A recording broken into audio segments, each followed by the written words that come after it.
What's good, everybody? Welcome to the New York Post, Yankees and Mets MLB trade deadline show. It's your guy, Dexter Henry, alongside two guys who love baseball and they love the trade deadline. And my hope is that they are going to be happy with me at the end of this trade deadline.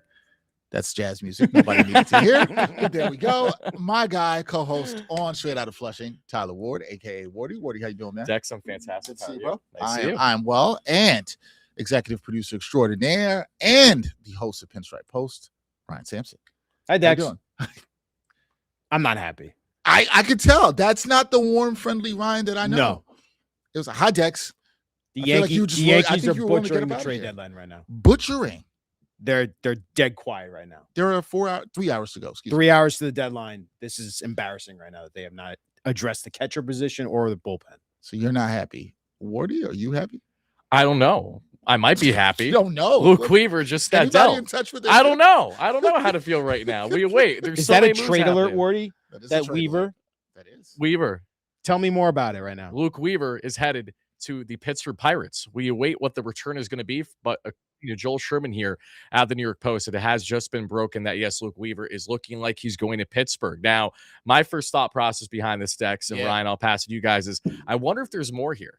That's my first thought. Is Luke going to be the headliner, or are the Mets just going to maximize some prospect return, or are they going to add a little bit more here with Luke? Dex, immediate reaction from the Mets fan point of view. Yeah, listen, Luke Weaver, I've been saying all the time, you had to trade him. This is a guy at the height of his value right now. You've got to trade Luke Weaver. You couldn't play around. He was the most coveted reliever on the market. The Pirates, they've got some prospects that could be very intriguing for the Mets here. Now, I'm wondering what you're wondering too. Is it possible for the Mets to maybe, I'm just theorizing out here, could you attach a guy like a Clay Holmes to this deal? Pirates need some starting pitching too. They're trying to make a push to get to the playoffs.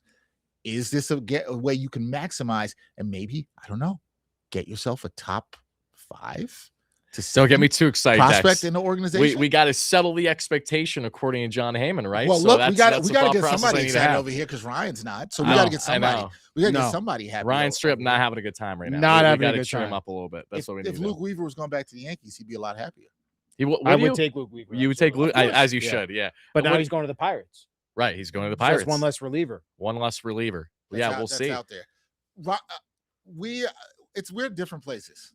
You and I are looking at the Mets like, all right, you got to sell and hopefully get some good value. Ryan, whose team is still trying to contend, is looking at this like, hey, I guess number one priority for you is fixing the offense because the offense is so terrible for The Yankees offense right has now. always been the story for this team right now. That's what real people and Yankees fans need to pay attention to is that, and Joel said it on the show, and he agrees with me. Like, this is the team that owns one of the best ERAs in baseball from a starting rotation and bullpen, right? So the storyline was always the Yankees need bullpen help. They need bullpen help at the start of the season. But when Judge went down and Stan has been obviously healthy for a long time and Bellinger went down with an injury, this entire lineup is made up of players that were not meant to be everyday starters, right? And Spencer Jones, Jason Dominguez, and Jose Caballero. But Austin Wells has been extremely disappointing. One of the worst offensive seasons you could put together as a catcher, but yet he's continued to get playing run time because the Yankees want to believe in our Austin Wells as a receiver, the way he calls a game and he frames one of the best in according to analytics. But at the end of the day, the Yankees need bats. They need right-handed bats to make real impact in order for this offense to take them where they need to go. Because I think you guys would agree with the way this rotation's set up with Cole, Schlittler, and Fried. You have an amazing 1 through 3 right there that you can compete against the Rays, the Red Sox who are on your tail, the Astros who are hot. I'd put the Yankees rotation against any of those to win the American League. But their lineup is awful right now. And the fact that they have not gotten a real catcher to be that right-handed platoon for if you want to make him a platoon to Wells or give him 75% of the starts compared to Wells because Wells is a zero in the lineup, it's frustrating. So they have less than 3 hours now before quote unquote pencils are down. I can't wait for those tweets from all the MLB insiders. But Cashman has 3 hours to really, I know this might sound crazy to you guys. No, go ahead. Yeah. I think Brian Cashman is legitimately got 3 hours left to figure out if he's going to be the general manager of this team in coming years, because I think the pressure is on with the way this rotation is, The fact that your bullpen's actually is one of the best ERAs in baseball. You have great returns from David Bednar this year, who you got at the trade deadline last year. And they have Aaron Judge, you would hope, coming back with Ben Rice emerging as a real threat. You have to capitalize on this opportunity with a weak American League. And if they don't, and they don't get the necessary bats at this deadline, I think Brian Cashman's out of a job at the end of the year. Well, you've also been critical of Cashman, and how can you not be? Well, no, I think it's. You don't even need to be a Yankee fan to be critical. Just from a rational standpoint of view, looking at it, this is Aaron Judge's prime, and you're legitimately you're. I don't want to use a bad term, but you're wasting it. Yeah, I feel like he's going to go there. And Cam Schlittler, a young ace, who's going to probably win the American League Cy Young this year. Ben Rice, who's an MVP type candidate. Those are great things that you have. But if you can't get this lineup where it needs to be because you can't get the right bats, when you're seeing the Rays get Liam Hicks and the Red Sox now get Adley Rutschman, those are two teams that are in your own division that got catchers to upgrade their catcher position. You have been desperately looking for a catcher all season long. But we talk about this with David Stearns, right? We do all the time. We talk about this with David Stearns. But there's a lot of things to be said about from the Yank point of view. Like, I completely understand Ryan's point. One thing I want to add on this, though, and Ryan, I want to hear your opinion on this, is for years, I've been looking at how, everything's ran from Cashman down, and there's complacency because of the fact that the Yankees are a top dog every single year to make playoffs, and they do enough when it comes to having a sustainable farm for the most part, and they bring in so much revenue every single year that they're very much content knowing that, yes, they haven't won a championship in over a decade, but they say the counter is, but we're still winning. How are we not winning from a business standpoint? So my question to you is, what makes you realistically think that if Cashman misses the mark today, the Hal Steinbrenner's finally going to say to himself, you know what, we need to make a change here? Can I tell you why? Because again, the Yankees were off to an incredible start. They had a division lead, I believe, of 7 games at one point in the midst of May, and then came the June swoon, and then came the July swoon. And now the Yankees have gone from leading the American League, looking like the clear runaway favorites for the American League. The Rays have surpassed them. They've gotten better today. And the Red Sox, who can't lose, right, guys? Like they cannot. The hottest team in baseball for the last 2 months. They can't lose. So if you're the Red Sox, let's say if this trends continue the same way, and the Yankees end up being third in your own division to the Rays and the Red Sox, and you literally sparked. Joel had a great column on Sports Plus the other day. The Yankees sparked the rally for the Red Sox when the Red Sox swept them in Fenway a month ago, and the same thing with the Twins, who you would have hoped that would have sold Ryan Jeffers to you. You lose 2 out of 3 for the first time ever, I think, against the Twins in Yankee Stadium in the Bronx. They never beat the Yankees. You sparked both of those teams, and now they're in contention, and now they're not selling the pieces you would hope that they were selling. This is just a huge fumble, in my opinion, right now, what's going on. Again, they have less than 3 hours to prove me and every Yankees fan on Twitter wrong right now. But right now, it is mass hysteria for Yankees fans because the problems were there, and they chose not to address them in the offseason with the catcher we know position. that feeling as Mets fans. I know you guys know. That's what I'm saying. It's crazy. But here, what's holding Cashman back, though? He doesn't want to give up the prospects, like Tyler said. You got it. You see, this is, I don't want to quote, you know this quote very well, Ryan. You got to play to win the game, like your boy Herm Edwards. I agree. You got to go. You have to be in it. And I think you bring up an interesting point about the Yankees. The problem for me with the Yankees is, and listen, as a Mets fan, I'm like, sounds like first world problems, right? The Yankees have been winning, but they're not winning. But I think you hit the nail on the head. The Yankees are always printing money. It's the same thing I've said about the Knicks for years. Dolan knows people are going to come to the Garden. Steinbrenners know that people are going to come to the stadium. They fill up the ballpark. What incentive do they have to go further when they're still making money? Right. And so is it a Brian Cashman problem? Yes. Or is it? It's an ownership problem. That's kind of what I'm getting at. Yeah, because you can't fire the owners, though. No, you can't, and it's a difficult situation. I'm not saying Brian Cashman's not the problem, just to be clear. Right, but it starts all the way top down when you look at the Yankees because of the fact that, again, it's not like they're operated how they were obviously with Steinbrenner Sr. It's not about, if we don't find ourselves having championship level success each year, we're going to make drastic change. And while that formula is hard to build in today's game because you need sustainability, that's why the Dodgers are so good prior to all their spending. We have to recognize that. But for a team like the Yankees, and knowing that they just positioned themselves for so long to be complacent on, again, knowing that they're going to be a top dog in a weak American League, I think things maybe would be different if they were in the National League, seeing how lopsided it's been over the years, right? Maybe that would add a different level of pressure. But, going back to Ryan's point, I really do hope that for the Yanks' sake, that there is something that changes there if you guys sit on your hands while you see your top rivals in the division again doing laps around you. Again, from a Mets fan point of view, we know this unbelievably well. And speaking of the Mets as well, as we await the official return on Luke Weaver, I did just want to state that Weaver is officially a Pittsburgh Pirate. That's been confirmed from Jorge Castillo of ESPN. Joel Sherman was initially on it, as we know, for the Post over the past 10 minutes or so. So as we await to find out what that return is going to be, the early whispers is that looks like it actually might be pretty good for the Mets. So we'll wait and see on that one. Yeah, what's your thoughts, guys? Like Luke Weaver, they signed him in the offseason. The Yankees obviously had him for a couple of years. He turned out to be, there was the whole pitch tipping thing.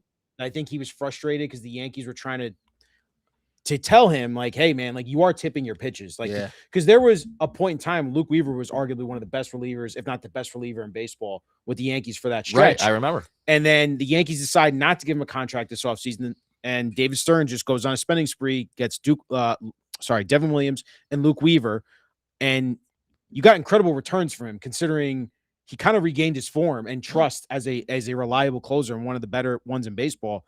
But you got to capitalize in this moment. Right, exactly. Where they are in the season, you had to trade him. 100%. And it's unfortunate because, again, I think you and I can agree from a Yankee fan point of view to a Mets fan point of view, exact same thing.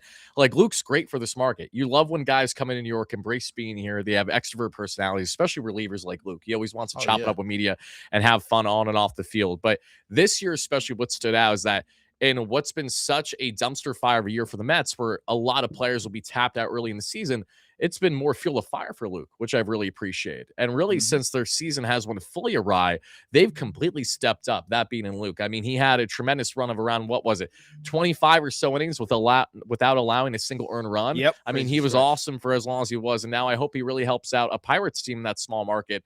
And, again, it looks like the New York Mets are getting a very good return here. I'm just waiting for it to be finalized. But if the Mets are getting the prospect I hope that they're getting, then Mets fans are definitely going to be happy.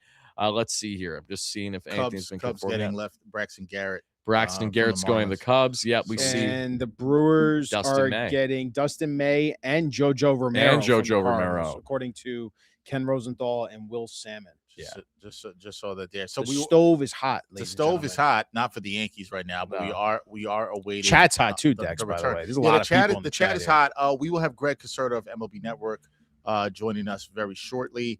I'm seeing a lot of Cashman's asleep at the wheel, or as our technical director Nikolai said, Cashman might be asleep on the street. He might be. I'm not wishing him to get fired, but he might be on the street if he doesn't get this done. This feels like a very heavy deadline. What do we got? Oh, the prospect the Mets are getting back is a fantastic one. This is one of the two prospects that Mets fans have been eyeing for, and that is going to be shortstop prospect. Sammy Stafura? Yeah. That's our guy, Sammy, right there. Yeah.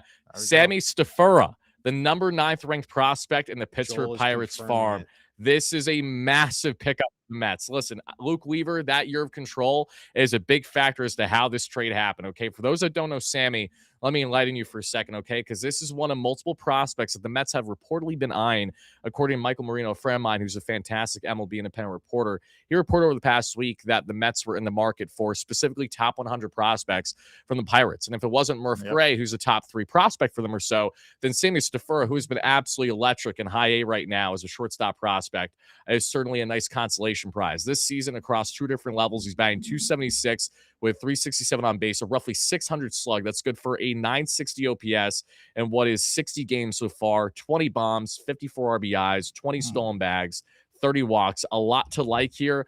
Mets fans should be very happy about this return. The Mets finally got a prospect that we can actually get decently hyped up about. This man automatically is added into the Mets. I think you could easily put him in the Mets top 5, top 6 prospects currently. And we'll see how long it's going to take him to get the big league level. But that's a nice move for them right there. This is what you wanted. This is what you had to do. This is why you had to trade Luke Weaver. I know there were fans out there. We saw it on our show. Oh, you can't trade Luke Weaver. Well, clearly you can. The Mets are not going anywhere. You got to cash in. Luke Weaver's value will never be as high as it is right now. But we have my guy from the MLB Network who's going to be joining us right now, Greg Caserta. is here with us. We're going to bring him in right now to talk to him about the trade deadline. He was just hosting the Twitter show for the MLB Network. Greg, what's going on, my guy? One of the best pizza enthusiasts that I know around. What's going on, my friend? I mean, listen, that's really all I need for my resume. I mean, MLB Network is secondary when it comes to pizza expertise. That's my number one. So MLB Network always comes in second. In terms of my knowledge of pizza, you and I talked about it for years, Dex. I think you and I We are did. we're 80 grade on that scouting still, you know?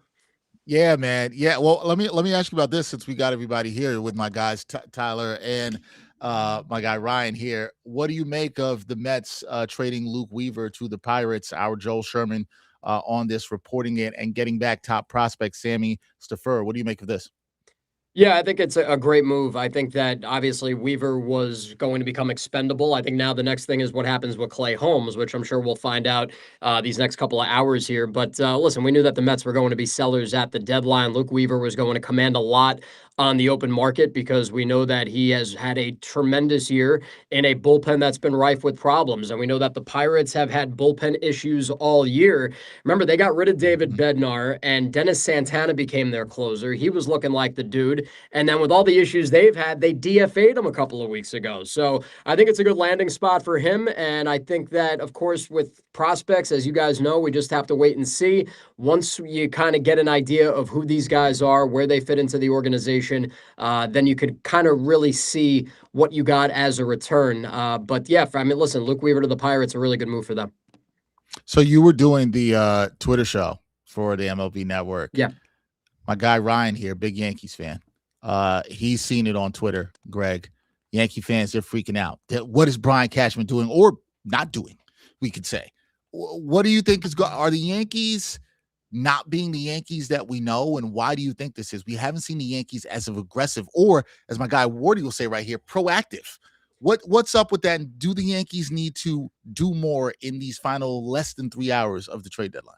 Yeah, of course they do. Now, I love the Luis Garcia Jr. trade yesterday. I don't know if I loved it for the Nationals because you're getting rid of a guy that's only 26 years old with the highest slugging percentage in the National League. So I did like the move for the Yankees. And in the process, the Nationals addressed their most pressing need, and that's pitching. So if you saw the trade and the details of it, the Yankees send back 4 pitching prospects to Washington. But to calm the Yankees fan down, which I'm not going to do because I grew up Yeah, a I'm not sure Yankees you can do fan. that. And listen, they're weak behind the plate. They're weak at shortstop. They're weak in center field. All right. All we hear all along is that you have to be strong up the middle, and they're not. So why aren't they in the market for a Ryan Jeffers? Tyler Stevenson seems like a good fallback for them. Like that's a fallback option.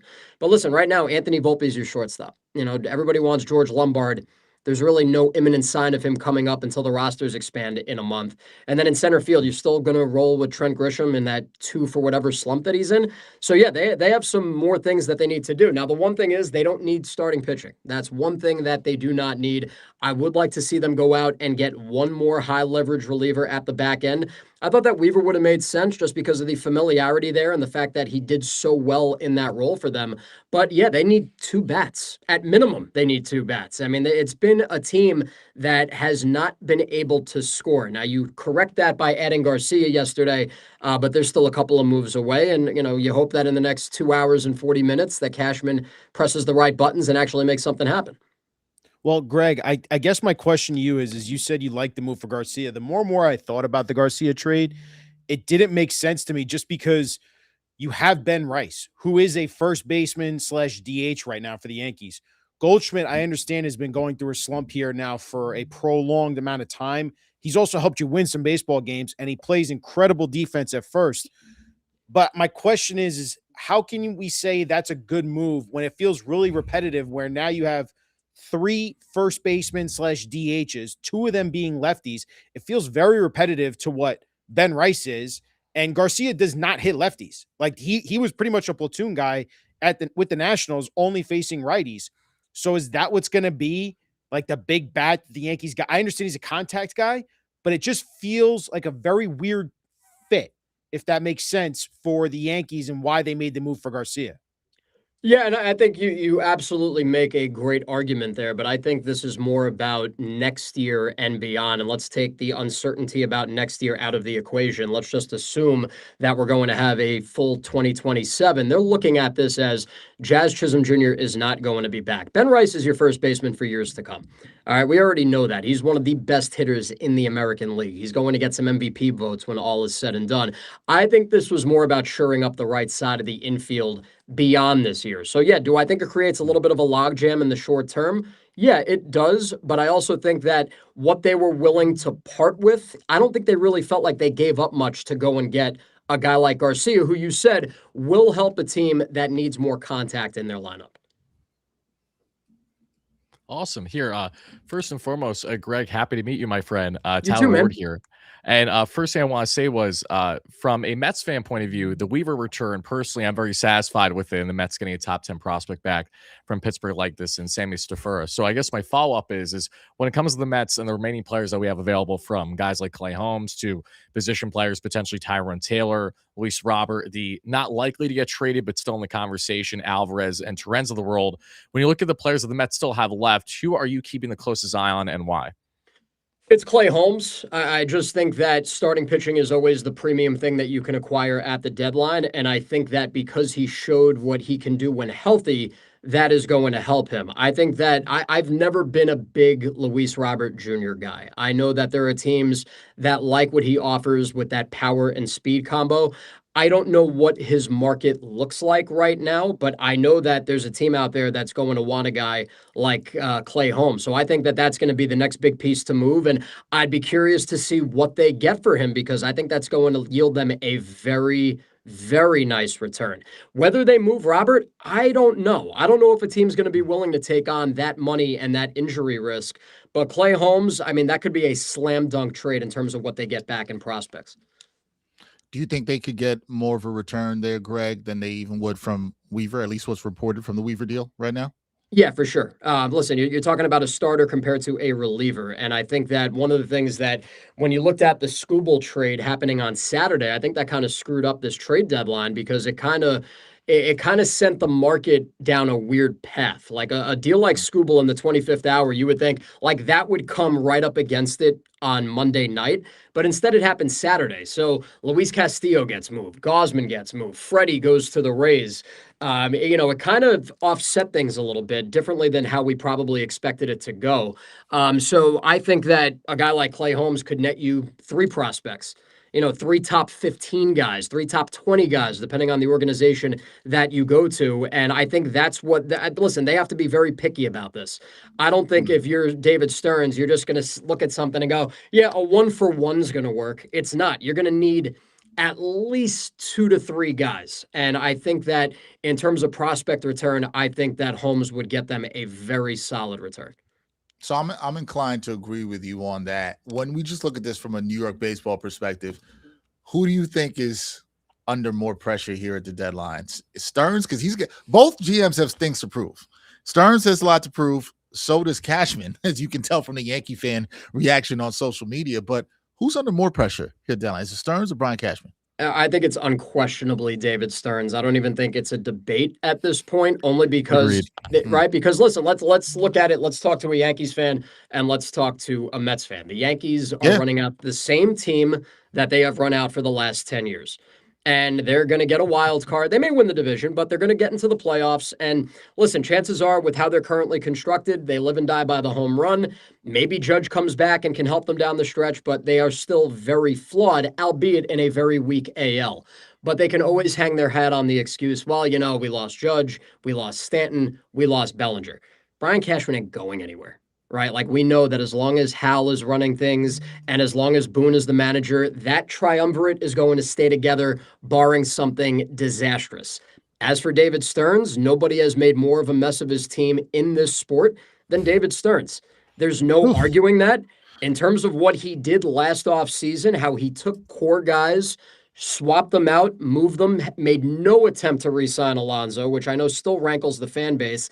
And the fact that every guy that you brought in, for the most part, didn't pan out, now you're being given a chance to run it back. And now you really have nowhere else to go from here. Like, you're getting one final opportunity to show that you can build a roster. You failed miserably this year. Let's see what happens with these returns. Maybe some of these guys that they got in these trades pan out. But yeah, I think it's unquestionably more of the pressure is on the shoulders of David Stearns. Beautifully said. Yeah, I couldn't have summarized that better myself. Yeah, I think Yankees fans obviously want to have every reason in the world to part with Cashman. It should this not be a good deadline, and I don't fault them to a certain extent because you want to go higher than just being complacent with making playoffs every single year. But for the Mets, again, it has been truly unprecedented what has happened this past year, which is saying a lot for a Mets team that's known for at times unprecedented things to still happen. But yeah, I think that's all I really need to say on that. Yeah. That'll be that. Greg, man, I appreciate you giving us a couple of minutes. Anytime, bro.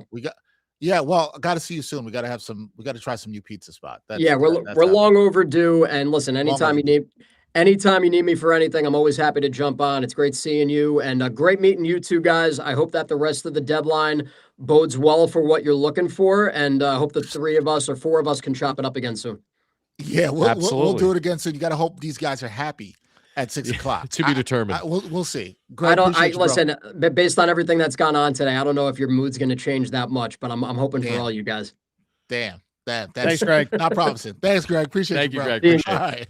That is my guy, Greg Caserta of the MLB Network. Does a fantastic job with them there. Good stuff. Greg not giving us any hope here, guys. Oh, no. At all whatsoever. Ryan, are you feeling any better? No, how can I feel any better right now? You're closer to complete nightmare on social media right now. It's a nightmare. It's a nightmare. I see people calling this is worse than 2019 when they did nothing. Do you guys remember 2019? I do remember 2019. They got some no-name reliever from the Rangers. I remember that. Whoever the heck. I remember who. I don't remember who, but Santos, I think. Yeah. There's time. We got a couple hours. You don't think Brian Cashman's going to pull off some buzzer beaters? The 6 o'clock deadline's throwing me off. It is. I hate it. It's usually isn't it usually 3? It's like 3 or 4. Yeah, I agree. Between it being later and also it being later, like to start them up. Typically, it's like at the very end of July or the first day of August. Now it's the 3rd. But like, I understand because I like it being later. Yeah, I actually like it being later. Ending at 4 o'clock or 3 o'clock, Tyler. Like, you had some time leading up to the game that night. Like, the Yankees are playing tonight at 7 o'clock. Oh, that's true. Mets have an off day. That's what I'm saying. Like the 1 day. 1 hour before the game. What is Cashman going to come out when the game starts? He's going to talk to some of the media guys about why he didn't trade for certain people. I can't wait. You can't wait to hear that. I can't wait for him to come out there and go, we got Stan coming back. We got Judge coming back. We got Bellinger coming back. We got Clark Schmidt coming back. We got Carlos Rodon coming back, guys. That's like adding a bunch of pieces at the trade deadline. That's 100% what he's going to say. Oh, I mean, that's Bertie Van Wagen in 2019 peak. Guys, we're getting everyone back from injury. I'm taking over the Yankee stuff. I'm sorry, guys. Trades? I don't want to. Tyler, I do want to give you your spotlight here because you got a lot of fans here in the chat right now. Oh, that's awesome. Yeah, no, shout out to everyone. They're all going in on the Stearns talk right now. Oh, they are. So let's lean into it. So look, there's a lot of comments here about it's a good trade for the Weaver for Stearns when needed, but they got a number 9 prospect from the Pirates, so it's a very good trade for the Mets. Does this make you feel at all better about David Stearns? Because I think it's been a rough 24 hours after the Freddie Peralta trade, just because. And by the way, you guys have every right to revisit that because you gave up some of your best prospects in the organization for Freddie Peralta for 1 year. And the return you got back, considering, was not even like a top 10 prospect from the Rays. It's just, it hurts 1 year later. Of course. Absolutely. I mean, it's salt in the wound. I mean, we no different than Yankees fans. Again, we were just talking about this before we got started a year ago, being emphatic with landing Doval and landing Bird. And then a year later, you're emphatic that you're parting ways with them. You know, a lot of Mets fans were jumping for joy in the reality that Freddie Peralta is not a Met anymore, you know? And, you know, when you look at everything that's happened so far with the moves and who's been traded for, who's been parted ways with, I look at this list right now, you know, we got Ben Rorvit, Mets legend there, Brooks Raley, Oscar Brosban, Luke Weaver, Freddie Peralta, AJ Minter. It's my boy. They're all my boys, right? There's a couple more names at minimum that should be at that list, but the emphasis here is to the left, right? Look at the quantity. And I know you hate the thought of quantity over quality. I hear you, Mets fans, but let's also remember that it's not like the Mets head into this trade deadline with, you know, again, the best prizes imaginable in every single angle. Yes, they have Clay Holmes. They had Freddie, who's had a down year to say the least, and that goes in hand as to why they got that return. There's one prospect in that trade that I like a lot that we talked about in P-Trade. We'll get into more on him and future content. But between Clay, Weaver, the Mets really don't have much that they can flex when it comes to quality assets at this deadline, unless you actually do go ahead and trade a Luis Torrens if the catcher value is there, or a Francisco Alvarez. But that felt like it was going to be Boston. Obviously, we know what they did with Adley Rutschman, so I don't know if the Mets are going to do anything on the catcher front. But what I do know, though, is that out of everyone that the Mets have acquired so far, and Dex, I'll throw this to you then, when you look at the prospects that they were able to bring in, again, no one sticks out better than Sammy right away, because this is already consensus. You could argue top 5, top 7 prospect in the organization. Even we look at the Oscar Brosman trade. I'm a sicko going live at almost 2 a.m. over Brosman being dealt for a couple prospects. But one of them, I was like, I'm going to bed. One of them's a towering 6'9" right-hander by the name of Gabe Davis, who touches 100. Looks like he could be a really good reliever profile as he continues his professional career. He's already out in the Mets top 15 prospect rankings, you could argue right now. So what's your thoughts on what the Mets have done? How do you feel that they've fallen short? And are Mets fans justified for basically saying that no matter what happens, it's, fire David Stearns? Because that's what we're getting in the chat. Them happy, right? Before you answer that, Dex, I don't think you can make them happy. And also, like, comments like this, guys, where PDG 661 Met says Stearns should have gotten another prospect with Stafura. Weaver's not a rental. Please. I hear you, but like the Mets got actually. I think that's the mindset. They're like, they're going to be pissed off no matter what. No, that's you're true. Right. You can always be mad, but you're not. The Mets are not trading from a position of strength on most of these deals. Yeah. Right. So you brought up the Peralta deal, right? And here's the thing. What did I say last night when we recorded? A sunk cost is a sunk cost. You're not going to get any better than that. It was an L. You already took the L. The return they got from the Rays, which is an organization with a good farm system. Look, a top 15 prospect for the Rays is better than most organizations. Would you have liked top 10? Okay, but it's coming from the Rays. I think the Mets did as good as they could in terms of return from Freddie Peralta. The Freddie Peralta trade is a bust. We're not going to call it anything other than it's not. But if you're sitting here today and you're looking at what they got for Luke Weaver, right? And this kid that they get that's already, what do we say, a top 5 to 7 prospect in the organization, what are we talking about? What do you want, Mets fans? Also, like, listen, and I'll say this, I grew up rooting for the Mets. You're the Mets. What are we talking about? You know who you are. Like, you know who you are. Now I'm getting to where Ryan is probably going to be at 6 o'clock and crashing out, because the goal is to get better. You guys crash out before me. It's just such a nice The goal is to stack assets, guys.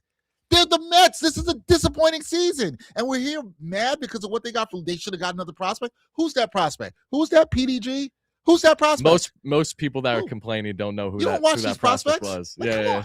Let's keep it a buck. And let's keep it a buck. And again, I know it sounds like we're almost going to bat for David Stearns here, but God forbid you don't actually hate a move that the Mets make. That's kind of the reality that we're at right now. When you look at, I didn't like the move that they did earlier today with the Philadelphia Phillies. I don't like that Brooks Raley, all reliable, is now in a Phillies uniform. I don't care that he's a rental. I don't care that he's 38. I hate that the Mets trade away the 27th ranked, got in return the 27th ranked prospect for the Phillies and outside top 30. I would have liked a little bit more there if you're trading in the division. You couldn't have added just a sprinkle more. Again, I realize I'm being nitpicky, but that's the extent of really me being nitpicky. I like this move. Sammy Stafura was one of the top prospects I wanted from the Pirates farm as soon as this was floated that the Mets could be going after these guys. Murph Gray would have been awesome, but maybe, I don't know, if Clay Holmes gets traded separately to the Pirates, for example, maybe, just maybe, they could find themselves landing a Murph Gray. I don't know. You kind of got to let the chips fall. We see this comment right here. Get rid of everyone and go through the same BS next season. I understand why you feel that way, because it feels that way as a Mets fan. Listen, look, I'm going to be honest. Would I rather be in the Mets seat or the seat that Ryan's sitting in mad at Brian Cashman? At least the Yankees still are winning. They have winning seasons. It's not that bad for y'all, is what I'm saying. It's not that bad. It's not that bad. Oh, I've never had a losing season. Great. Yeah, great. I think that's when's the last time the Mets? That's a ridiculous comment. When's the last time the Mets won a World Series? It's been 40 years. 40 years. I've never seen anyone have as much job security as Brian Cashman and Aaron Boone. And my favorite thing ever I agree with is you. when Joel and Kay come on and go, Cashman would get hired in an instant. Steve Cohen would hire Brian Cashman in an instant. And you know what? Take him. I don't just take him. But Ryan, this guy I don't disagree with you. This guy has been resting on his laurels of the 90s for teams that he never built. I like, this is what cracks me up. I don't disagree with you on that. He's literally ruining the prime of arguably, guys, the greatest right-handed hitter in the history of baseball. I've never seen anyone impact a baseball game more than Aaron Judge. Now, granted, he finally came through in the postseason for them last year, But besides the narrative of him not being a Mhm. good postseason player, this guy impacts the team on every single level. And the Yankees have absolutely been nothing but piss away every single year of Aaron Judge. Would you trade? Let's go for the Yankees paying the last 17 years of the Yankees. Who would you trade? Last 17 years of the Yankees, last 17 years of the Mets. What are you taking? Oh, that's a good question because with the Mets, you could argue that it's almost to a degree less pain if you go back to the Wilpons because the expectation each year was that you knew you were going to be mediocre. You knew that you were not going to be making needle moving moves. With the Yankees, it's a different conversation because they've been set and prone to think that, oh, we are supposed to be a top dog every single year. So when you fall short of being a top dog, when you were the big bad Yankees the way that you guys were for as long as you were, I can understand both point of views. It's kind of a hard thing to compare because they're just so drastically different. Yeah. You know what I mean? It's not like ain't nobody trying to hear about the Yankees paying. I completely understand. I'm joking. Comparing I the got two, it's Keith apples and Chada oranges. saying, "Where's the trap door for spoiled Yankees fans?" I know. No, Shot, what's up? That's What's up? fair. What's up, It is. Shot? It is. You I guys get- have I get had this, my the guy. richest You're right. owner in sports for the last 5 years now. Yeah, And he's done nothing but been a disappointment in hiring David Stearns, facts. trusting the wrong guy to run the team, All firing facts. Carlos Mendoza. So all I can say is you can have all the money in the world if you're a Mhm. Mets fan, and it still won't bring you happiness, clearly, because you have to have the right people running in charge, guys. And that's the difference between the Dodgers, the Brewers, I and then what agree. the Yankees and Mets are currently doing. Correct. Because in my opinion right now, the Mhm. Yankees and Mets do not have the right people in charge. You know what? Like, That's valid. You know what? I think that's more than valid. like you get credit for Ben Rice Yeah. and Cam Schlitter this year. Those are incredible finds. Right. Like you might have found the hidden ace gem in Cam Schlitter. If this guy could continue to be steady all the rest of the year, win the AL Cy Young, and then he becomes this ace for long term, credit to you, Brian Cashman, and your entire scouting crew. Mhm. But the other things I have to say to you, the way you've mismanaged your top prospects, Clint Frazier, Miguel Andujar, Gary Sanchez, Greg Bird, going on to now Anthony Volpe. Let's see what happens with Dominguez. George Lombard, Spencer Jones, Jason Dominguez. All I hear every year is the Yankees got some of these best prospects, and they're going to be huge impacts for the team. And they always become letdowns. And then when it comes time to trading these guys away, the Yankees say we can't do it. We can't meet those asking prices.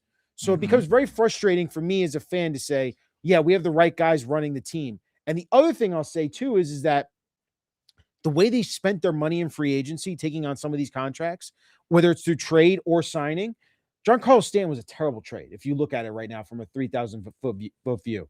Like, I understand he give you playoff He's been a good contributions, playoff but the performer, guy is yeah. never on Never the on field the during the field. regular That's season. That's fair. Not to mention the fact you took on Josh Donaldson, which was a terrible deal. DJ LeMahieu turned out being a terrible deal because you went for 6 years instead of 4, which again might go back to ownership, what Tyler was saying. And not to mention the fact that they keep going like Aaron Hicks, the way Luis Severino deal didn't work out for them. There are a ton of moves over the years where Brian Cashman has fallen well short of where we expect him to be as Yankees fans. And while 2 years ago, they went to the World Series, is because Juan Soto and Aaron Judge carried them to the World Series in an incredibly weak American League. They beat up on 2 AL Central teams to make it to the World Series. Yep. This year, it felt different. Like they actually have a good team. The lineup, though, has not produced. Nope. And the fact that you've been hit with injuries like you have with Bellinger, Stanton, and Judge, you have to address that weakness today. So, but is that we talked about ownership and all that stuff, but Ryan, is that your point overall? Wardy always brings us up on Straight Outta Flushing about David Stearns being proactive or not. Is the problem for you overall twofold? One, that you don't think Brian Cashman is being proactive, and secondly, that you think he's too tied to the ownership and the manager in Aaron No, Boone, it's that one. and they're not willing to be proactive in terms of making change around the people running Look, the Yankees. Dex, and you guys know this, and I've had these conversations with Joel. The Yankees have their set ways on a lot of things. Like they're on the front line of a lot of things when it comes to analytics, when it comes to catcher and pitcher framing, when it comes to being ahead on technology. They were the first ones to invent the one knee for a catcher stance. Like they do a lot of things and as the first, and a lot of teams adopt what they do. So I'm not going to say Brian Cashman's not proactive. He's always been proactive with his entire organization. But the problem I have is that he tries to make Yankees fans believe this propaganda of no. Like this is a good player. Like Anthony Volpe, we're going to keep running him out there because we trust him as a batter. No. Defensively, our analytics internally say he's very good. And I don't mean to pick on Anthony Volpe because this is not his fault this year, right? The way the offense is performing. This sounds like David Stearns a little bit is what I'm hearing. But where's the accountability? I guess that's more of what I'm getting at, right? Like accountability. Is that the problem? But is that the major problem that we're kind of when talking about here? When they let Aaron Boone stay the manager after they missed and Brian Cashman stay after they missed the playoffs 3 years ago? Everything you need to know. Which I'll tell you, I remember having a conversation with Ryan off camera about this, and Ryan wanted both of those guys out, and I had to be like, at first I was like, oh, that's a little crazy, but crazy is a strong word. But I was just like, really? But at some point there has to be accountability. You can't just hold on to the old stuff. As much as I'm joking about the Yankee fantasy winning and they haven't had losing seasons, all the stuff, there's got to be some accountability. Did want to say John Heyman is saying that the Mets are expected to still deal Clay Holmes, which we thought. Luis Robert Jr., which I think is very interesting. What happened?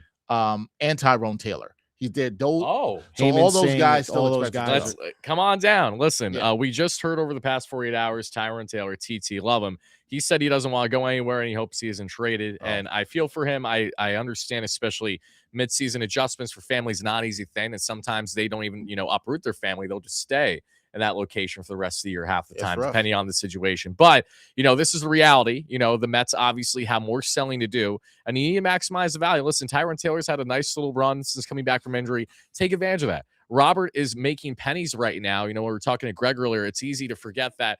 And his contract entering the year was $20 million, but the Mets have already paid most of that down already. So it's not like that you have to worry about that same kind of hit for whatever team takes him on. And then there's a $2 million buyout. $2 million so he's really just a quick rental for a team that maybe wants to add a nice little righty bat to the lineup. But we know that there are contending teams that are looking to take that type of risk with Robert. And bear in mind, if the Mets gave up Luis Angel Acuna for Luis Robert, don't expect anything other than at best something along that ilk of a trade. You know what I mean? Like, don't expect anything short of just probably low-level prospects for Luis Robert. Tyrone Taylor, I could actually see netting a greater return, as crazy as that sounds to say. What's your thoughts on that, Ryan? I would take him as a Yankee right now. I think he would make a lot of sense for it. Absolutely. I think between the two, Tyrone Taylor is the most logical fit because you need someone that you actually can rely upon a bit. He plays very good defense as well, as does Robert. But again, if Robert has a back flare up again, then you're without him for the remainder of the run. I just told you about the entire team is like on the IL right now. Exactly. Another guy who's going to be often injured. Right. Tyrone Taylor is a guy also who can play all over the outfield, not just one position. He would be a nice fit for you guys. I think TT, I said heading into the deadline as educated guess on X, I think he's going to get traded to the Yankees or the Phillies. Robert, I expect to be dealt. I don't know where he's going to go. Clay Holmes, I thought, there's a solid chance he could go to Pittsburgh. Maybe he still does. We'll wait and see on that front.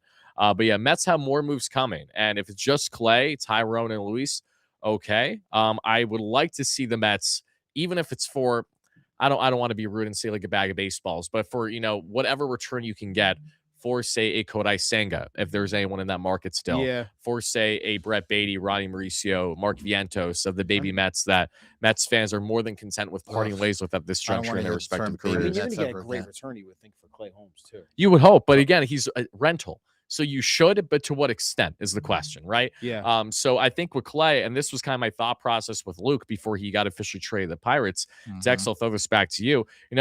A part of me thought it wouldn't make logical sense to pair Clay and Luke together in a deal for a team that's looking for both starting and relief help. That way you could really maximize that kind of prospect return. That did not happen, obviously, as Weave Dog is now in Pittsburgh. But what's your thoughts on Holmes' market, especially now that we see the Cubs land Reed Detmers? They got Kevin Gausman as well. The Cubs have just really bolstered their rotation well. In the final hours leading to the deadline here, and you see the Padres obviously got Robbie Ray and gave up some top prospects of their own. A lot of starters have fallen off the board while Clay Holmes just patiently sits there and waits for his name to be called. Yeah, but I wonder if that's part of the strategy here by Stearns, right? Like, hey, especially, and you heard Greg talk about it, once Skubal goes off the market, now that kind of reset everything for everyone. Well, now if you really want pitching, we've seen the Cubs make some moves. Okay, if you're the Mets, you're like, hey, we've got this last starter out here. And yes, you're right. Teams are going to have to think about whether they want to extend him or bring him back as a free agent. And so that does affect the price somewhat. But the Mets might say, hey, if we can get somebody in these last couple of hours to overpay a little bit, that's probably the hope for Stearns. The problem is clock's also ticking. And everybody knows that you want to trade this guy as well too. So there's a time element for it, and I don't have to talk about the clock ticking more than our friend Ryan over here, who is wondering when Brian Cashman is going to do something. But for Stearns, I think it's like, how much can you leverage him? You don't want to push too far. Right. So it's really interesting. Do the Mets get a deal done here in the next hour or so? That'll be interesting. You don't want to push too hard to get the most you can. If a team is willing to offer you a top 10 prospect, right, and maybe another low-level prospect, which I do think is a fair return that you could get for Clay Holmes here, you've got to do it. You absolutely have to do it. And I think that's the thing. Look, try to get as many high-level prospects as you can out of this deadline. The thing with Holmes here, he's your last chance of really doing that. This is why you were thinking about maybe pairing him with a Luke Weaver, because you're not going to get that kind of return for a Tyrone Taylor. You're not going to get that kind of return. Not for anybody else. individually. Not individually. That's why you got to Right. get a little creative if you're going to lump any of these guys. Yeah. Right now, they're not trending in that direction, obviously, because I feel like it would have happened already. Like, you had a couple relievers that you already traded in Minter, Right. Raley, Brosban, that maybe you could have gotten creative and, packaged a pair to a team that really wanted to bolster their pen. So, again, it's going to be interesting to see what happens over the next couple hours as we get to 6 p.m. But rest assured, I think the best has yet to come for the New York Mets. So we'll see what that entails. Jeff Passan's reporting the Cubs are acquiring reliever Ryan Zeffershan Okay. in a Another trade reliever from the from- Angels. from the Okay. Angels Reliever. there. LA continues their selling spree. For those who are unaware, the Angels earlier today traded away Joe Adell, who rakes against lefties for the Cleveland Guardians, and a deal we've seen the Angels part ways with Jose Soriano in a very unique trade. I think it's a win-win for both sides earlier with the Toronto Blue Jays, because the Blue Jays got Soriano, who throws gas, under club control until 2029. And in turn, the Angels added prospect that's essentially their top prospect now in their organization as a headliner the other way. There's been a lot of fun moves that have happened earlier today. What would you guys say, regardless of it being Mets or Yankees, just MLB as a whole, starting with you, Ryan, what has been the most, I would say, surprising trade that you've seen happen in the build-up to the deadline today over the past couple days? To the Red Sox. Adley, you didn't think that was going to happen at all? Well, no. When they first started saying it, like 3 hours ago, that was becoming a real thing, that was shocking to me. Just because the Yankees were on Adley, and Joel has been all over it again, and I trust Joel when it comes to Yankee sources. He knew that the Yankees wanted Adley Rutschman, a switch hitter, Right. young player. He's hurt right now. Wrist injury, right? Wrist injury, and apparently the medicals were not good.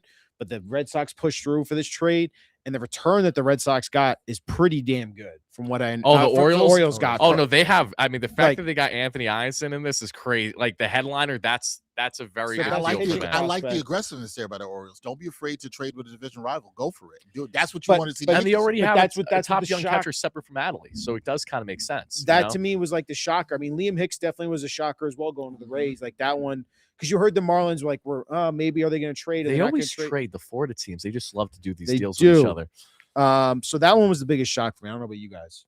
What about you, Dex? I might have to go with that just because I think people are going to say Scooble, but why are you shocked?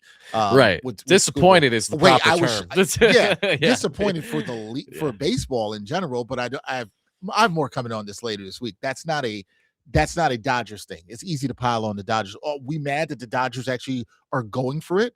Because this is what Ryan is saying he wants to see his team do. This is exactly what he's asking for. Our team is not in the position to do that. This is a very different deadline for that. So I can't say that I'm that shocked about that. I do think it's Rutschman because of the haul and the interdivision. We talked with John Heyman about this a couple weeks ago.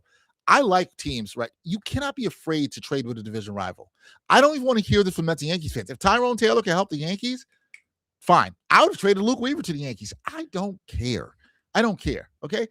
You have to go out and make the best move that you can to help your team. So for the Orioles, they get a great haul here. We'll see how some of these players pan out. But for the Red Sox, you also have to give them credit because I know it hurts Yankees fans, but look, they are going for it. They have been the hottest team in baseball. They're not playing around. They're a game and a half behind the Yankees right now. They're not messing around with this at all whatsoever. And they're like, hey, this is go time. We need to upgrade a catcher. Let's go. Now, is it a risk with the injury? And that's a little bit of the shock with this too. Is it a little bit of a risk? Sure, anything is. But for the prospects that they gave up, you could argue because Adley only has 1 year left of control after the season, right? So trying to win or not, right? Yeah. My favorite part though is Buster Olney is like all over this. He goes, so in return for the first 4 years of tanking, the Orioles get 0 playoff wins and the prospects from the Red Sox make it make sense. Well, the ownership at that time made a lot of money. It's frustrating. It's very But frustrating. It's very But frustrating. that If right you're a fan there, of the Orioles, that's Yeah. a frustrating thing to hear. Yeah. it is. But that's the problem in baseball. That's the point I'm making. That's why you can't jump on the Dodgers for trying to win and be proactive, or the Red Sox in this situation for trying to be proactive and win. When you have teams that are like, hey, we're profiting, we tanked, we tried to retool and have all these prospects, it didn't work out. We're just going to move on.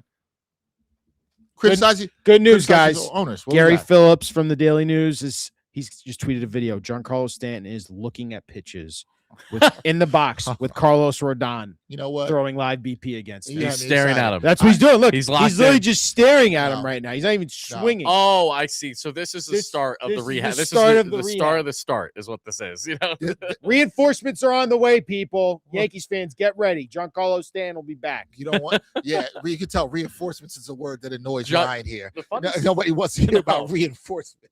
the funniest thing about Giancarlo too is that it feels like no matter how old he is, it's like he's just such a lock. As long as he's healthy come playoff time, you're fine. Like that's the unique My thing guy about him. Nikolai over there knows exactly. You- He's just you know? staring at pitches. Like, yeah, it's just yeah, but This is where I can get with the Yankee fan on the frustration. Nobody's trying to hear that right now. yeah. Nobody's trying to hear this Hey, about. we'll tweet the videos out though. The Yankees are happy when you tweet those videos out. Hey, we got stuff going on in the field, guys. Right. It's sunny outside, by the way. Now it's like the sky's completely opened up. It's clear. Like it was like a monsoon. Oh, all as day soon as today. I started walking Yeah. the studio, it was like 20-minute walk down Parada, run Yeah. to CVS, get it This $20 morning was umbrella, and then beautiful bolt here. outside right Oh, now. I'm sure it is. It's perfect. Which but that's might be a good sign. That might be the sign. The sun is out. Someone's got to It's find shining. a rainbow. You know what I'm saying? You got to find the rainbow, and Brian unless Cashman's gonna come Brian through. Cashman's coming out today to say Aaron Judge is returning next week. There ain't no sun shining on Yankee Stadium right now. Joe's McFly had a great tweet just now. He goes, GTA 6 is going to happen before the Yankees get a catcher. That's the truth, though, to be honest with you. that is a good one. And we know how bad folks been waiting It's for actually long kind wait of for funny GTA too, 6. because like Ben Rorvit, I think would have made a crazy amount of sense for the Yankees, but it's funny seeing him going back to LA when he was good in their playoff run last year, and watch he just like somehow some way be impactful for them down the stretch. Like it's unique. When we were talking about like the most surprising moves so far, Ali I think is a great one. Yep. I think that was the one that immediately surprised me. I'm not shocked because I knew the Red Sox were heavily after a catcher, Mhm. but there was rumblings on Francisco Alvarez if the Mets were really going to be willing to go there. So to see Adley in the division like that didn't make sense on the surface, but after seeing the deal, I think it makes a lot of logical sense for both sides, which is a surprise in the division like that. But for me, I would probably say the one that surprised me the most, just because I wasn't expecting to see it initially, was Gausman to the Cubs. Yeah. That one was a good move for them, and we're waiting to see if they're going to do more here, because there was rumblings earlier today that I said earlier, I thought Reed Detmers was going there as well, but that has not been clarified since then. So maybe that is not happening. Yeah, no one else big now. has reported the Detmers. Yeah, Just that's one interesting. person that was, And that's usually tweeting not a that. good thing, obviously. So we'll kind of wait and see if something Gausman changes was for the shocking to Cubs. me. Gausman was that shocked me. Can I but ask like you a that. question? You just mentioned Alvarez. Would it shock you if the Mets traded like one of those guys like Alvarez? I know they said they're not trading Lindor until the offseason. That's what everyone's saying. But like At minimum, yeah. yeah, like would an Alvarez trade shock you before 6 o'clock today? It wouldn't shock me, but it would surprise me a Yeah, little bit. Yeah, yeah. because I've definitely been hearing from people over this week that a lot of people want Alvarez like really bad, and this catching market's insanely expensive Yes. because look at the teams, look at the contending teams, look at teams that have either really poor hitting catchers or just defensively minded guys, and the Mets have this hybrid of literally both. You have Terrence, who just got extended 2 years, I think just over $5 million per year, and he's looking tremendous defensively. You cannot at all count him out with throwing out a runner. And the fun thing about Terrence, too, is even though he has like a sub 700 OPS, Dex, you can attest this. He's always hitting in the clutch with 2 outs, That's runners big. in scoring position, That's why down to Heyman loves first him. base or third base line. He's just Mr. Clutch for you. And then you have Alvarez, who definitely has had his ups and downs defensively. He has not looked sharp consistently defensively since his rookie year, but he's only 24 still. Most catchers are just getting their career started now. So that's the biggest thing to say why you shouldn't trade Alvarez now. But if Stearns is really shooting for the stars, I just hope it's a good return, because David Stearns has most certainly missed the mark thus far on taking away homegrown talents, You think? fan favorites here. A little bit of an understatement, right? And then trying to build his own version of this new club. It's been a colossal failure. So do I have faith in handing the keys to David this deadline and being like, yeah, trade our young Alvy? Of course not. But it's not about necessarily how we feel about it versus what the reality of the circumstance is going to be here. So Dex, what's your thoughts? How would you feel? Would you be shocked if Alvy does in fact get traded today? Surprised, not shocked, because but what it would tell me, I'd want to see what the return is, but it would tell me a lot if the Mets were able to get a top prospect for him that, hey, the catching market is what it is. People are really looking for cat. We know.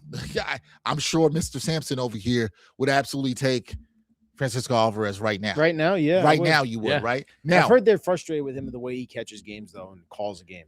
Because he's been a little all over the place But the it's- past No, couple but I've heard years. there's a stubbornness from what I understand from Joel, John, even Puma, like from stuff that I read and heard. Probably from young them ego speaking. going on there. I've heard there's an ego there and that he has a certain mindset of how he thinks a game should be called, and he doesn't exactly agree. And let's not Yeah. forget, guys, the Mets are the ones that had to stop using AI to call their pitches because that was a whole nother thing too this year. yeah. Nothing on that one. No, repeat that. I didn't Nope. hear you last one. No, that he ignored what I was saying. The Mets are the one that got caught using AI to call their Oh, I pitches. know. Yeah, Otto. Yeah. Otto trying Yeah, to throw us yeah. under the bus now. Shout out Adam Ottavino. We love Yeah. him. Yeah, no, I saw that. Listen, the Mets are one of multiple teams that was using AI, yes, but yeah, I will say it is pretty comical that in a year that's I mean, Flop for them. if I was Alvarez, I'd be pissed off too. If I had Yeah. AI telling me how Telling to me do my what to job. do. for Yeah. sure. But isn't it kind of funny though how the Mets get nipped in the butt with that like early in the year, and then like the downward spiral continues? Like, please don't tell me we put too much emphasis in AI right now, right? Like, I have no clue. Obviously, I'm not going to speak on things I don't know here, but yeah, the Alvarez thing is interesting because it's not just game calling with AI. It's what was reported earlier this year, which is that the Mets are among multiple teams that are actually just in general calling the game from the dugout. So they're being selected based on the pitcher to catcher. It's not everyone. Otto Mhm. clarified that, but it's definitely something that, can get a little messy in today's game if it's, taken advantage of. So Well, yeah, your it's guy, interesting. Desert Father from your channel here, Wardy says, can we talk about that Weaver trade instead of listening to this Yankees fan bitching about Cashman, clickbait, and switch? We did talk about the Weaver trade. we No, talked keep a lot talking about about the it, Weaver guys. We'll trade. talk about, we're We gonna got talk, it. We got it. Yeah, We got to Guys, the Desert next Father 3 feel hours good. is solely Luke Weaver talk, okay? You'll be okay. We're We actually can going to also break talk down about the it, too. start of Sammy Stafford's career, when he was born, how he was obviously at the start of 7 all the way to now. We could spend all day on it. But yeah, no, listen, I understand. We got a lot of Mets fans there. I think between fans, Wardy you'll and be Wham okay. and the New York Post, we have right around like 1,500 concurrent people watching right now. Mhm. So shout out each and every one of you. We Hit that greatly like button, hit appreciate it. that subscribe Make button. sure to smash those buttons on your way and to subscribe to the New York Post Sports YouTube channel for all things on New York sports all year long. Thanks, Brian. And yeah, I mean, Peace, final thing to Brian. say on this, have a going, Brian, is that between, what the Mets have done in this trade with Weaver and Sammy Stafford versus the other moves, this is the one trade that Mets fans, truthfully, you should not be going out of your way to complain about. We're just complaining for the sake of complaining. People can And I have always not be said that mad. much about what's been going wrong with them this year. But this, if you just do a little homework as to what's going on in the Pirates farm, you should be relatively satisfied with that kind of return. He's automatically top 5 prospect of the Mets, or you could even argue top 4 right now. So, How and people were saying, Dex, people were saying, oh, but he's not going to be ready until 2028. You don't need a shortstop. If you think Francisco Lindor is going to be the starting shortstop of the New York Mets to begin the 2028 season, I have a bridge to sell you, because I do not believe that's going to 2028 or happen. 2027? 2028. Oh, 20 You're counting on the lockout next year? I think the lockout, regardless, is going to maybe throw a slight wrench, but I think by the time we get to 2028, Lindor's not going to be a Met. I think I don't regardless, think he's gonna be a start. I don't think he's gonna be Met next year. I think he might be a Really? Met I next think year. there's too much smoke where there's fire. There might be. I'm not saying you're wrong, but I think we're going to rehash that a lot once we get to the offseason, Yeah, because 100%. that's going to be obviously a huge hot can you button topic. clarify that comment? What do you mean? What's the smoke? I think there's too much chatter. I think Tyler would agree. There's too much chatter around Francisco Lindor and his comments that we've seen publicly. I just think that David Stearns, if he's still running the team, which all Steve Cohen's indicated he will, I think he's going to convince Steve Cohen we need to get rid of Francisco Lindor. See, I don't completely disagree with you. And the one thing I told Dex heading in the season, I told others, this is going back to, I want to say like mid-February, I know what was you're about that to do. the only route that I could ever see Lindor being traded in the immediate future is if the Mets had the season that they're now having. Yeah. That is exactly this. If everything flops, if they don't even get close to playoffs, if they're a complete seller at the deadline, that completely opens up the floodgates as to, okay, we're going to continue to maybe tear this down, but to what extent? Now, Lindor still has value. The Mets don't want to pay down his contract, and he's been a great piece of the puzzle for years. And it would be a shame if his tenure with the Mets ends with the season that this has been, where it's really been because of ailment more than anything else for Lindor, Yeah. and those mental errors in the first half as well that have really nipped him in the butt. Do you Now, still think he could play shortstop effectively every day? yes, but I don't think we have more than a year left of Francisco Lindor playing good Elite ball shortstop? at shortstop. Elite Yeah. level shortstop. I think we're right at the at the end of his peak Yeah. when it comes to that. And then over the next year, we'll probably have him being a guy that you want to transition more to second base. Well, here's So- Matt Rad says, here we go again with the trade Lindor BS. Well, here's the thing. I don't think it's as much BS as it's, But we're not advocating for that. yeah, there's a difference. I don't want Lindor to be traded, and I don't anticipate Lindor ain't going to be dealt at all at this deadline, more than likely. That will have to be the most shocking thing imaginable because it's been rather quickly refuted after it was initially first spoken on over the past month or so. But the trade talks, and Dex, let's hear your thoughts on this, because Lindor is someone that I do not want to see go, obviously. And you say to yourself, okay, if you traded Lindor heading in next season and you're trying to still contend, how does that logically make sense if you're taking away a star shortstop still for you technically, who's the face of the organization? Fans are pissed off enough that Pete Alonso isn't a New York Met. How do you think they're going to feel about Francisco Lindor gone when the guy who made that decision is the same man who may very well get axed by time we're talking this time next season? There's a couple things. So, Ryan shocked me in saying that he'd be gone by next year. That would shock me. I don't see that happening. But here's the thing, and I talked about this on Straight Out Flushing before. What are the Mets doing? Which timeline are they picking? Lindor, you just mentioned, is coming to the end of his prime of where we think we could play elite shortstop. Nothing lasts forever, guys. Mets fans got to understand that too. Are you going to make this Juan Soto's team? It already is. And you also need to be concerned, and the Mets need to be concerned about this. If you don't get this stuff rolling where you're winning with Juan Soto, he's not going to want to stay here. Why would he? Because you're going to feel like the same old Mets. And I understand people are going to hear that, and they're going to immediately react and say, oh, this. I'm not advocating to say they should trade Francisco Lindor. But if it comes to a point where they have to say, hey, we're going to pick a timeline, because our one star is smacking his prime, and this other one is at the end of his prime. Who do you think they're going to choose? Right, exactly. Who do you think they're going to choose? It just makes sense. So it's sometimes not about what you want. And if you're a Mets fan, here's what you want them to do. The thing that's going to help them win, because you haven't seen that. You haven't seen any of this, right? So we all don't want to see from the Mets? Winning moves. That's what I'd like to see. Winning moves. Winning Yeah. moves. No, That's I what agree. I'd like to see. Like, I don't want to act like sentimentality doesn't exist in sports and it doesn't matter and we don't get attached to players. Sure. But nothing lasts forever. What do you think about this comment, Dex? There's a balance between from Brianna. Everyone blames Lindor, but if you have given your all to this franchise, basically been the face for several years, and don't build around it, it's not his fault. I think Brianna's on to something there. They built around him, though. Did they build well? They went to the World Series. No. They went to the NLCS. There were 2 games. For the World NLCS, Series. sorry, 2 games in the World Series. Yeah. I think they You don't think they built around Lindor? No, They tried? because I mean, yes, they've spent some of the most money in baseball the last couple of years. Sure, but you said this on this show. Oh, it doesn't mean you did well building. Right. You right. talked about money. Yeah, there's You been a said huge money miss isn't on anything. ROI here. That's okay? about the people. No, that's what I'm saying. The context of what Brianna's saying. No, they've tried to build around Lindor. Oh, okay. If you want to say, have they made an attempt to put a winner on the field? Sure. Absolutely. Absolutely. Yeah. This is not the coupons era, right? This isn't that. No. Right. So we're not saying that. And I don't think that you are saying, and I don't think you are saying, correct me if I'm wrong. I don't feel like either you guys are saying, hey, Francisco Lindor is the problem here. That's not what you were saying, right? I don't think this is the point that you guys are making. Correct. But look, a lot of players give their all to a franchise. And your boy, Aaron Judge, has given his all to the Yankees. Yes. And it hasn't resulted in them winning. Nope. Sometimes that happens. Right. And it's not, I'm not saying that's the fault of Aaron Judge. It's not the point I'm making. If anything, it pains you for Aaron. Yes. And I think this is the main point takeaway. Ryan is saying, right?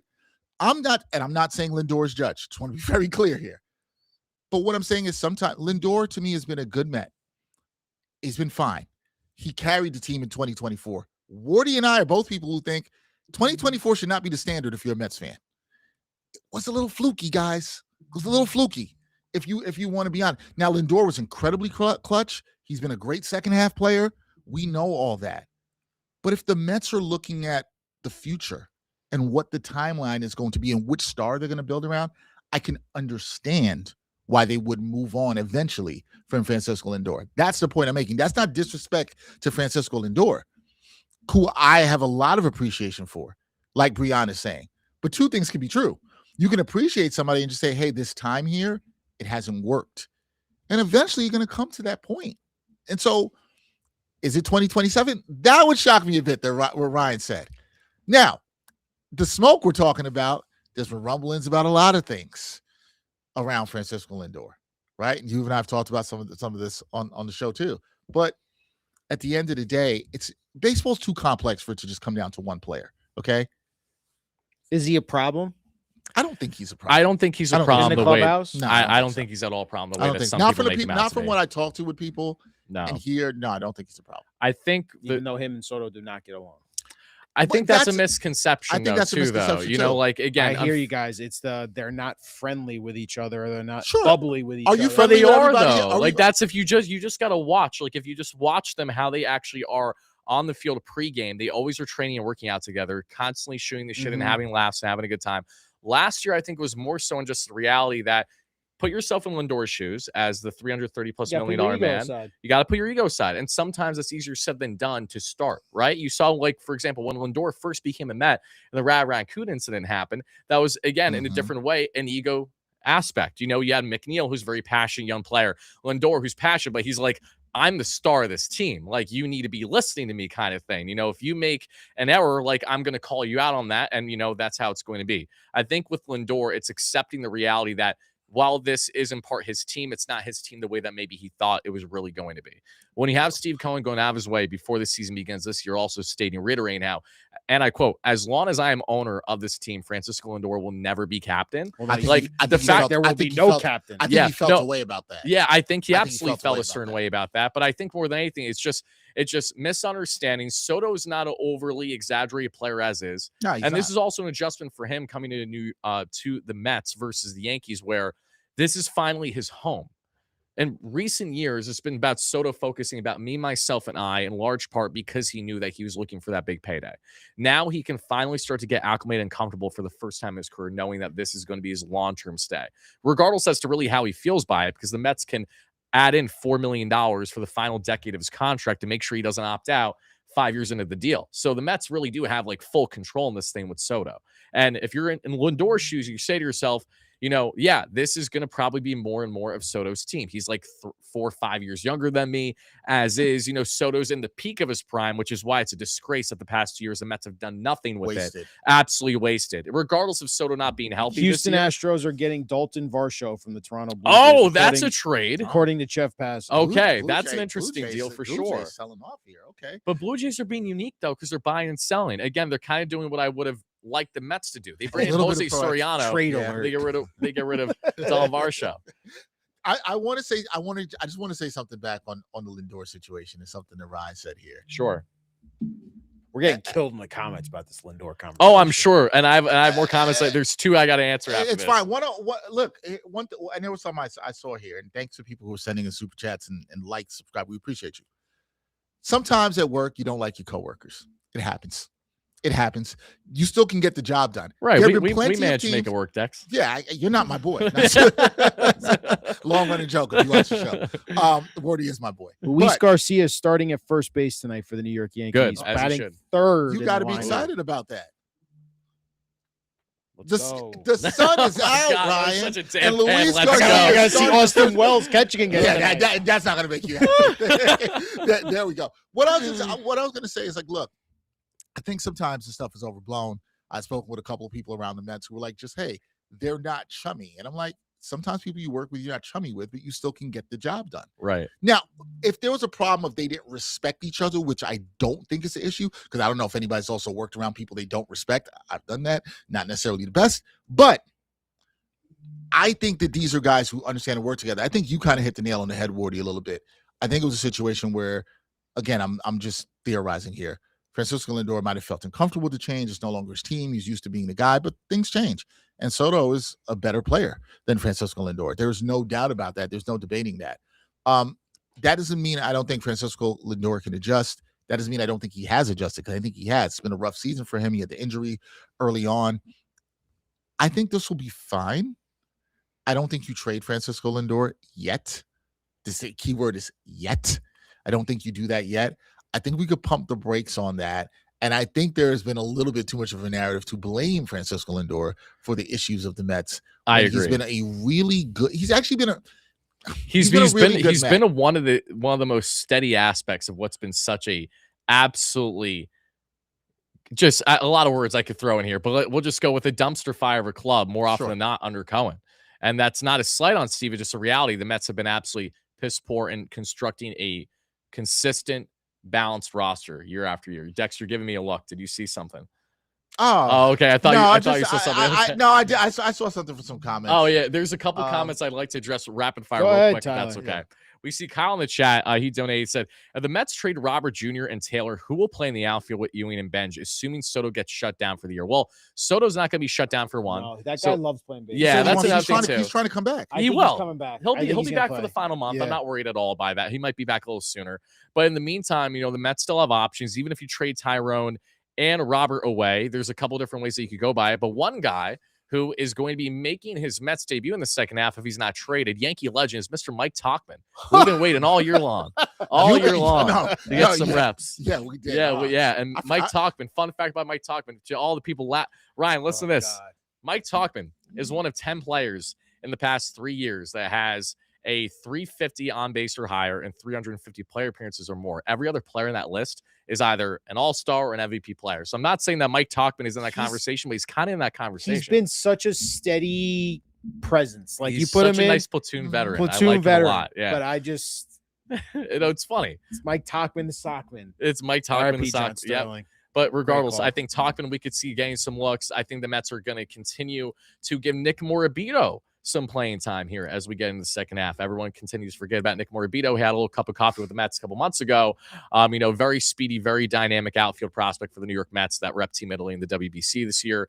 There will be other guys that the Mets consider as well, and don't be surprised if they go in the DFA category at all. We'll find out. But all in all, it's nothing to worry about, and Soto will be back. Yeah, I'm very confident he'll be back this season. Ray wants to know, are we your bodyguards, Wardy? Yes. Says Clearly. Wardy, are these your We're on the bodyguards? other side. We're protecting him actually from the very bad accurate, yeah. comments. Yeah, no, That's what we're doing. we got Ryan over here, we got Dex over here. All I know is that no one's messing with Wardy today. Look, I mean, for the Mets fan, look, if you see Nick Morabito come up, you see Talkman, who you haven't seen all year. I mean, look, do you have much to get excited about in terms of the outfield? No, but you got Ewing, you've got Benj with Soto. You should feel pretty good about your outfield if you're a Mets fan going forward.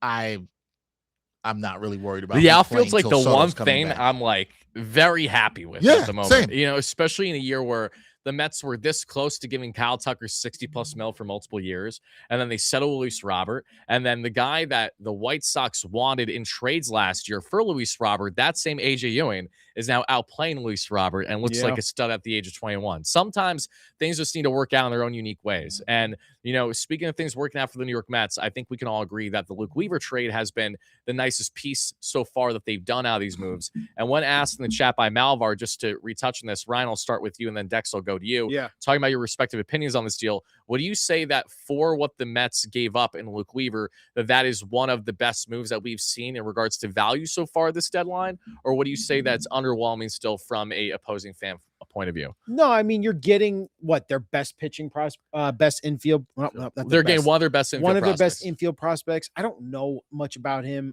He's really good. He's top 5 in the Mets farm. He's high A though, right? He is. How but old is he? I think he's 21. Sammy, 20 let's or we can 21. double check on it right now. Sammy's 21. Yeah. And he plays multiple positions, or he's a shortstop? He's shortstop, but if he plays short, I'm sure he can play other spots as Okay. well.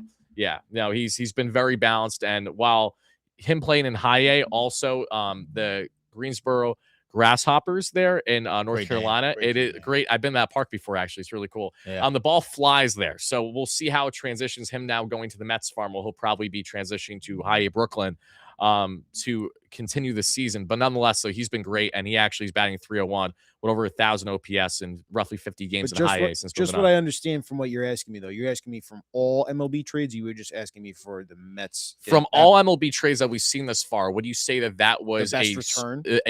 One of the better returns for what One of the the better players returns. Yeah, Yeah, I wouldn't say it's the Yeah, best, I but mean, one of. the Adley Rutschman return. It's for the crazy. Orioles was that's crazy. banana. Yeah, no, I don't think anyone can top that right Yeah. now. I agree with you there, 100%. I saw people were saying that the Marlins got an awesome return for Liam Hicks as well. Oh yeah, no, they got some good they got, I think, they got 2 or 3 prospects from the Rays, but the Rays have a good farm. Yeah. So, when you look at the They always Rays have a having good like a farm. 16th ranked guy, for a lot of other teams that could be closer to cracking your top 10. Right. So, That was the point I made with Peralta. Right. and it makes so much sense between Miami and the Rays again, because who is at the helm for Miami? It's obviously Peter Bendix, who was previously in the front office for the Rays a couple years ago. So there's just a lot of connection going on there. Can I because I know you asked a question here, Wardy, but I just wanted to, it kind of ties into what we were talking about before. So what the Mets got in this Weaver return, I think a lot of fans are automatically going to think about, okay, you got a shortstop, he's 9th ranked prospect. What does that mean for Lindor? Right, to tie into what we're talking about. If this is your shortstop of the future, we are all agreeing that he's at the end of his prime. He was a 9th ranked prospect for the Pirates. He is now going to be one of the best prospects in the Mets organization. Right. And that's why I think the return is good. Anytime you can get a guy that can come in and be already one of the best prospects in your organization, that is a good thing for the Mets, whose farm system has taken a hit in the last couple of years. So to me, that's good. But do you think this maybe signals that the Mets are seriously thinking about their future at shortstop here, even though this may be a couple of years away? I think a little bit, because again, this brings us all the way back to our point from like, I don't know, like 20 minutes ago when we were talking about Lindor as to where we could see him over the next couple of years. Again, I don't think Lindor is going to be the starting shortstop of the New York Mets at the start of the 2028 season. So that right there, again, if we're talking about ETAs and we're talking about if a guy's not going to be traded and stays in the farm, and if should he properly develop, there is a logical reason to believe that if Sammy's not traded, he will be playing for the New York Mets in the next calendar year and a half. That's not nearly as outlandish as some people are, I think, making it out to be. If let me put it this way. Sammy Stafford is so coveted as a Pirates prospect, where, AJ Ewing didn't have nearly the amount of eyeballs they had on him last year. And look at what he was able to do. Skyrocket through 3 different levels. Yep. You really don't think that if Sammy just continues his trend, he won't be knocking on the door by the time we get a 2028 spring training? I mean, he absolutely will be. If he is, then you're excited as a Mets fan. And I didn't realize this. I don't know if you had said this before, Wardy, but this was from Michael Marino, who tweeted this out about how incredible of a story this is for Sammy Stafford going to the Mets. Diehard Mets fan from Westchester that's County, even better. I didn't even know that. Who went to 2024 Mets games. So he was there during the OMG year. And in an interview with Sammy, he told Michael Marino, I quote, "I'm ready to get after it. I'm one of the biggest Mets fans ever and will give the Mets everything I have." Oh my God, dope. that is a sick quote. Yeah. Again, Mets fans, you're ready to run through a brick wall for this guy, and all you guys are saying, "Oh, I don't know who Sammy Stafford is." He knows who you are. Okay, he's one of us. Literally a diehard Mets fan that is added the org. You have to like that. Super chat, Tyler, for $5 from Jeremy Williams. He says, "I'm sick of people claiming clubhouse relationships are the reason for the team's failures. It's why we did the rebuild for 25 and it didn't work." Okay, so let's start with this. Dex, do you want to lead or you want me to lead? I will say this. I'll just very quickly go before ahead. you go. Yes, I think chemistry matters. I don't want to say that it doesn't matter. I think people are disingenuous about workplace relationships, because this is how I always look at sports. Sports is still, it's a workplace. I think people are a little bit disingenuous about that and how it goes down. And I will encourage everybody to ask themselves, do you like all your coworkers and do you still get your job done? That's what I would say to that. Does that happen? Does it matter? Somewhat. Does it matter to the degree I think people think? No. And unless it's a situation where dudes just hate each other. And listen, some of y'all still go to work with people y'all hate. So that's what I'll say. Okay, so again, I'm sick of people claiming clubhouse relationships are the reason for the team's failures. It's why we did the rebuild for 2025 and it didn't work. So my reply to this, I'll probably say, is a lot of it has to do with the fact that going back to, again, not even Steve Cohen. Let's peel the layers back even further here, because this has been a franchise issue when it comes to culture and when it comes to relationship clubhouse issues. This goes back for as long as I've been a Mets fan for the most part. And a key reason as to why this is commonly brought up is because, again, of the market that we're in. When there are failures, when teams fall short of success, especially when you have top players like Lindor, et cetera, the first thing that we're going to be doing realistically, either people in the media, fans, et cetera, you're trying to nitpick, okay, what are the reasons for this? What can properly explain why we have been such a bad team? And that's why you automatically think clubhouse culture and clubhouse cancer and all those things. How the Mets had a healthy clubhouse the past number of years consistently? No, they haven't. They most certainly haven't. And a lot of it, unfortunately, has to do with the Mets front office and their roster build in recent years and Hmm. bringing in players that don't necessarily fit properly with the team, either because there was a mismatch in player evaluation and how they're going to fit in this market. I think a great example of that was, again, last year, Dex, we think of the trade deadline. You think of Ryan Helsley. You think of Gregory Soto. You think of everyone not named Tyler Rogers, okay? Because what do these guys have in common? Small market to big, not able to make that transition, okay? We also think of the endless guys the Mets have brought in from Milwaukee. Essentially, everyone not named Tyrone Taylor has been a dumpster fire that the Mets have brought in from the prior Some Stearns guys regime. can't play in New York. So I agree with you. I understand being sick and fed up about, claiming that clubhouse relationships, are the reason for the failures when this has been going back, over the past year plus. But I would say that there are so many reasons as to why the club has the failures that they have right now. It is not just one specific thing at all. Like this is, and that's what makes it more frustrating because you wish it was one specific thing. Because if it was, then you think that you can navigate and get out of that soon. I think I'm in the same boat. And Ryan, you know this from the quote with Steve Cohen from just over a month ago here. I'm really concerned about the immediate future of the New York Mets for justifiable reasons. He opened up to Joel and John a lot, and He that really one did. really stood out to me is that he admitted that the farm system's in trouble too. The future of this team, and that's why they're doing what they're doing I right know, now. Exactly. But again, it's a matter of, do you have the right guy in charge? Right. Making those trades. Because these are important trades. I understand Luke Weaver, he got one more year of control. He's your best reliever you're trading, right? Yep. So everything is Tyler's saying.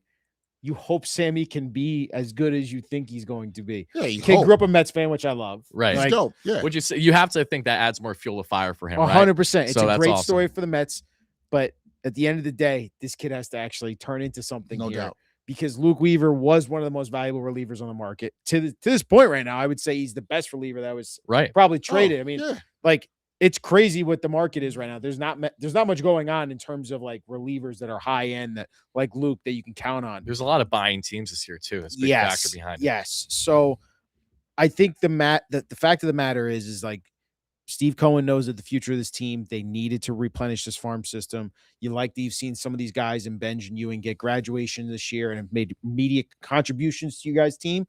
But I just wonder, again, I've always had this was very eye-opening me for Stearns this year. Like everyone praised this guy for how smart he was in the offseason for the moves for Luis Robert, Jorge Polanco, and then stop outing me, Ryan. But that's the truth, though. Like you weren't the only, I know. you weren't the only one. Every writer and insider felt the same way. Like, oh my God, what an offseason for David Stearns. Oh, He's for positioned sure. the Mets brilliantly.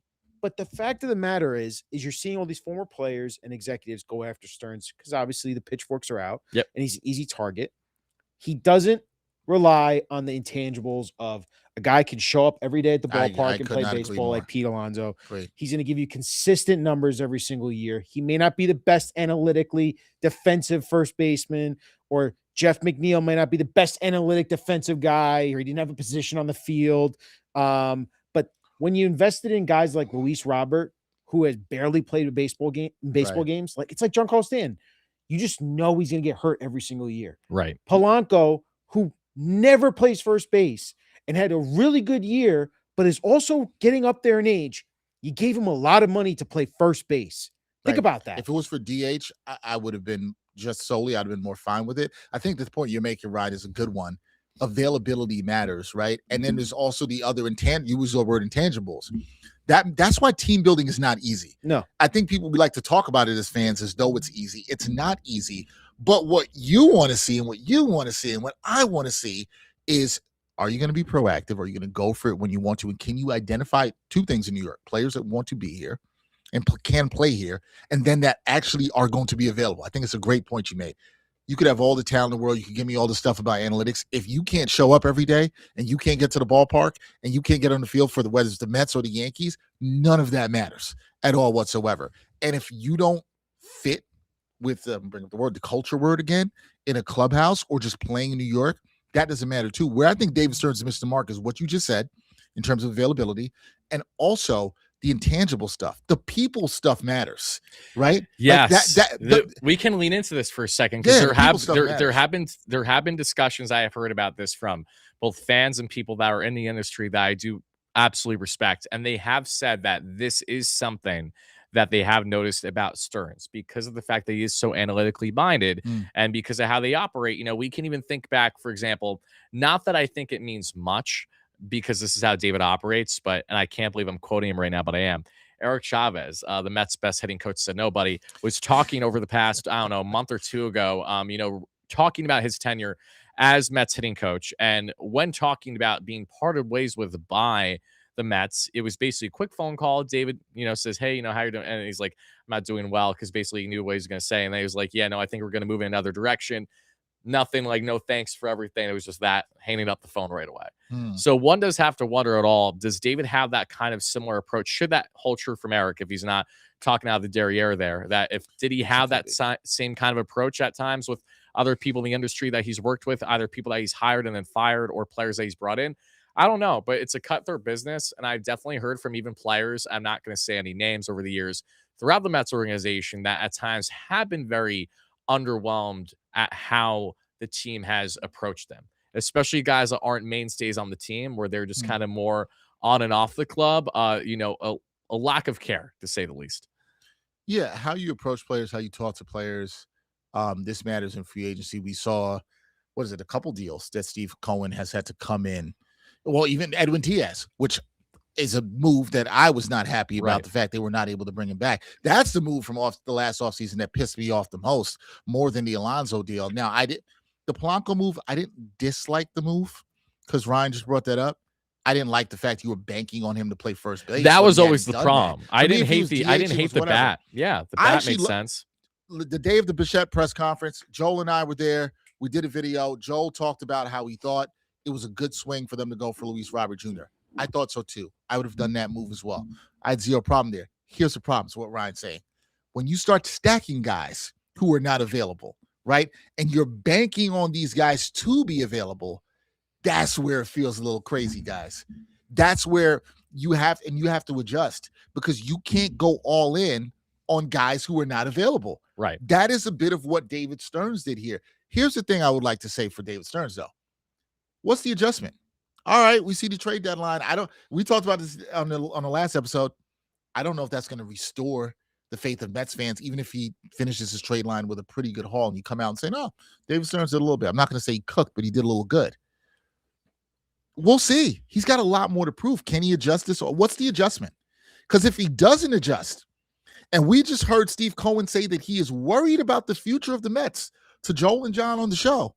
Well, what's past worried? Afraid? He's feeling despair? What's the next thing? Because this is a big offseason for Stearns. This is step one. Do your thing, you can sell. And everybody knows you have to sell. Right. But what's going to happen when you have to adjust and rebuild that roster for a team that expects with their payroll to contend in 2027, assuming that there is baseball? We have a super chat here from Legend 24/712 says, nah, Stearns is wasting time trying to get cute and creative with the lineup. We got money. We get proper players, not projects. But this is what Ryan was saying. It's not just about money. You can't just have it about money. Right. It's more than that, right? The money is not enough. It's having the right people in place. It's not being, listen, I'm an analytics guy. I think analytics are good to support what you're seeing with your eyes. I'm not anti-analytics. I think that's just old school and sticking your head in the sand. But analytics, but you also have to factor in the other things, availability. What's the type of player that can play here? Does it work here? What's the identity of the team? What is the identity of the Mets right now? They don't have the Mets haven't had an identity since 2024 when they were the OMG Mets, because they just really rallied together. And what was, again, not the best constructed roster, but a team that just really rode off of the fact that you could tell how much they care for one another. That's where you look at clubhouse culture and you say to yourself, yes, you don't have all the same like-minded individuals in that clubhouse, but they really came together in a movement where they overcame 10 games below 500. And you could tell that they really, like, just the passion was there. There's been no passion with this Mets team the past 2 years because they've been utterly incompetent for the past 2 years. They've literally been arguably the worst team in Major League Baseball since June 12th of last year. Why is that date notable? That's the day Kodai Senga went down with injury, and the Mets have been in. I was at that game. You were at that game. So it starts with you, Ryan. Your fault, okay, Ryan. checks the Yankee fan at the Mets game. 90 minutes away, and the Yankees have still made no moves today. Dexter, we got a friend of the show here coming on here. Hector Beaucamp. Let's bring him in. Hector. Hector, From what's Latino going Hi, on, buddy? guys. Hector I'm doing does a good. fantastic job. We're good, bro. Everything good with you? Yes, sir. All right, well, are you as down as Ryan is right now that the Yankees have done nothing here at the trade deadline here on Monday? Yeah, as you can tell from my 5 o'clock shadow on my beard, I apologize for the echo that's in the background. But first and foremost, thank you, Dex, Wardy, and Ryan. Thank you guys for having me for this conversation. But yeah, I am as disappointed as Ryan is. I messaged him. I replied to one of his tweets when he put out the Yankees just being the Yankees, and I'm like, what's new? Damn. It's the same old story, man. And I think what's frustrating, and I'm following along, is like, and this is something for I want to open a discussion, guys. They have traded away in the last couple of days Camilo Doval. They've traded away Giovanni Cruz. They've traded away Jake Bird. So you're down 3 relievers, depth relievers. Yeah. You're about to start the months of August and September. Where the hell are you getting the bullpen relief? Right. It's coming in the next It's coming the next hour and a half. Yeah. This bullpen's been taxed. Hector, you agree. This bullpen is getting destroyed every day. So where are the reinforcements coming I from? don't know, man. You know, and It is a great question because I'm sorry to cut you off. I just want to add Oh, this go ahead. right back to you, my guy. Like the Mets, for example, have actually lined up very well as a potential destination for Yanks, especially crosstown rival to a trade. You don't have to move the family far or anything like that. But Mentor's gone, Raley's gone, Weaver's gone. Essentially, every reliever that the Mets really had a chance to part ways with, unless you want Devin Williams back. But I know the answer to that. There's slim picking. So heck, yeah, I guess the great question is, who, if anyone, stands out to you that could actually impact this bullpen for the better, given how sparse of a market it is? there's What we no saw a couple big days ago.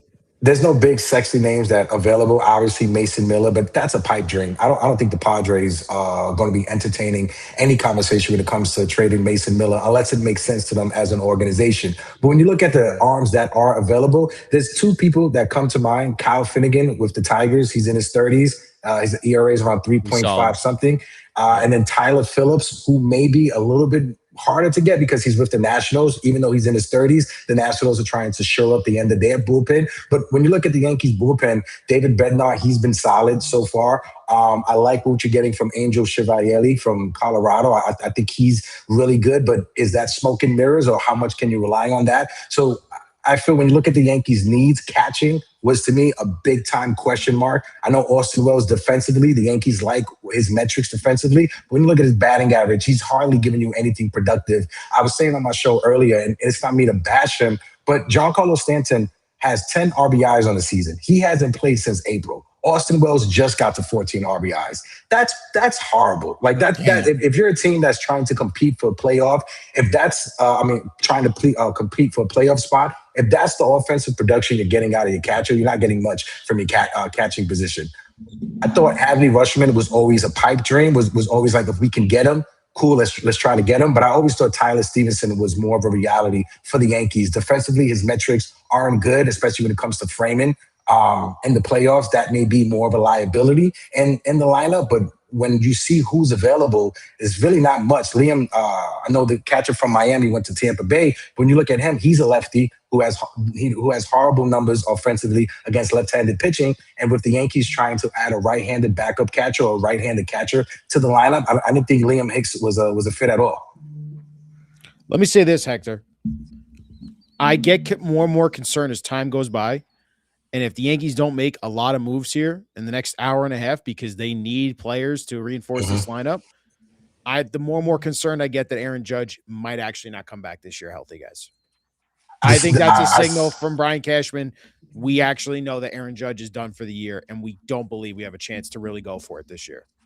I thought the Yankees trading for Luis Garcia was a signal that Giancarlo Stanton was not coming back this year, even though there's video footage from Gary Phillips. He put it up that him in the stadium. But when you look at it, having Giancarlo Stanton on your bench as just a DH, Luis Garcia feels like when the Yankees added Edwin Encarnacion in 2019, when Judge and Stanton were mixed significant time and they just needed a bat in the lineup. Luis Garcia, I don't kind of see it like that because he's still young and has a year and a half of controllable years. When you look at Aaron Judge, if the Yankees do not add anything significantly, I agree with you, Ryan. That's them signaling that Judge may be out longer than they expected. I was always saying that Cody Bellinger would probably come back first before Aaron Judge. But when you look at what the Red Sox gave up in order to get Adley Rutschman, I know a lot of people are saying that's an overpay and, for Rushman, but when you're trading in your division, when you're trading with a division rival and you're trying to A, improve your team, but also B, stop the Yankees and Rays from improving themselves, that's the package that if you're a GM, that either makes your career or breaks your career. And the Boston Red Sox felt comfortable in pulling that trade off, and the Yankees didn't want to give up ERC and Carlos Legrand. When you look at where these prospects rank on the top 100, the one that the Red Sox gave up was ranked 49th. ERC was what the Yankees were trying to headline the trade. He's ranked at 72, but then you have Carlos Legrand, who's 76. It just didn't match up for the Yankees. When you look at Dax Kilby, he's ranked higher at 52, but the Orioles, they don't need a shortstop. They need young pitching, and the Red Sox, they just offered up a better package. Sometimes it goes like that. Just want to make a note here. Our Joel Sherman tweeted this out. To complete the deal with the Pirates, the Mets are taking on $2 million of Weaver's contract this year and $6 million next year. Yeah, you got it. Oh, okay. That is notable because we were hearing rumblings that, the Mets aren't going to take on any money. And I was saying they probably will, as long as it's not like a long-term commitment. Like Lindor at 4 or 5 years is a very different conversation, eating, say, half that deal versus Luke Weaver has one more year left on his contract, or even Sean Manaea, who I know is getting paid a lot more, but I've been thinking about Sean, if there's at all a market out there, you only have 1 year left at $25 million. Is that something that the Mets would be willing to eat a chunk of in order to actually, go ahead and make that type of move happen? Well, they did. That was the price, literally, to go get the prospect that they were. That makes sense. Hector, back to you on the Yankees. Do you think should this team do to try to address the catching situation? Because the top names they could have got are off the board. We even talked here about Francisco Alvarez as a possibility for the Yankees if the Mets were willing to trade him. Luis Torrens has been said that he will not go anywhere. But where do the Yankees go now to address a need? Because this offense is terrible right now, and they need some bats, especially if Judge is not coming back anytime soon, or Stan. Where do the Yankees go from here?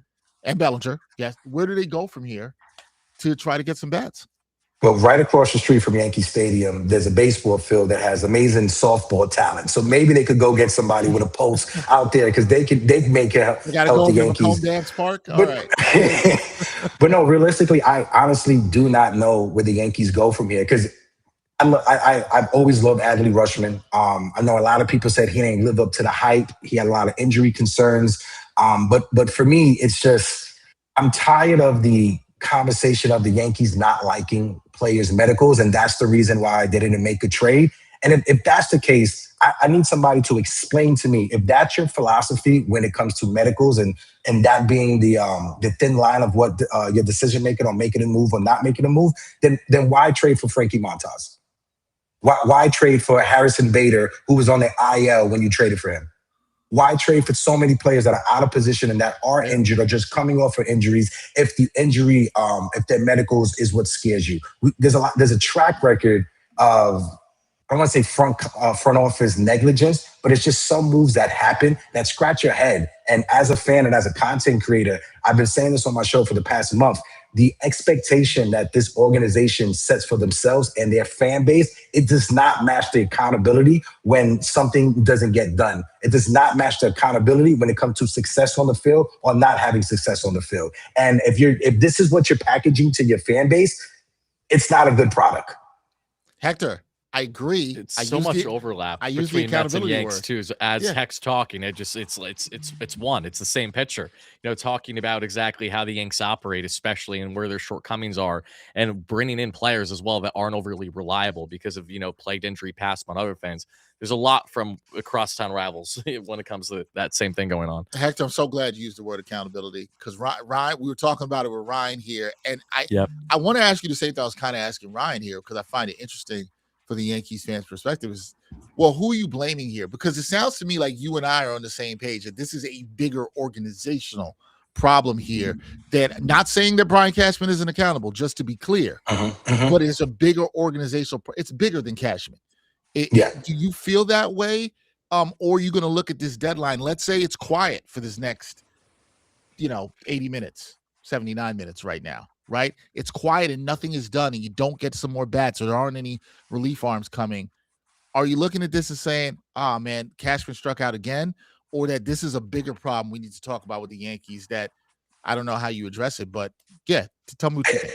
I think it's 50-50. It could go both ways because Brian Cashman, he's engaging with these teams when it comes to trying to improve this roster. I can't be mad at Cashman if other teams are trying to fleece him, but they're not fleecing the teams that they trade with. I can't be 100% mad at him. But at the same time, I'm not a fly on the wall. So I don't know what they fully offered, or we don't know what the trade negotiations were that happened between, say, the Yankees and the Tigers, or say the Yankees and the Baltimore Orioles. After the trade happens, a lot of reports come out and say, oh, this, they wanted to include this, but they didn't want to include that. We're not in the room, so we don't know 100% definitively what it is. But when it's year after year after year of coming into a season with question marks at third base, question marks at shortstop, and your game plan is, hey, in the middle of the season, we're trying to see what happens at the trade deadline. You need to address these issues in the offseason so at the trade deadline, you can add on a cherry on top of your pile when you're trying to make that postseason run. You shouldn't be hamstringing yourself the first month and a half of the season, because the first month to 2 months of the season, the Yankees were one of the, if not the healthiest team in baseball. They didn't have any one of their starters go on the IL. And then 2 months happened, the June swoon, and then everybody started getting injured. They started falling like flies. You need to address these issues that you're having or question marks that you have coming into the season in the offseason. The Dodgers, if they have question marks, they address it in the offseason, not in the middle of the season. Tariq Skubal is the cherry on top of the pie. The Yankees weren't a Tariq Skubal away from winning the World Series. They were bats away from winning the World Series. So when it comes to trading George Lombard or any of the prospects, to me, there's nobody that's untouchable unless it's Ben Rice or Cam. Those are the two untouchables. If there's a trade that presents himself, let's say, I was about to speak, let's say that if a player like Juan Soto was to become available and the Yankees decide, you know what, George Lombard is the reason why we're not adding that bat to the lineup, then there's a problem. But that's not any of the players that are available. If there was an Aaron Judge 2.0 available, you trade George Lombard for him. But that player's not here. There's no player like that available on the market.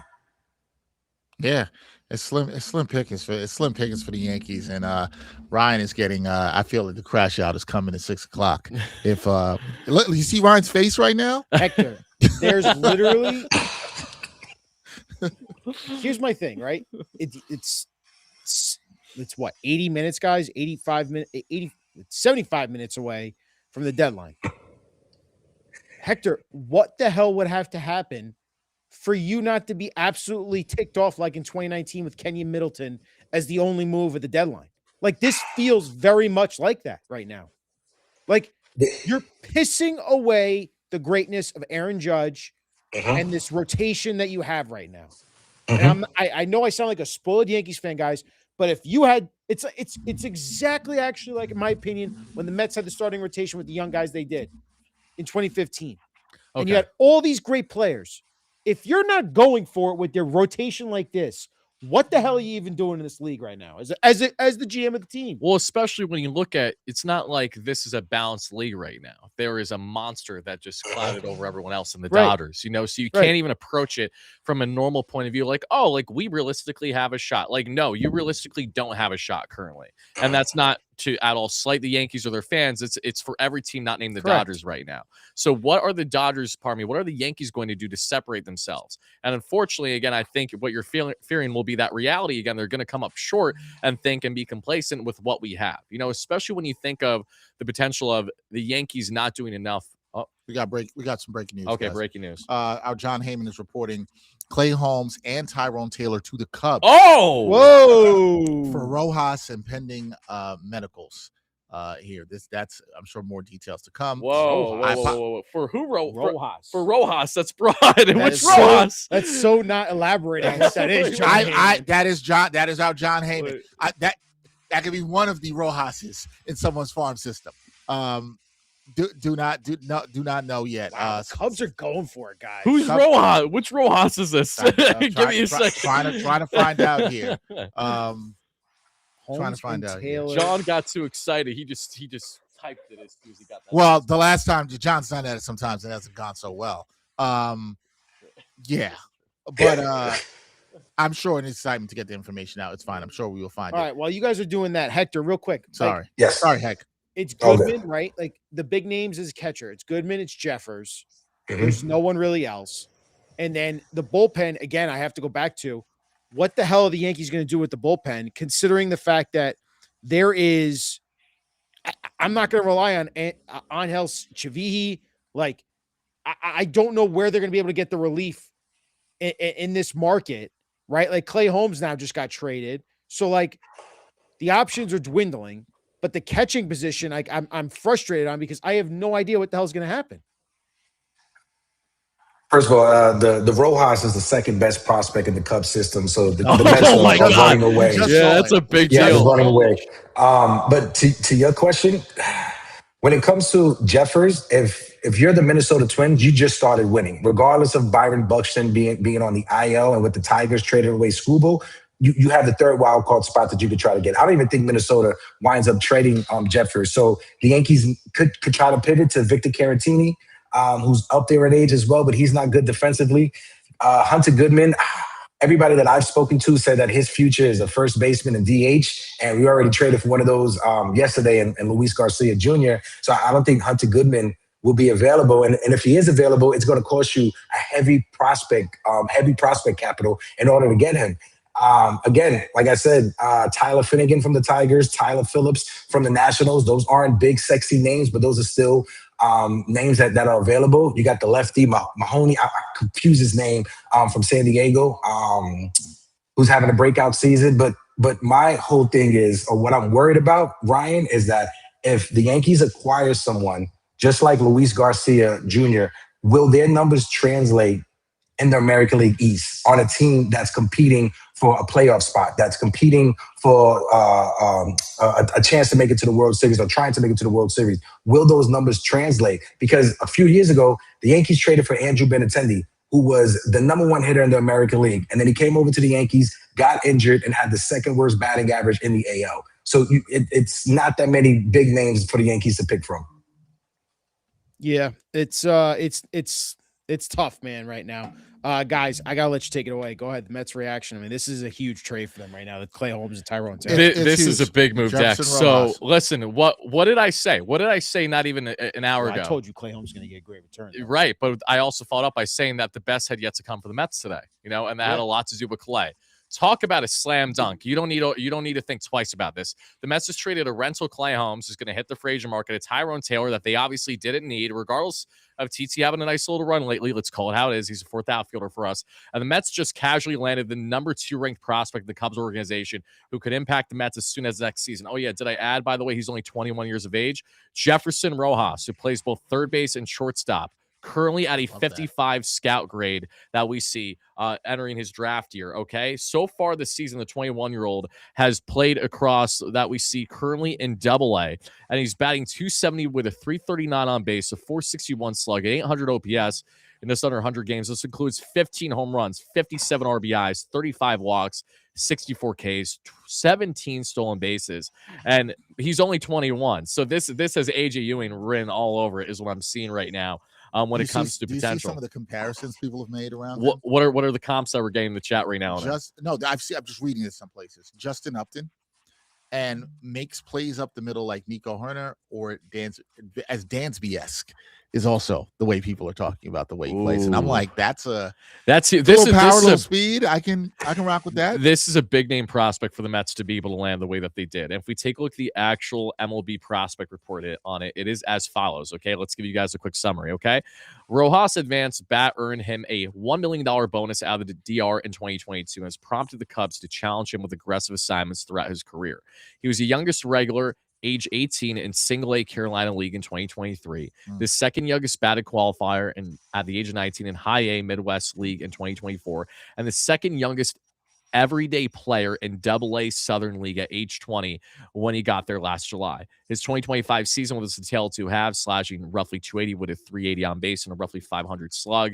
And then while Rojas' pitch recognition and bat-to-ball skills didn't diminish after he got to AA, he stopped hitting the ball with authority. So that's something that we're going to be keeping a close eye on, obviously, as he continues this season. But it's still a solid hitter that has around that 15 to 20 home run pop currently. He has average speed with very good instincts and picks his spots to steal bases. There's some question about his long-term position after he split between shortstop and second base last year, and it looks like he could profile better at third. And knowing that the Mets don't have a third baseman locked down besides Bo Bichette right now, and Who knows? I mean, listen, if we're going to take anything more than a grain of salt than what Ryan is saying on Lindor not being a Met to begin next season, would the Mets be willing to make their infield defense even worse and put Bo Bichette back to short after he opts in, and then give this kid a run at third, not lawn, into the season? That's something that wouldn't shock. Yeah, who's playing short? He's Bichette if you traded Lindor. Oh, if you traded Lindor. Yeah, that's what I'm getting. I'm not saying that you should. I'm just talking strictly hypotheticals. I don't want Bo out of third as is. He's a dreadful shortstop, and he has been like his whole career. So it's not going to help when it comes to defensive upgrades there. But Mets fans, you should be ecstatic about this move. This is a slam dunk move. This is the best trade the Mets have pulled off so far leading the deadline. This is an easy win for David Stearns. You don't even need to think twice on this. You thought Sandy Stafora was a nice pickup as a diehard Mets fan at the age of 21. Now the Mets just landed one of the top infield prospects in all the National League, and they got it for a rental Clay Holmes, basically. He's the 63rd ranked prospect according to MLB Pipeline. Yeah, we take that every single day of the week, Ryan. That's what we do. Dex, back to you. No Mets prospect is ranked higher than that right now. We do not have a great farm because we had so many guys come up from the farm this year. The Mets just added 2 guys that are now going to be in the top 5 of their farm system. Oh, absolutely. This is huge. Yeah. This is a great pickup for them. Just wanted to also add, and sorry, thank you for sticking with us, Heck. Oh, good. Another catcher off the board is the White Sox are getting Joey Bart from the Braves. So Yankees still looking to upgrade a catcher. That has not been done. The White Sox being major buyers has been crazy today. They're trying to win. Was it their first division title? Yeah, they're hungry. 2021. So we'll see. I'm hungry too over here. I know. Well, so is that. But they're a bit more White Sox all fans. I think hungry. are a little bit more hungry. No, but when it comes to the White Sox, you have to see, out of all the teams that's in the playoff hunt right now, they have, I would say, the most pressure to try to convince Murakami to re-sign with them. Because when his contract is done, Freddie Freeman's contract is done with the Dodgers. So the White Sox, they have to go all in trying to convince Murakami to re-sign with them in the South Side. Yeah, it's going to be interesting. Last thing before we let you go, Heck, because this is going to be probably for me. Well, it's not going to be fun for Ryan. I'm just watching Ryan in the next 67 minutes. Is going to be how is he going to handle this, because the clock is ticking. They have to make at least 3 moves. Like, I think Hector would agree with this. At least 3 moves. They need to get a reliever, a right-handed catcher first and foremost, a reliever, and I would like to see them get a right-handed bat, preferably an outfield. If I tell you right now, my picks.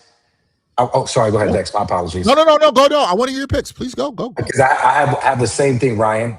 The outfielder, right-handed outfielder I want, Elio Ramos from the San Francisco Giants. You get him. He has 1 more year of the control. He mashes left-handed hitting. I think he's hitting 305 or 310 against lefties this season. He's okay serviceable against right-handed pitching, but you need to upgrade over Trent Grisham. Trent Grisham has not lived up to the billing and what he's getting. Defensively, he has regressed tremendously. And if I'm the Yankees, I'd rather see Spencer Jones out there. So with Cody Bellinger and Aaron Judge not coming back to the middle of September, you go out there, you get Elio Ramos, you put him in the corner outfield spot, you allow Spencer Jones to prove himself over the next month. And in September, whatever happens to the roster. But I'm with you.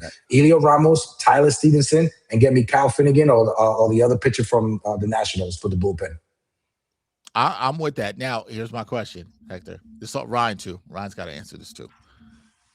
If that doesn't happen, if none of these moves are made at 6 o'clock, and you can then text, it's full fucking red alarm. And excuse my language. No, that's fine. It's red alert for Yankees. Red alert. The truth is, and Nikolai agrees with I wish this, I had a red as light a to Yankees put fan as well. It's red alert. I want to know what the hell's going on with Aaron Judge. If you Yeah. haven't made any moves to address the team, Brian Cashman has to come out and say, here's our update on Aaron Judge medically. He's coming back this year or he's not. The Mets not have gonna done this literally verbatim in years past with DeGrom, where they would purposely, have an underwhelming deadline. You're like, why? Moments later, presser, oh yeah, Jake's he's not returning. He has a setback. He's not going to be back the rest of the season. Now, We've seen this right in the wall. I'm not saying that's going to happen, think that's but I best- understand but why don't you're you guys furious. see I that? can see that coming. That's Yeah. literally seeing the forest through From the trees. trees. Like you. Yeah. Now, if that happens, this is the point we're talking about that Hector was saying, that you were saying to Ryan. That's a disservice to the fans. Yeah. It's just It's it absolutely would be. disservice to the fans. You can't say that. There's no way you can't say that. Sorry, go ahead. I was gonna say it would be just like 2023 when Aaron Judge banged up his toe in LA. How long did they feed us along? Like, well, another week, 2 more weeks, 3 more weeks. 2023, I was screaming for the Yankees, hey, you guys need to try to figure it out in the draft. You guys haven't been able or situated to try to get a high draft pick in a long time. If Aaron Judge is going to miss the season, let him miss the rest of the season. Jason Dominguez came up. He revitalized our playoff hopes for like a week and a half, and then the Yankees missed out on the lottery, and I wanted them to target Nick Kurtz, and you see what he's doing with the Athletics. But I'm in agreement with you, Ryan. If the trade deadline comes and goes, and the Yankees if they do not significantly improve this roster, then I'm going to be calling for, and I think many Yankee fans will be calling for a press conference from Brian Cashman, and let us know, give us a direction. This is the thing that bothers me, because as somebody who was grateful to see the Knicks finally win a championship, breaking news, Yankees fans. Heck, you're going to want to hear this. This isn't anything too crazy, but this is something regarding the Yanks. The Yanks are working on a deal right now, according to Ken Rosenthal, to bring in Heliot Ramos from the San Francisco Giants. Yeah, you called it. There you go. You called it. Cashman is cooking. Y'all didn't have any faith in Cashman, and he was out here cooking. Y'all said he was asleep at the wheel. Whoa. More from Joel Sherman. More and more it is possible the Yankees do not get a catcher. Jeffers and Goodman do not appear to be moving. Yeah, Jeffers ain't going anywhere. Talks with Pirates about Henry Davis, who is not the kind of bad hitter they need. Wow, Joel's cooking. Joel's cooking out here. Seymour looking at relief and a right-handed outfield bat. Still an hour left.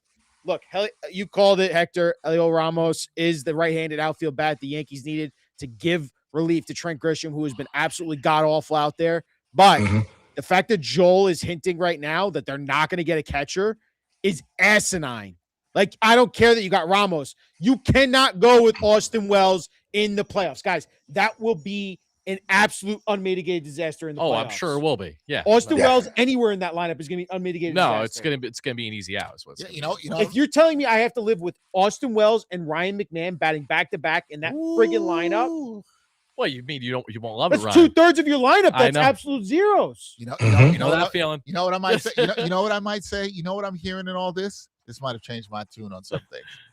If I'm David Stearns, you got to call Brian Cashman right now. And you got to say, I know it's hot for you out in these streets. I know you were looking for a catcher. Where you go with this next? What do you want to pay for Francisco Alvarez? The clock's ticking. You know what Brian's going to reply with? Ticking. He's going to give us a used napkin. He's going to give us a chip. He's That's going to fine. give us an empty cup. And you hang up the phone. You be like, good luck with that. Yeah. You hang up the phone. You tell him good luck with that.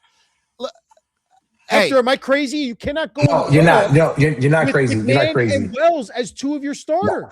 You're not crazy. Even if you don't like Tyler, and I know the Yankees argument is going to be Austin Wells' defensive metrics. His defensive metrics, they favor his metrics over Tyler Stevenson. And I understand that because Steve Stevenson is the worst framer in baseball, but you need to get some type of life, even if it's a backup catcher, somebody that can give you something off the bench from that position, because Austin Wells hitting below the Mendoza line is not it. And I'm with you, Ryan, when it comes to the frustration, because when the Yankees drafted Austin Wells, we were told that his bat will make it to the big leagues. His bat is a 30 home run potential at the big league level, and it's never lived up to a quarter of the hype. Austin Wells, Anthony Volpe, they've never lived up to the hype. It's been Yankee prospects that fly under the radar, like Ben Rice and Cam Slittler, that actually prove something at the major league level. So I'm right there with Ramos, you, Ryan. he has 3.5 years of control, including this year. I like so that 3 deal years for of the control after this. This is such a Yankees move.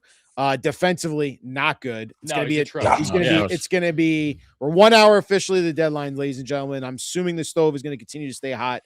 But according to John Heyman, the Yankees still working on acquiring bats. And John with the obvious. Their run production is down more than a run since Judge went out. Yeah, we know. The worst batting average in baseball is down with injury. So you're telling me you rely on Aaron a little bit, huh? Yeah, no, that's all right. You need some oomph. I get this will be a platoon. Heliot Ramos will be the he's a platoon because he can't trust Trent Grisham. But actually, I don't even know if he's going to be the platoon to Trent Grisham. I think he's going to be the platoon probably to Dominguez or Spencer Jones, whoever's playing left field right now. Yeah. They are. So is this not good enough of an answer for you? No. Okay. No. I'm just checking. No. This is a nice little Band-Aid. Austin Wells is the worst qualified hitter in baseball.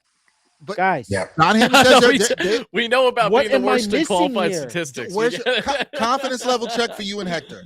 Confidence level that this is still an F deadline until you get a starting catcher. Confidence that Cashman. But you're not going to get the catcher you want, though. That's what you need to realize. Go get Hunter Goodman. Everything for Hunter Goodman. But you know he's not. Everything. You know he's not going to do it. They need to get a starting catcher, guys. I cannot emphasize this enough. What's For the you to confidence focus level solely that on Cashman gets this done? framing in an What's Hayden automatic ball Senger doing? strike zone. Am I guys? I feel like I'm taking crazy pills. You're This not is an crazy. ABS You're not. ABS strike zone call right now. They live in a world where technology literally gives you strike or ball. I don't give a flying F about framing in today's game right now. Stop giving me this crap about this guy steals strikes for Austin Wells. He's one of the best framers in baseball. Defensively, we really like where he is. Not to mention, Hector, last I checked, Austin Wells, when he got drafted by the Yankees in the first round, he was not known for his defense. In fact, they thought he was going to be a first baseman or a DH. So they taught him how to defensively be in their system as a framer and a defensive guy. So you're telling me I can't take a Hunter Goodman, who's one of the best bats in all baseball at the catcher position, who statistically and analytically is not a good defensive catcher. You can't teach him how to play defense in the next couple months? You can't get that bat in the lineup every day? You're not willing to give up one of your best prospects for him? I am sick and tired of the Yankee narrative, and I'm not going to carry the water anymore if they do not come away with a catcher here in the next hour, because Elio Ramos and Luis Garcia Jr. are not going to get it done offensively for you guys. I'm just telling you how it is. Right now, they are platoon bats, guys. They are platoon. That's all they are. Correct. They're not everyday starters. Right. So and you all also you're bring doing in guys is, that don't give you anything besides the bat. It's a Ramos brings you sinking nothing. ship. Yeah, and you're plugging besides the bat. holes right now. That's all you're doing. Not even a Band-Aid. We're talking about a whole. So, okay, what's the confidence level, Hector? What's the confidence level that Cashman adds another couple pieces in the next 57 minutes? If Cashman wasn't willing to trade George Lombard Jr. for Tariq Skubal or Anthony Rushman, I don't think he's going to do it for Hunter Goodman. As much as I would love Hunter Goodman, my confidence level, if I had to grade it, 1 to 50%. 10. Still 1 to 10. 1 to 10, I'm at a 5. Oh, five? I'm at a 5. I'm at a 5. Where you at, Ryan? Confidence level 1 to 10. I'm at a 2. 2. What, Nico? What are we saying? 0? He has no confidence. Damn, this is depressing. You're going to need right. Nico or one of your other producers to do like an overlay to highlight the vein that's throbbing on Ryan's head and do like a vein countdown to see what happens. a vein watch for Ryan. Vein watch. Oh, man. We'll have to watch. Hector, I'm taking crazy pills here, man. I don't understand. Save me some. Save me some. Dude, it's guys, like the media, like I know we're part of the media, but like I feel like the writers are always carrying the water for Cashman. They're always like, no. This guy knows what he's doing. They have their system. The Yankees try to paint this narrative that they know what they're doing more than anyone else in baseball. But at the end of the day, this is a team that has a chance to be the best in the American League. And you cannot continue to run out Austin Wells every day and try to convince us as fans that this is the answer, that this is our best chance of winning. You're lying to us as fans, and you're doing a disservice like Tyler and Dex talked about. You're doing a disservice to the fan base by saying this is the best team we can run out there. Yeah, I can't disagree. There's no again, like I said, the accountability or the expectations, they do not match the accountability with this organization. I think that's fair. Hector, man, we appreciate you, bro, for coming. Thank you, guys. With us. I hope that you feel better after 6 o'clock. That's my hope for you too. I'm praying for Ryan. Honestly, I'm going to send him a 10% discount for better health, so he can speak to somebody after this. Yeah, you know what? You need some Mets and Yankees therapy after this. All right, Hector, we'll talk to you soon, bro. Peace. Later, guys. Appreciate you guys. Later, Ryan. Later, Dex. Thanks, Later, appreciate Woody. you, buddy. All good. My guy, Hector. Good Hector luck and God bless. Beauchamp from Latino Sports, big Yankees fan, content creator. Shout out the to whole Heck. nine. Heck does a great job there. Ryan is on tilt. Yeah, well, let's give the 6 o'clock hour is going to be. You guys can talk about the Clay fascinating. Holmes trade. Let's You give Ryan a breather. You need a break, Ryan? Yeah, let's give Ryan a breather. Talk about the Clay Holmes. Yeah, let's go. Okay. Let's talk about this trade. I This- just Mets saw, fans are like, dude, we need to talk about this trade. I know we need to talk about this trade. Yeah, Let's you do. talk about it. I it. saw. Go ahead. Can we just before Yeah. we hit Clay Holmes? Can I just say one thing? Yeah. I saw a tweet just now. I wanted maybe I could see who it was from. Hold on, let me just pull this up here. I hear you, Mets fans. I see the 1,000 you guys spamming. All right, Rojas. I know. We got Rojas talk. Don't you worry. I got a lot to say on it. This is from another Mets content creator. I'm not even gonna put their name out here. But in terms of the you can see Yeah, I see. You see what it is? Yeah. And in terms of Joel was tweeting about the financial details of the Weaver trade. And this person said it's an L for Stearns. In the Because- Weaver trade? Yes, because you're selling for 1.5 years of Weaver for $7.5 million, essentially. And I'm like, you just got yourself a top prospect in the organization that is immediately a top 5. Who cares if you have to pay the money? And here's the other thing I'll say to that fan. It's not your money. You're out here counting. Who cares? Who cares? Because this is in conjunction. We have to talk about this in conjunction with the Clay Holmes deal, which I want to get to now. The Mets just landed themselves another dope prospect. And I was watching some highlights while Hector was talking. This kid's got good power. He seems like he has decent range in the field. You know, he's a multi-tool talent player. And Yeah. that's what you want. You want guys that are uber athletic that obviously can play around the diamond. And We that's what talked you bring. about athleticism. The Mets needing to add more of that. this year. Absolutely. We talked about that. Yeah, for sure. Heading into the season, that was a point of emphasis that we had when it came to Mets player development, was that, okay, AJ Ewing, Carson Bench, these guys actually bring a new element to the club when it comes to strong base running. Facts. Very good, if not elite defense in the outfield, and the bat to ball skills for spreading for all fields. What's there not to love about them with their respective games? So while, yes, the Mets don't have too much on the athleticism front going outside of the youth movement that's kind of been going on with these youngsters as of late, it doesn't feel like it's going to be long before we see some of these guys at the bigs again, because if the Mets are looking to contend, they can still contend while having that influx of young talent. That's something that Stearns knew very well during his time in Milwaukee. And that's the Brewers, a great run again this year. What has been right in the heart of the Brewers' great run this season? Yet again, calling up top prospects, giving them a leash, and them taking advantage of the opportunity. So when you see Sammy Stafura going back to the trade the Mets did with Weaver earlier today, bringing in a diehard Mets fan growing up at the age of 21 who's expected to hit the bigs as soon as potentially 2028, that's exciting enough with all the hit tools that he brings. But this is a different beast with getting Jefferson Rojas, because you're automatically adding, you could argue right now, you could easily argue that Jefferson Rojas is like undoubtedly the Mets top prospect now. And I think that's a fair thing to say when you look at who would have been ahead of him. Realistically, who would have been ahead of him right now? I can't think of a single prospect right now in the Mets farm that I would have over Jefferson Rojas, especially he's at 21. And you mean to tell me he could be in the bigs next season? How does that not get you excited as a Mets fan? Seriously. Again, some guys you watch, and again, I understand there's levels to this. You'll see guys hit in the minors and then come up and do nothing. But this guy was, from what I've seen, you're looking at the numbers for him right now, right?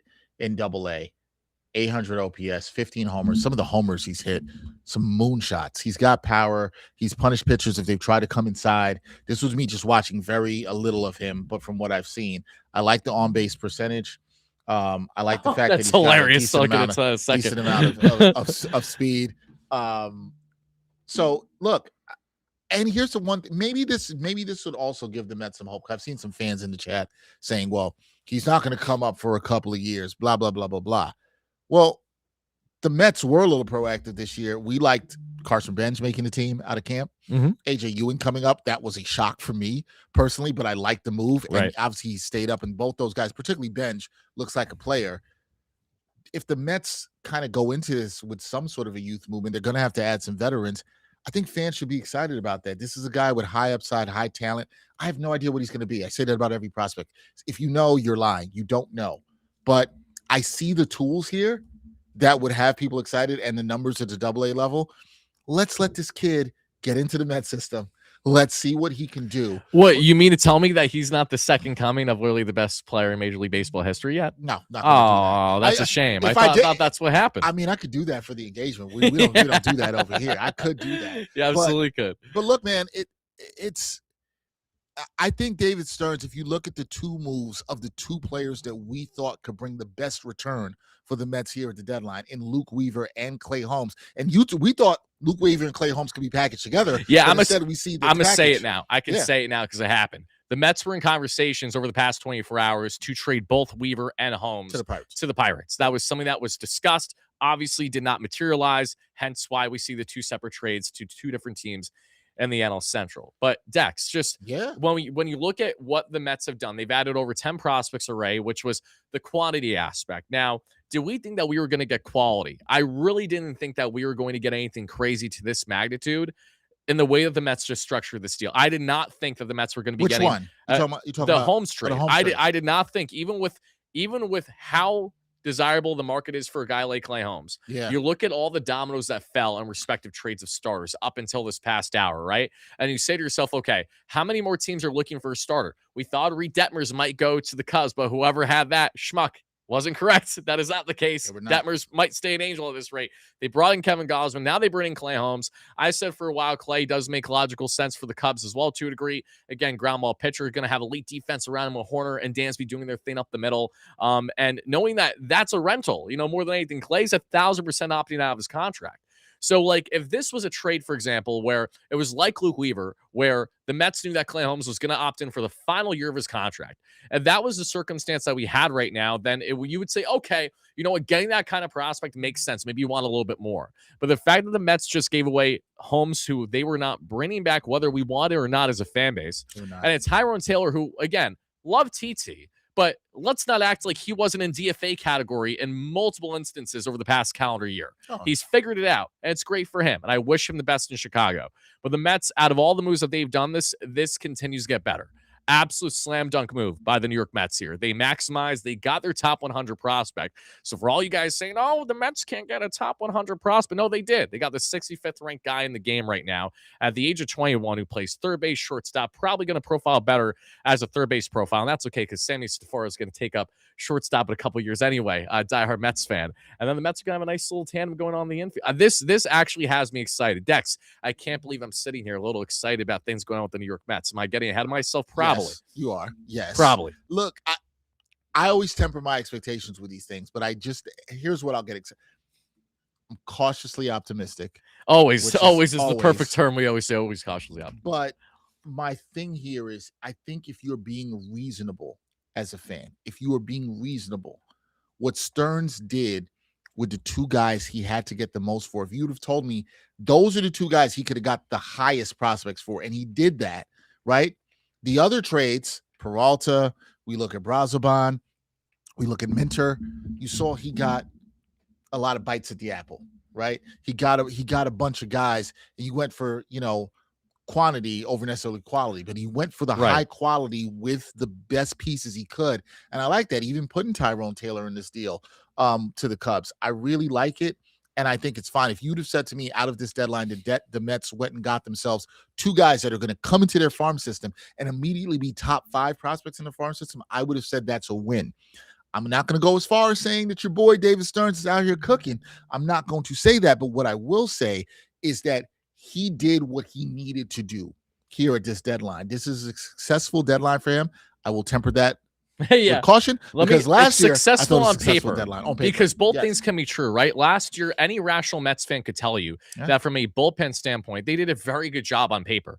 Okay, where the Mets missed the mark last year with the bullpen, unfortunately, was that there wasn't, I guess, enough thought process behind small market to big market adjustment, right? Mm-hmm. And it's not overly shocking that David Stearns, who also has had his fair share of struggles adjusting, going to big market from small market as an exec, that the Mets are having a similar woe, if you will, with players that they find themselves bringing in. Ryan Helsley, again, was a year removed from leading the National League in saves of roughly 50. Then he comes to the Mets and he's having yips, essentially. He's tipping every pitch imaginable. He looks like, a shell of himself out there, far from a major leaguer. And then you have Gregory Soto, who's bounced around. He's been in some big and small markets, a flame-throwing lefty, but cannot command the strike zone well and doesn't even get lefties out consistently. So that was a bit of a problem.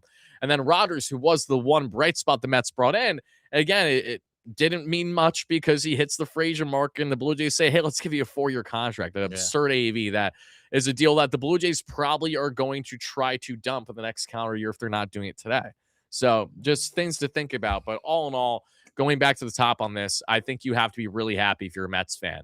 The most underwhelming trade is definitely the Brooks Raley deal with the Phillies, no doubt about it.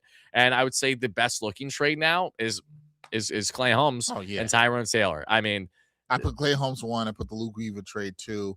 I actually like what the Mets got for Freddie Peralta, because I do too. I actually, it's probably better than what I expected. It is better when you deep. Let me put it this way: could you put Jefferson Rojas as a better prospect than Jonathan right now? The answer to that is yes. Bless you.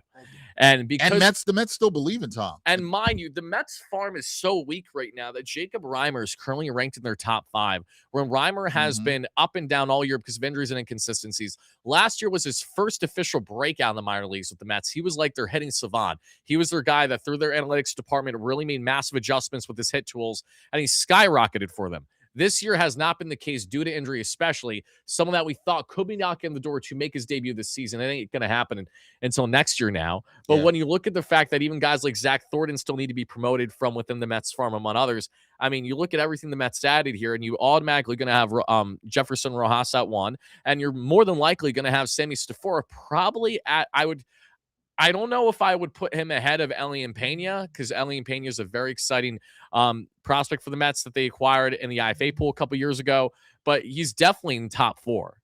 I would put him over Jacob Reimer every day of the week right now. Got 2 guys in the top 4. That's good. But you know what I'm seeing a lot of in the chat now? What are we seeing a lot of? Everybody's like, hey, the Mets fans, I should say.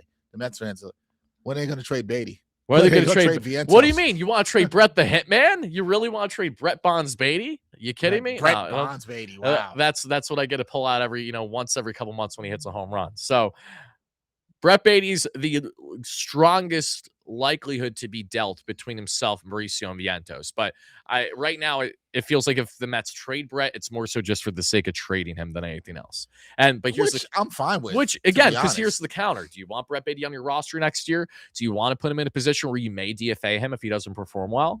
Like Vientos, again, no minor league options left, doesn't provide anything besides the bat, and when the bat isn't there, you literally have nothing. And then Ronnie Mauricio is your quad A player. Maybe he's someone you actually maybe want to give some looks at second base down the stretch. Say, Marcus, I know we're paying you a bag, but we didn't orchestrate that contract. Just ride the bench. We don't need you playing. Give Ryan Mauricio everyday reps at second base down the stretch. Who cares? Give him the final run to see what you have him. And if not, part ways with him in the offseason. Sure. Fine. And Vientos, Beatty again. Figure out, look at this laundry list moves for the New York. Let's do the math right now. Okay, Dex, can you count the left and I'll count the right? I'll count the guys the Mets have traded away. You count the guys they've added. So okay. traded 4 is 12. 2. Okay, there you go. So we got Minter, Peralta, Weaver, Rorvit, Raley, Brosman, Taylor, Hum. So there we go. We're already at the over. Remember John Heyman when we were talking with him over the past week or so? He's thinking over 6, and I asked you over 6.5 trades. Yeah, there we go. We're already at 7. And the Mets could still move.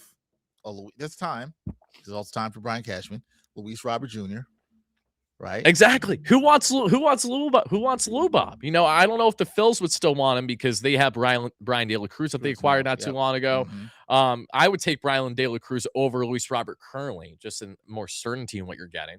So somebody I don't know. Somebody may want to take a flyer on him. I for sure. But what contending team would take a flyer on Robert right now is my question. Other than the Yankees, I mean, here's I guess contract. Yeah, it ain't gonna happen now because you guys just got buyout. Ramos. You get a $2 million buyout with him. I don't think the Yankees. The contract is not your problem. Yeah. The majority of it's Eden Array this year. The problem is the guy doesn't play baseball. That's the problem. I don't disagree with you on. Now, does Brian Cashman want to take a risk in a guy who's also not always healthy? That's the thing. In case you guys were all wondering, the Yankees gave up a top 5 prospect for Elio Ramos. Really? Yeah. Who did they give up? Henry Lelane, their number 5 prospect, 6'7" left-hander, flamethrower. How? Okay, but is he going to probably profile better as the reason why they gave him is because they have pitching depth and because of the graduation with Schlittler. They're locked up long-term with Rodon, Cole, and Fried. Do you know what the Yankees farm was currently ranked entering today? Oh, it's not good. But okay. But the thing I'll say this, though, is you gave up a top 5 prospect, Tyler, for a platoon outfield bat.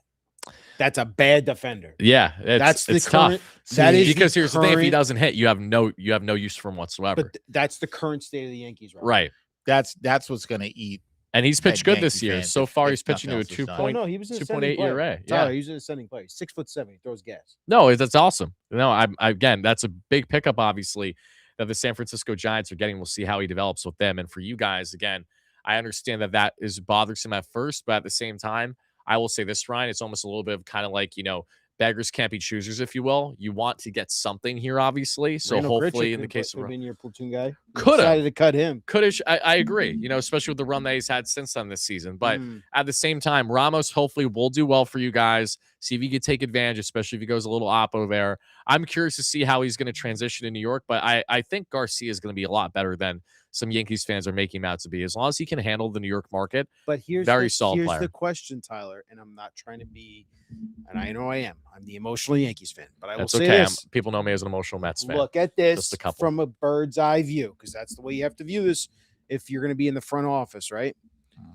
How does Garcia get enough at bats when Stanton and Judge and Bellinger all come back You to have to get justify that creative. trade? He doesn't. Ben Well, Rice is. Would you agree? Ben Rice has been an MVP like player for the. He's been entire league? awesome all year, 100%. Yeah. So I'm going to take away his at bats. No, of course No, not. it's not happening. Am I taking away Giancarlo Stanton if he comes back fully healthy? Here's the thing. If Giancarlo, I think you have to play a little bit based on the early results. And I know that's a tough thing to do when you're like, okay, we should maximize and have our best talents in the lap.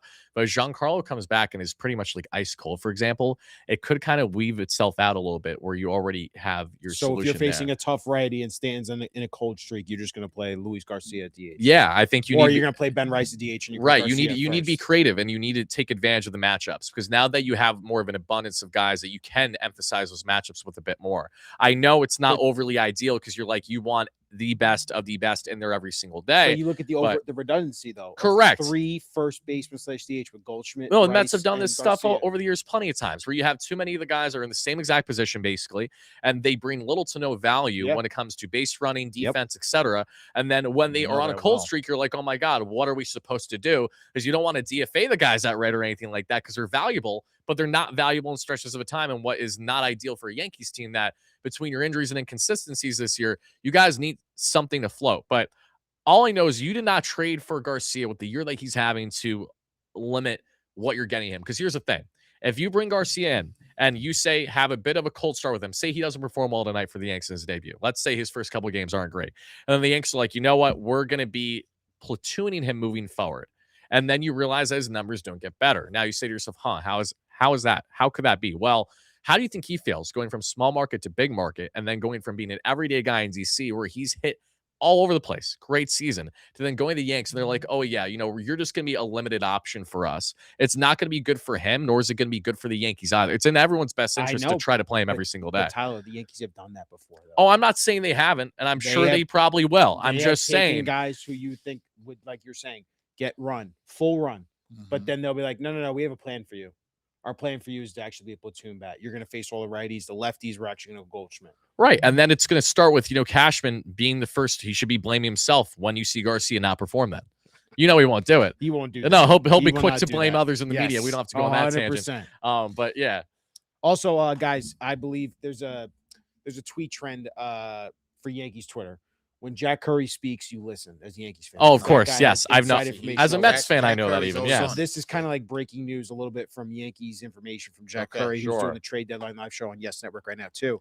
He says, do not be surprised if we see George Lombard very soon at the major league level. So he's not getting traded, which we all kind of figured. But this kind of puts the thought I was saying to you guys in the beginning of the show. Lombard's going to get the call up here real soon to get to the major league level. And would not be shocked if tomorrow he gets called. And here's the thing. It wouldn't also be shocking if that's to a degree to somewhat less than the blow if Judge is not progressing the way that you want. Because that's how Cashman, I could 100% see him playing. It'd be like, listen, I got good news and bad news. So, let's start with the bad news. It's the PR news. spin of it all. 100%. Not saying that Lombard coming up should not excite Yankee fans. I'm not saying that. But where I will say pump the brakes a little bit, if you're going to say that kid is going to be the answer here, I don't know if it's the answer, Dex, but he's supposed to be the future shortstop for the Yankees.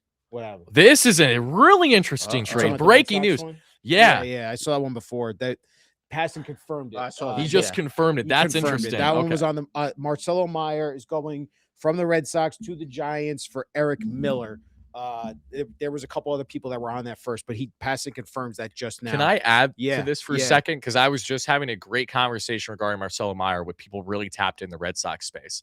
What I was hearing is that going back to earlier in the season, there was some belief that Alex Cora didn't love the way that Meyer went about his game because Meyer has really had success his entire career. He's a pretty boy, wealthy boy from Cali, and he's had everything kind of the way that he's wanted in life. And now that he's with the Red Sox, having some early growing pains, and the way that he goes about his game is different. Where example, And this is coming from trusted sources in the Red Sox organization, mind you. So take this with great seriousness.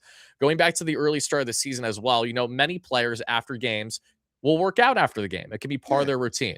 For Marcelo Meyer, no, he's far more focused on having a nice dinner after the game, having a little nice out, things along those lines as a young, high-rising player. And that might not rub everyone the right way. And there was some confliction earlier in the year for Boston that could have at least went a little bit in hand as to why Cora didn't speak too glowingly about him. So to see Marcelo not only get traded, but to get traded to Cali makes all the sense in the world. So that's a really interesting move that Boston just pulled off. And they just showed you right then and there how they value Marcelo Meyer, a once highly touted and coveted infield prospect for them, now a thing of the past. Well, sometimes this is what we were talking about with David Stearns and Brian Cashman. Sometimes you have to reassess things and say, this person doesn't fit our culture. You have to know who they are. They don't fit what we're about, what we're trying to do. These are tough decisions you have to make sometimes, and that's what it's going to be. The Yankees actually gave up Henry LaLane, the number 5 prospect, and Kadeem Kent, Jeff Kent's son, the number 13 prospect in the organization, both going to the Giants. And John Heyman is saying that the Yankees are still looking at backup catchers, not starting catchers. Okay. And inquiring on righty hitters still and bullpen help. Luis Robert, you are a New York Yankee. That's what I'm hearing. I guess we'll wait and see. What's that? Are you really hearing that? No. I'm being sarcastic. I'm sorry. I should have realized. What's funny about that? The amount of times when I've done my live shows over the past, and the amount of people that always spam fake news, especially if I leave the restroom for 2 seconds, and I'm like, they got me going sometimes. And then the one time they actually had it right, and I didn't believe them for 5 minutes. Chris Bassett, when we got traded to the Mets years ago, I stepped away for 2 seconds. Everyone's spamming pass. I'm like yelling at them. I'm like, shut up. I'm like, we've been live for like 5 hours already. Nothing happened. And oh wait, it actually happened. So because that trade did come in late. I do remember that. Right. Look, I think just to go back to the Jack Curry point of it all with Lombard, you can't listen. He's supposed to be the future at shortstop. Yankee fans have suffered through watching Anthony Volpe, your boy Anthony Volpe. You wouldn't call that suffering. So y'all don't really suffer, but yeah, he is one of the worst qualified hitters. There's no doubt about that in the history of baseball, mind you. He's supposed to be the next Derek Jeter, though. In terms of OPS, with the amount of at bats that you guys realize that? Yeah, I know. The John Boy stat. He is one of the worst statistical OPS in the history of baseball for the amount of at bats that he's gotten to start his career. But we've been told by the Yankees, you're not looking at the right things. Now, mind it, again, he's not the problem with this team, but you do need you guys, we're talking about Lindor. Shortstop is the most important position on the field. He's got to be your captain of defense. I can't tell you how many times Anthony Volpe is just running out in la-la land when a fly ball goes out in the outfield, and he has no idea where the relay throw is going. He has no idea how to cut off the throw properly. He also doesn't have the arm, right, to make the throw at home if there's a play at the plate, or if he's fielding a grounder and he's got to throw a runner out at first. His arm is not talented enough. So the fact that they have tried to run him out every day and say, this is the guy, this is our shortstop, you're lying to us. And we all see it. But you just refuse to admit your mistakes. And that's the problem with the Yankee arrogance that they have, is they tell us, you guys don't understand what you're seeing out there. Because we have our analytics. We have our view of this guy as a player. And we actually believe in him, and you guys just don't understand. Well, that exact philosophy is why they're going to continue to be in their purgatory the way that they are. I mean, it's as simple as that. As frustrating as it is, that's the reality. You can't have that kind of egotistical mindset from front office down where you're so contingent on our homegrown talents are going to be our biggest needle movers no matter what. See the big difference here. Let's paint the picture for a second, okay? How did the LA Dodgers get to where they are now? Yes, they spent a boatload of money and they acquired a generational talent. That certainly helps. MLB bailed them out with the TV network deal. A lot of things. But let's also not forget that prior to them starting to spend big the past half decade, they have been a top dog in the NL West for the previous 10 to 15 years. And that's been because of tremendous player development and in-house, obviously, talents. Now, what was the big takeaway from the Dodgers throughout that 10, 15-year span? They never got over the hump. And why didn't they get over the hump? It's because they were too reliant on their in-house talent. Yeah. So what did they say? Let's break it up a bit. You know, let's continue to boast our farm, but maximize our assets for when it's time to play. And while the Dodgers have went out and played, and they land Mookie and they land Freddie, and they, of course, have made the monster signings that they have, you have Brian Cashman trying to remind you why what the Yankees didn't do was the right move for the club. You know, and we see the exact same thing happen with the Mets in recent years with their front office, among others. So no. I just wanted to say, because you had this in our Joel Sherman cooking on Twitter as usual. Joel with all the shade here for the Yankees. Without being able to complete deals in the main aisle, letting y'all know that they're out here bargain basement hunting. Without being able to complete deals in the main aisle, Yankees seem to be trying to give Boone as many platoon edges as possible. Now, people have to understand, I talk about this all the time. When Joel tweets something like Pay that, attention to the words he's saying. pay attention to what he's saying and Right. what I would say to people if you've been around this stuff. And It's- this kind of goes to what Ryan was saying and you were saying. This is where the PR spin is starting. This is going to be the Cashman spin, like Dex Uh-huh. was about to say. I peep game on this, right? Like I see Complete the the spin- deals in the main aisle. The Do you main know exactly aisle. what he Yeah, means of by course, that, right? of course, and absolutely. that and We talked about being in the big market versus being, going from Whole Foods to Mhm. being in Walmart. We've done all this talk all the time oh yeah. in Mets land. This is nothing new. Yeah. But when you hear that, and this also tells me where Joel's getting his information from and his sources, somebody within that organization isn't happy with how they're shopping. That's what that says to me. Right. Everybody's not on the same page. They're not happy about where they're shopping. It's like sometimes you might not be happy with where you're living. You might be happy with how you're living. The Yankees are not happy where they're shopping, but they're trying to say that they're giving Aaron Boone as many platoon edges as possible. But platoon edges sometimes feel like you don't have answers. That's what it feels like, right? So they're going to sell you on Ramos with his 835 OPS versus lefties, Garcia, his 918 OPS versus righties. And with all that being said, the Yankees are still shopping for at least one reliever. And I'm going to sound like Ryan here. You better be, after what you've given up and given up all the depth here and haven't done anything. Well, yeah, thanks. Pay attention to Joel's words there is all I'm saying. Absolutely. Read, without being able to complete deals in the main aisle. I'm not a Yankee fan, but we love baseball. That's not the Yankees acting like the Yankees. The Yankees. That feels like the Mets Well, under the here's coupons. here's the thing though, and Ryan, you can attest to this. I don't even think any rational Yankee fan or baseball fan has the right to say, about what the Yankee way is, because the Yankee way is most certainly not what it used to be. And it hasn't been that way for 10, 15, north of 20 years now. And it all starts again from ownership down and how they operate and what they're complicit with. So, when I think of Yankee way, again, I think that in so many ways has just been so watered down.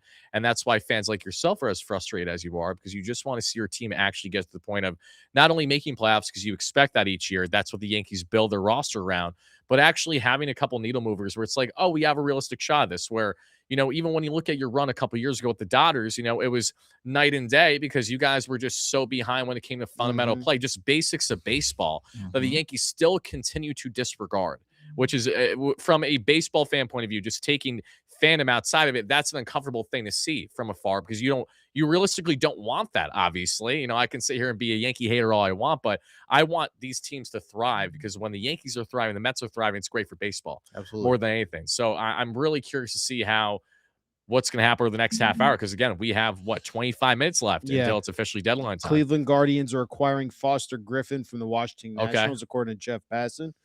To further your point, though, what you're saying right now, Tyler, is yes, Yankees fans want them to operate like the Dodgers, like the Yankees did in the 90s. It just isn't. It hasn't happened in well over a decade. So I think we've come to the realization of that. I feel frustrated that it's like the Volpe thing a couple years ago, where we see it every day. We know Anthony Volpe's not a starting shortstop, but yet you keep telling us, no, this is a guy we want. It's the same thing with Austin Wells right now. You're telling us that's a starting catcher. We like him defensively. We like him as a defensive catcher. But I see it every day and say, that's a guy who I know when it comes playoff time, I cannot trust. And he's not going to get the job done. And you're going to be paying for it big time when you get bumped out of the playoffs by the Red Sox or the Rays, because you don't have an offensive catcher and you weren't willing to pony up for any of the prices for a starting catcher to make a trade. This feels like a very much like we're going back to another year of an excuse for Cashman. So here's a question, Ryan, Dex. We'll start with you, Dex, on this. Okay. When you look at, because we're talking New York baseball here, right? Let's throw the Mets and the Yankees in this conversation. When you look at the seasons that both these teams have had, between the injury plagued year for the Yankees, Aaron Judge led, but still a team that's fully expected to make playoffs, but likely going to fall short of the moves that they should be making. And Mets team, that season's essentially been over as soon as it started.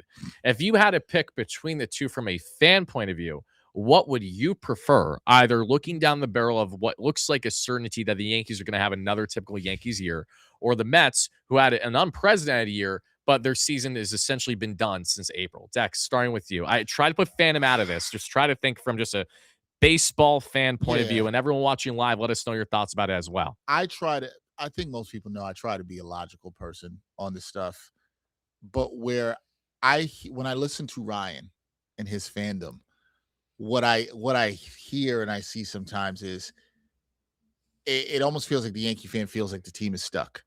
I almost compare it to the football team I root for in the Pittsburgh Steelers. Right? Same. Right? Yeah, there's perfect example, actually, right. Dex. And the thing I think those fan bases are screaming for is, all right, sometimes you can't stay in the same place and you have to change. Now, some people, I think it's a matter of perspective. Some people will look at it, and I think the Mets fan will look at this and say, well, I take being stuck where the Yankees are. They've got all their championships. I know Twins they are won in getting 17 Jeff years. Hoffman in a trade from the Blue Jays, according to Jeff Passan. Another bullpen piece going. Peace, moving. Blue Jays fans are probably rejoicing with that. I'm sure they're not complaining too much. Jeff Hoffman, Phillies legend. Yankees We know. There you go. And the Yankees still no bullpen help here that Ryan is waiting on. I don't think you need Hoffman, but the one move that I did see that was solid reliever over the past 10 minutes, and I think Antonio Senzatella got traded from the Rockies, the Brewers a little bit earlier because he's been having a good year. Yep. But yeah, no, it's gonna be interesting to see what happens. I think when you say all that, who would I rather choose, taking fandom out of it? My logic says to me, trust the Yankees, but you're also saying you trust the brand. But what is the brand? Right. What is the brand right now? I'm not saying that the Mets have a brand, because they don't. I've talked about the Mets identity. I've said this on Straight Outta Flushing. The Mets identity is losing, right? The Yankees are still winning, and it feels like you're closer, and it feels like you have one of the best players in the sport. Not like the Mets don't either, but what are you doing with it? As every year goes by, that, to Ryan's words, they are wasting Aaron Judge's prime and a generational talent. Where's the confidence? I get why the Yankee fan says I don't have confidence in this. Can I be honest with you though? Like, sure. Or no, you could lie to me. Just no, lie. yeah. I mean, look, I don't think it's right what they're going to do at Lombard this next couple of weeks. You think let it play out. Let it play out. No, you think it's too much pressure? Jack Curry says he's coming up.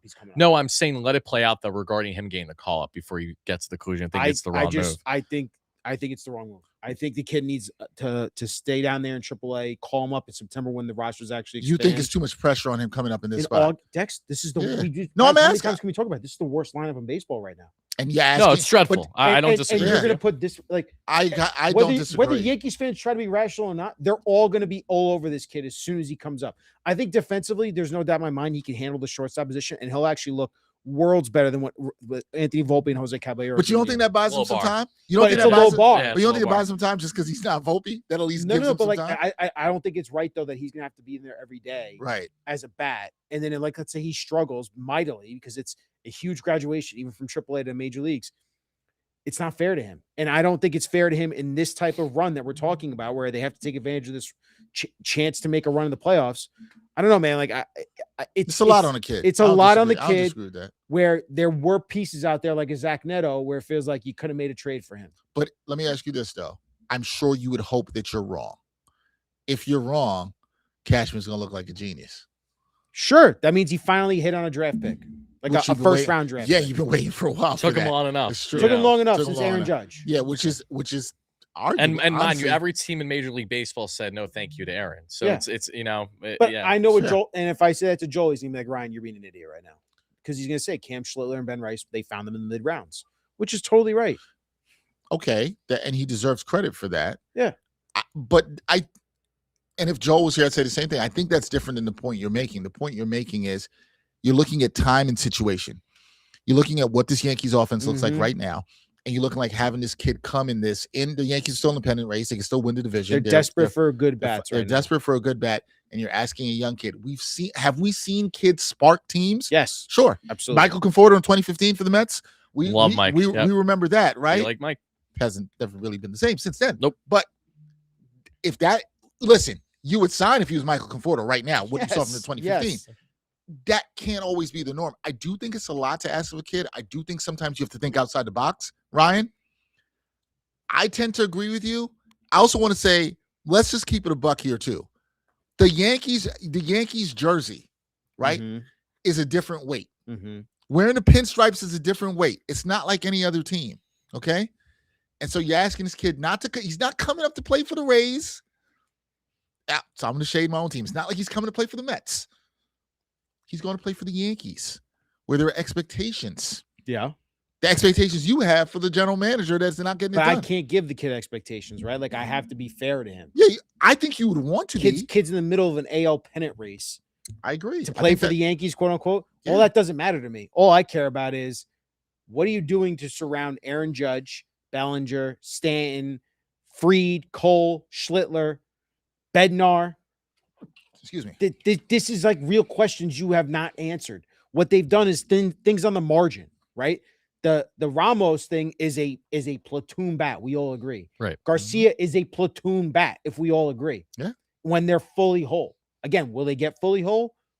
We'll have to see. But it feels very much like the Yankees are not taking that big swing and chance on a player like an Adley Rutschman, a Hunter Goodman, where it is such a big hole on their team right now. Like to go into the postseason with McMahon and Wells in your lineup, both guys who are really bad bats right now. Like they are barely major league hitters right now. You're going to go into the playoffs with that when you had a chance to upgrade at least one of those positions. It feels like franchise malpractice to me. I hear you on that. I have a question for Ryan, but Yeah, no, go ahead. I would say though, actually, no, you go ahead, Dex, and I'll follow up after. Go ahead. what is an acceptable answer from Brian Cashman? Get me someone that can actually hit. No, hold on. He's going to get asked this question. Yeah, It'll come from Joel, come from somebody. Let's say nothing is done in the next 18 minutes. Right. Okay.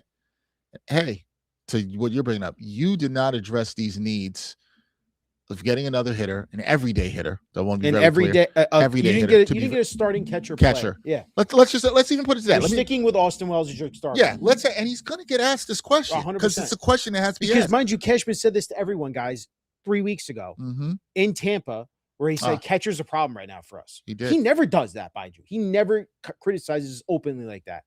And then to not address this And then makes to it all not the address worse. it makes it way What if- worse. I agree. Yeah. So I'm going to put up two scenarios here. I was going to ask you what is the acceptable answer from him to the fan base, and then also Dude, if Dex, he's there is no acceptable answer. all right. So you're saying no? What if he says, okay? So you're saying there's no acceptable answer. What if he says, I'm just spitballing here, we scoured the market, we did everything we could, That's we were what as aggressive as we could it's like be. Tyler said, though. It's the excuse. Right. So it's only excuses you're hearing right now. It's an excuse. Now, It goes in hand. I don't think it's the sole factor, but I think it absolutely goes in hand with what we're So saying. if Yeah. You're going to tell Yankees fans we couldn't meet the asking price. That's why we didn't upgrade catcher. Yeah, no, and you absolutely could have, and It's a you tough- chose not to. It's a Well, tough here- pill to swallow. Well, if you baseball's can. facing a lockout potentially next year, which he knows. Yep. And Oh, he Aaron knows Judge, damn well. if he comes back, you don't know how many more years of prime you're going to give Aaron Judge. And you Right. don't even know what he's going to be like when he comes back, but you have to take that chance. You just have to. But here's my Yeah. thing, though, Ryan. When if we go all the way back to when you guys acquired Giancarlo Stanton all those years ago from Miami, how many prominent bats have you acquired at the trade deadline since? I was Enlighten me. just thinking that. Because no, it's been you, god you haven't done jack, literally, it's with the god-awful. exception of like what you did with Garcia today. What did you acquire? Or did you sign Josh Donaldson? Right? You didn't. Signed You Josh signed Josh Donaldson. I'm just trying to think of guys in recent years. They traded for Traded. the Twins. didn't Twin. they? Yeah, They they did? traded for Okay. him, and Yeah, then So they that's signed- the then other they one. signed You him could that say offseason. that, but But like, that wasn't a deadline. That was an offseason, I thought. Right? okay, maybe it was. You Was should it? know better than I do when it comes to I don't the remember. I don't Was it a know. trade deadline. I think But it was- either way, I think it was, like, the earlier in the Yanks season haven't done before the- way literally before the anything deadline. of prominence, if memory serves me correct, with adding a clear, like, that is a bat we need at the deadline I in can't probably remember. about a decade. No, Soto was in the offseason. It was in March. It was You in were right. March. It was technically Donaldson. an It was a offseason. spring Okay, training. yeah. That's right. Yep, You're just right. from a That's right. deadline standpoint. I thought it was Cashman has early in the continued to season. miss that mark tremendously. And here's the thing that Joel, and this is where I go back to, if you all are Pinstripe Post fans, Joel has said this a million times on the show this year, specifically because we talked about the Yankees have to upgrade catcher. Do you guys understand that Brian Cashman's only traded for one catcher midseason ever in the history of him running the Yankees? Do you know who it is? Who?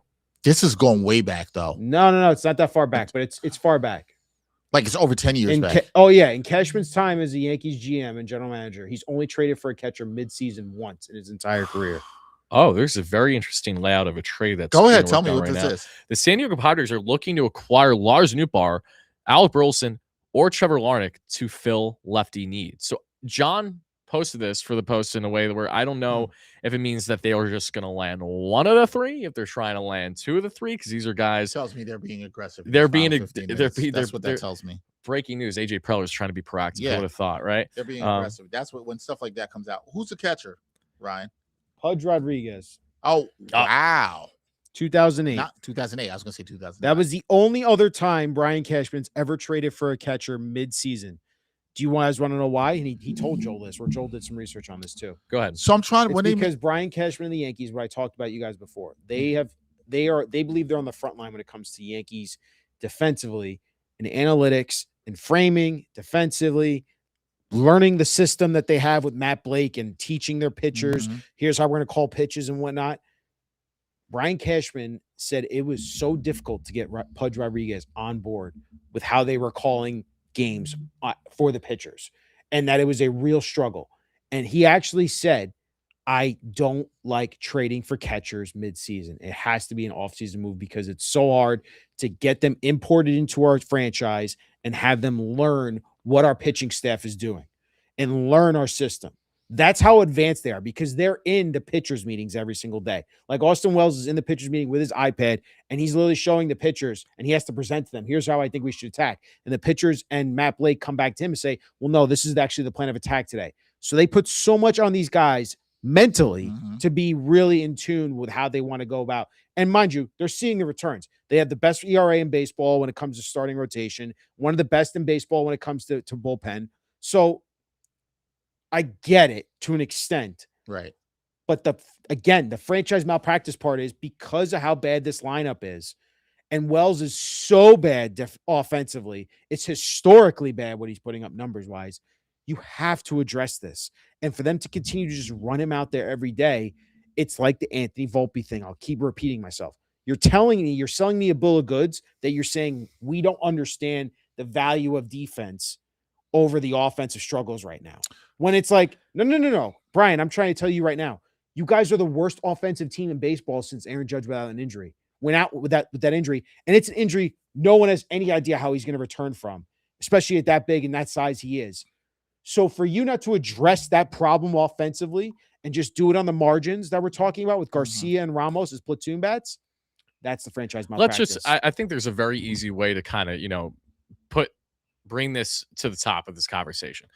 If the LA Dodgers were in the shoes of the New York Yankees right now, do you think the LA Dodgers would they make a hesitation at all for a catcher? They wouldn't even hesitate. Diamondbacks are acquiring Lars Nootbaar from the Cardinals. There you go. Sources tell Jorge Castillo. Okay, so that means that the Padres are not getting Lars Nootbaar, but they could be getting one of Alec Burleson. Finish your point, Tyler. I want to hear what you're talking about with the Dodgers. If they would make again, you have to look at the Dodgers, and there are select teams in the game separate from the Dodgers that you could probably make the I mean, honestly, if I'm being transparent, you could even say the same thing about the San Diego Padres, how certain teams operate. Like AJ Preller's a madman. A lot of Padres fans hate the fact that he always, absolutely tears down their farm, but he's trying to win as much as he can, and you have to give respect to where respect is needed there. For Cashman and the Yankees, there's no respect there because it's been years and years on trying to sell the same nonsense as if it's something different. That's why you're frustrated, is because it's the same loop. It's the same cycle of knowing exactly when to expect when these moments are going to happen, when you get to the trade deadline, when you get to the offseason, when you're constantly involved in rumors and you still fall short. Not that it's a lack of effort at times, but at times technically it is, right? Yeah. Like if you're the Dodgers, if you're AJ Preller and you're the Padres, if you're some other top contending teams and your top players out and your offense is completely depleted and you need to bolster that offense in order to have the valiant run you have, but you have a very good rotation. The rotation's there the way you want it. You have some pieces of your bullpen, but you'd like to add more. Why are you not doing everything in your power to make that a reality? Because here's the thing.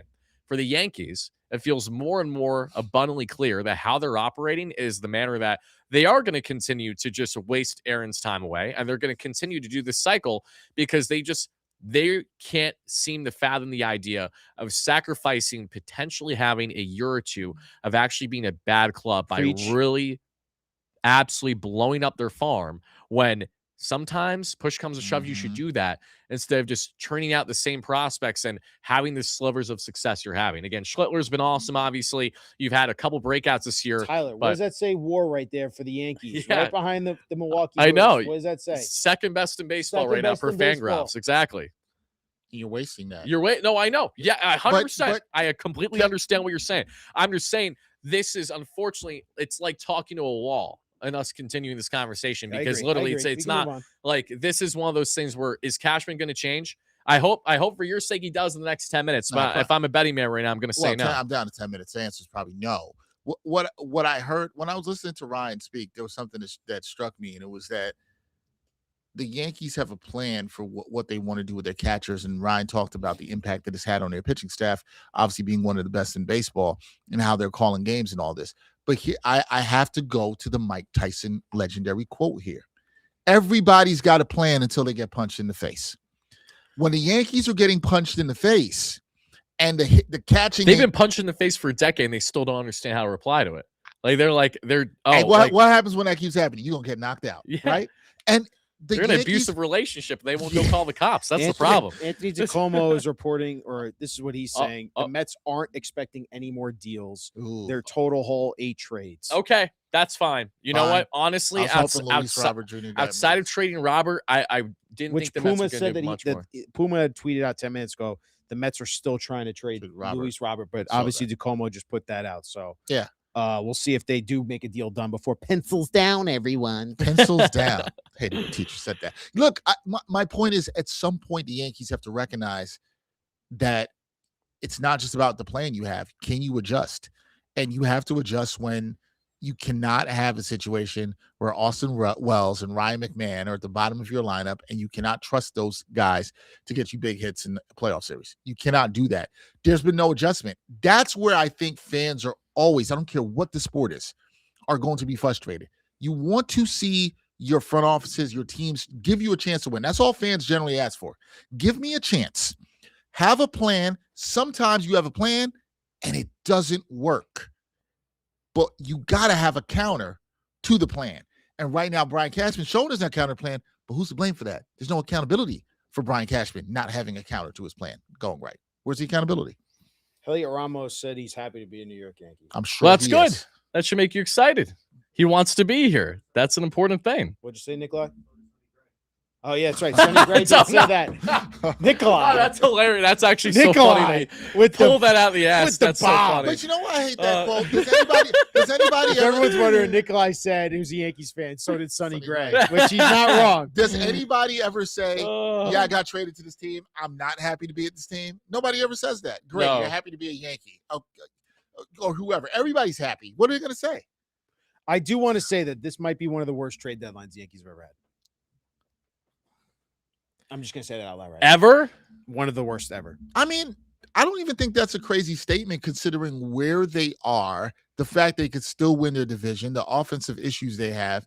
And I think while Ramos and Garcia are upgrades clearly for bench and for platoon. People are going to say that to you that the team did get better today. They're going to say, Cashman's going to sell the bill of goods to us guys today. We got better offensively today. Oh, I can't wait to see these quotes. I can't wait to hear that. Can't wait to see these quotes in the next hour. At the end of the day, though, I can't wait for Joel and everyone else to be like, okay, what the hell are you doing with catcher? And what the hell are you doing with your bullpen? The bullpen answers I do think are going to come when Rodon and Schmidt does come back. Right. Because they're going to move Warren and Weathers into the bullpen. Into the pen. Right. And that's going to be an upgrade for you guys. But at the end of the day, though, the catcher spot, I know that they're going to be like, that's one spot that we really don't feel is going to be that impactful for us. Agree to disagree. Agree to disagree. Especially when you see, you know how much it hurts, guys? Like you were talking before, how much it pissed you off that the Mets traded with the Phillies. Yeah. You know how much it pisses me off that I see the Red Sox got Adley Rutschman today? Oh, I'm sure it drives you nuts. Got Liam Hicks. Every team but you is getting better, like essentially. At the catcher spot. Yeah, it sucks. Right. It's not a good feeling at all. Same market that we were dealing with. Yeah, no, it's a brutal feeling because especially when you look at, okay, what about Hunter Goodman? What about, prior to him, Gainell, Talk, Shea Langeliers, all these other Ryan Jeffers. They have 3 catchers on the roster right now for the Twins. But you can see the Twins are also so annoying. They're another team that operates where it's like when they actually should sell, at times they don't sell. Ryan Jeffers is a free agent at the end of the year. I know. He's not signing back there. But listen, the Twins, they're going to crack playoffs and they'll get bounced in the first round. And dumped by the Yankees in the first round. You'd be like, you should have traded him. But this is how the same way that you're bothering how the Yankees operate is the same way that I'm sure Twins fans are to an extent very upset in how they operate at times where, again, they don't want to see Jeffers go, obviously. But the counter is like, when you look at the stats of the club, how far are they really going to go this year? and you can make this conversation we have with so many teams that have a talent that, is about to hit the free agent market. But because they're a small market club, there's a stubbornness to part ways with these guys at times. And especially with the Yankees, too, you got to realize that as well. It's not that the Yankees haven't traded with like every team, because they have, but I imagine that there are teams, especially in the American League, like the Twins, etc., that if they can do things to avoid the big bad Yankees becoming the big bad Yankees, there's a level of, I would like to avoid that. Whereas what we're seeing across in the National League is a completely different conversation, where we're just going to continue to make the Dodgers, who are leaps and bounds the best team on the planet right now, continue to make them better. And we're just going to continue to hurt the integrity of the game, because why not? I've told this problem is there's too many owners that actually don't want to spend money and don't want to actually improve their teams, and rather just pocket the money they get off of teams that actually are paying the luxury tax. Again, we're not faulting the teams that are going for it. Right. It's the, I'm going to call them the loser owners that are cheating fans. And the Guardians are getting Nathaniel Lowe in a trade from the Cincinnati Reds, according to Jeff. This is like Lowe's fourth team the past year and a half. If he's bounced around. Will Salmon is saying the Mets are not expecting to trade Luis Robert as the trade deadline comes to an end. Yep. All right, fellas. So it seems like the Mets are pretty much done. What are your thoughts on how the Mets did this trade deadline, considering we're 3 minutes away? Can we pull the graphic back up for the transactions on who the Mets acquired versus who they parted ways with? Let's start there. Did you guys come up with a final count there yet? Final count for what? I'm sorry. You guys said you're both counting which side of the graphic. Oh yeah, I was at, what was I? I was at 7 players the Mets have traded, and they've acquired 12, I believe. Acquired 12. So they've almost doubled up in what they've added back to the organization. And again, big takeaway from this is the Mets had in many rankings a bottom 5 farm in baseball entering this season in hand because of their promotions with Ewing, with Benj, and obviously McLean, Thornton, Scott. It's a lot of guys there.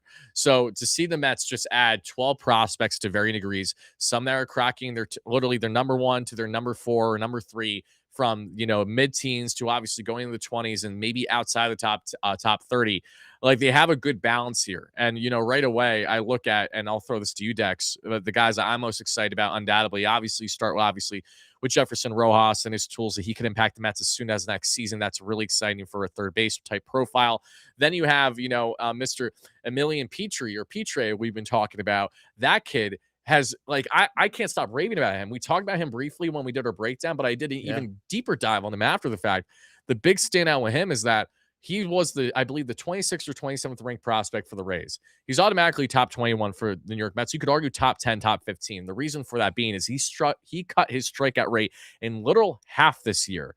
More than 4% strikeout rate. Amazing. And that's why you have people thinking, oh my God, this is AJ Ewing. This is a guy that has like a 400 on base, really good high contact ability, a lot to like there. And for people saying, I saw some comments on X that were actually cracking me the hell up, saying, oh, we have Marcus Semien, oh, this kid's blocked from having a future. I'm like, if you think that the Mets are going to allow Marcus Semien to block a top prospect that they want to play like in 2027 or something, I got a bridge to sell you. There's a reason why Semien was more of a salary dump than he was anything else to the club, right? And it wouldn't shock me if the Mets DFA him prior to his contract being up, because they're just like, you're taking up space. Not necessarily right away, but it won't shock you at some point. So that's exciting. Then you also add in, obviously Sammy Stafford is the best story, I think you could argue, as a diehard Mets fan. That's really cool. And I just love the fact that the Mets actually got one player this deadline that I wanted them to get, that I did homework on ahead of time. That doesn't happen too often, especially in the offseason. You come up with every scenario imaginable, you talk about every hypothetical, then they go ahead and do the things that you didn't want them to do, or something separate from what you were thinking. So to throw it back to you, the Mets trade away 7 players. They bring in 12 for their farm. They're bolstering that farm. What's your biggest takeaway here? David Stearns did what he's supposed to do.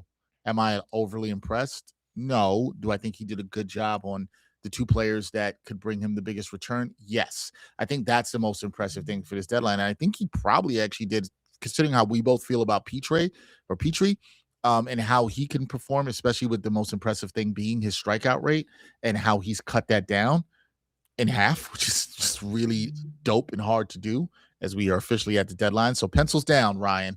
We'll see if anything carries over after. There'll probably be a move or two at least that happens late trades coming in. The ones that baffle me are when it's like 20 minutes after the deadline. Pirates. Kirby Yates to the Pirates. Is Kirby Yates good? He was great 2 years ago with the Years ago. Rangers. I I have don't no think he's clue what been he's been hitting. doing this year, though. I don't think he's been hitting as well. I haven't looked at all I haven't his seen numbers. any tweets yet. Well, that the I Yankees hope, are I done. hope, I hope Yates isn't hitting well Yeah, because he nothing prefers yet to from pitch. anybody that the Yankees Let's are see done. here. But no, I think back to Stearns. I think Stearns did fine here. Yates is pitching to actually a 3.2 expected ERA in 27 innings, 12K per 9, sub 4 walks per 9. Good pickup for the Pirates. Oh, and so the he's been. bullpen. So he's been. He's okay, 39, been but he's a little fine wine going on right now. He's been Okay. solid. All right. Joel Sherman just saying was told the Yankees made no other trades beyond Garcia Jr. So, All right, Ryan. wait. Do you realize what that is? That is a man laughing to stop himself from crying. That's the Joker. That is a man the Joker laughing laugh. to stop himself from crying. Now this is the most Ryan. Gotta go hit the street. Ryan just is like Joker. Ryan That's is what trying you to gotta do compose right now. himself. This is what you try to Casey do. Mize to the Padres. Oh, that's a buzzer for the Padres. All right, they get a According to starter. Heyman. There you We're go. beating the buzzer here. Nikolai, hit me up on my single here, buddy. All right, let me talk to you, Yankees fans. Oh, I know a lot of Wardy's man. Mets fans are pissed at me already. But today, no, 'cause there's too much the Mets Yankees talk. fans are going to appreciate this because if there's one thing that Mets fans enjoy just as much as talking Mets is seeing Yanks fans Well, frustrated. So here's what I'm going to do real quick. all before you, Ryan. starts. I'm going to run for a bathroom. as will I. Go ahead. Let's just But when I come back, Nikolai, I hope you're safe. I hope you're well. I hope nothing is thrown here in the studio. we be come safe, back, people. the lights are all off. The place is burning down. Okay, the Marlins also acquire. Oh, that was a couple minutes ago. Victor Vodnik from the Rockies for Connor Norby and Aiden May. Okay, I'll be For right all back you as are well. still watching, the trade deadline has officially happened. The Yankees are done. They are officially done, according to Jack Curry and Joel Sherman. Their moves at the deadline are Luis Garcia Jr. and Elliot Ramos, 2 platoon bats, you could argue, for the Yankees. Now, I'm going to say this. What happened here was an unmitigated disaster by Brian Cashman and the franchise.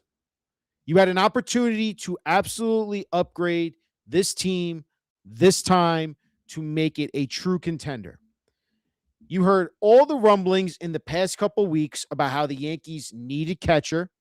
They needed to upgrade and get a right-handed catcher. The Ryan Jeffers talk. How many times did we hear about Ryan Jeffers as a perfect fit for the New York Yankees? We heard about Hunter Goodman. We heard about all of these catchers, Liam Hicks, Adley Rutschman in the last week. But yet, I saw the Red Sox make a big swing. Mind you, might have been an overpay for an injured Adley Rutschman. I saw the Rays, who have a great farm system, trade for Liam Hicks to be their starting catcher. I saw the Dodgers get Ben Rortvedt, old Yankees friend right there too. And what I can say right now is the New York Yankees absolutely, how do I say this the right way before I get fired here? They blew their chance here to really upgrade their team. And you have to be frustrated with what the hell happened here. And I think Brian Cashman has to be held his feet to the fire. I think he is facing potentially getting fired this offseason if they don't make the World Series. Because this is a team that has Garrett Cole pitching like an ace.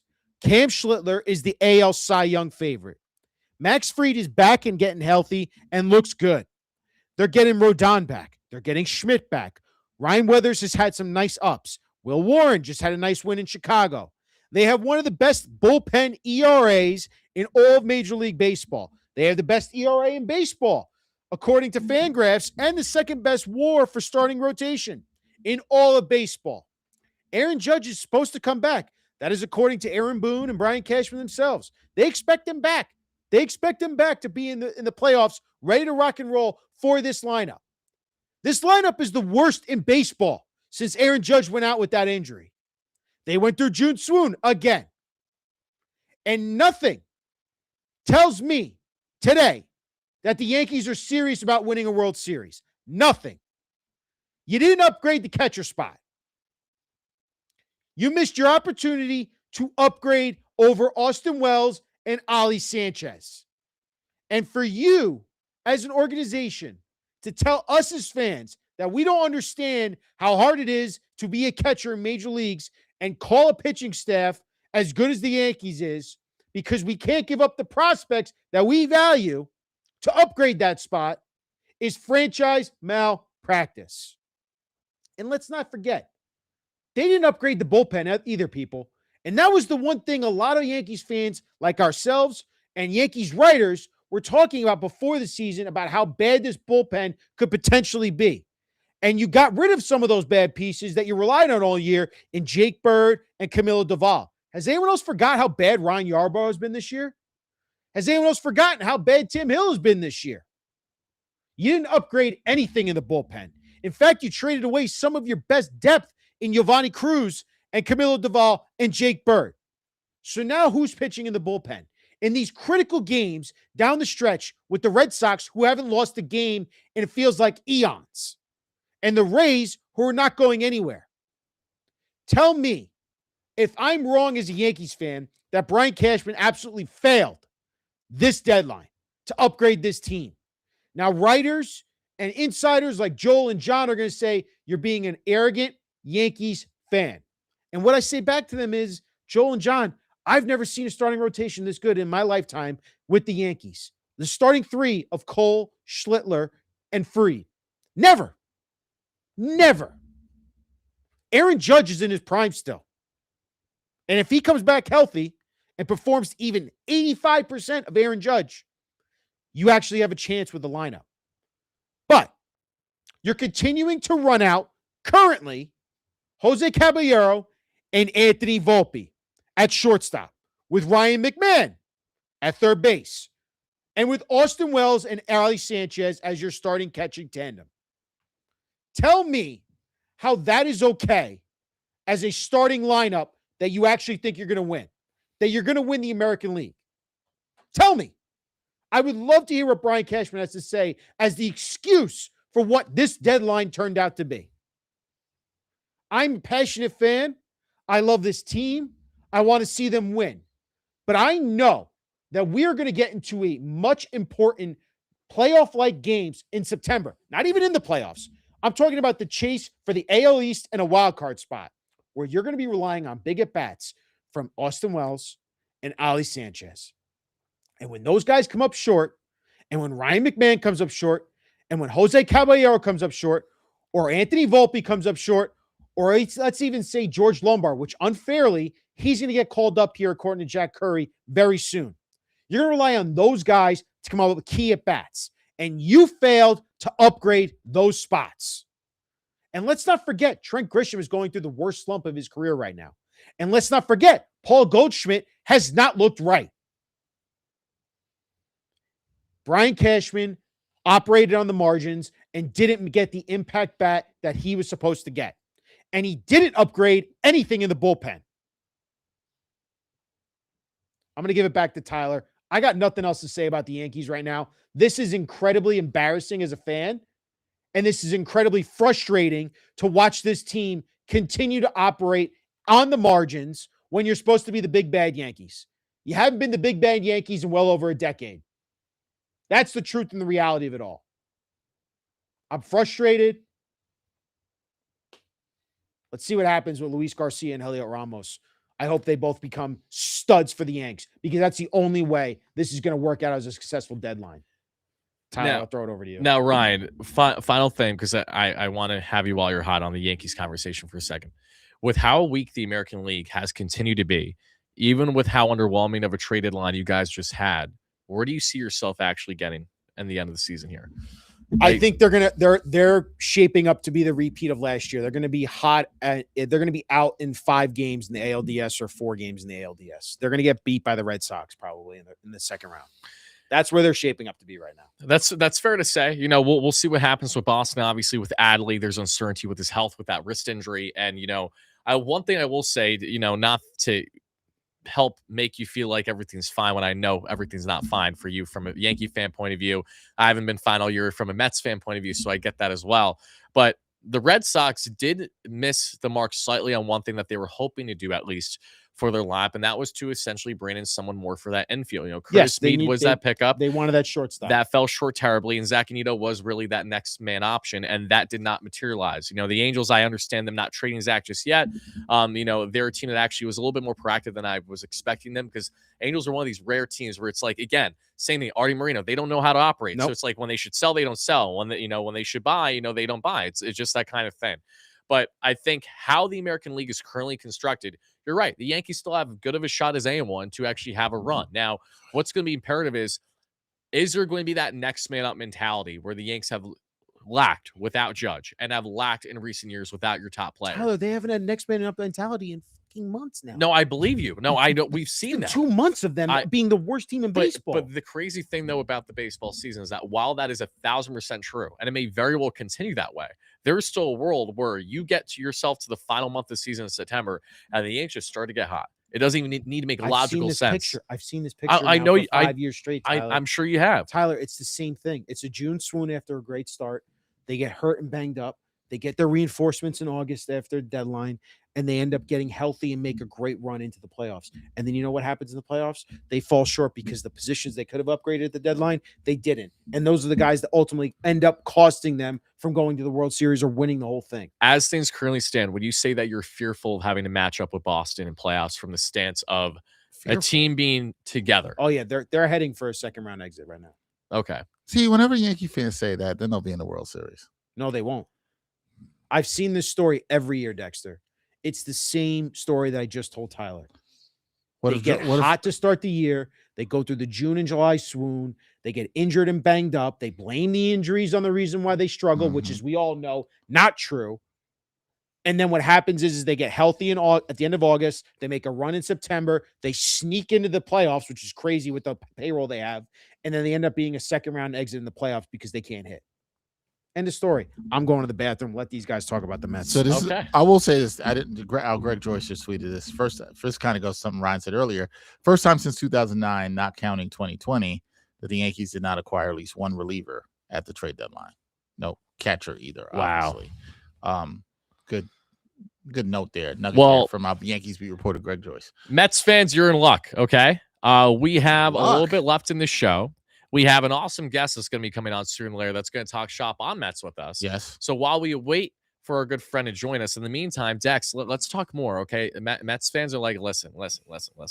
Not saying we won the deadline, but I kind of like what we got here. You know what I mean? Like that's a little more fair. So, you know, like I think there's an argument to be had that in a certain way of looking at the Mets were in fact the biggest trade deadline winners.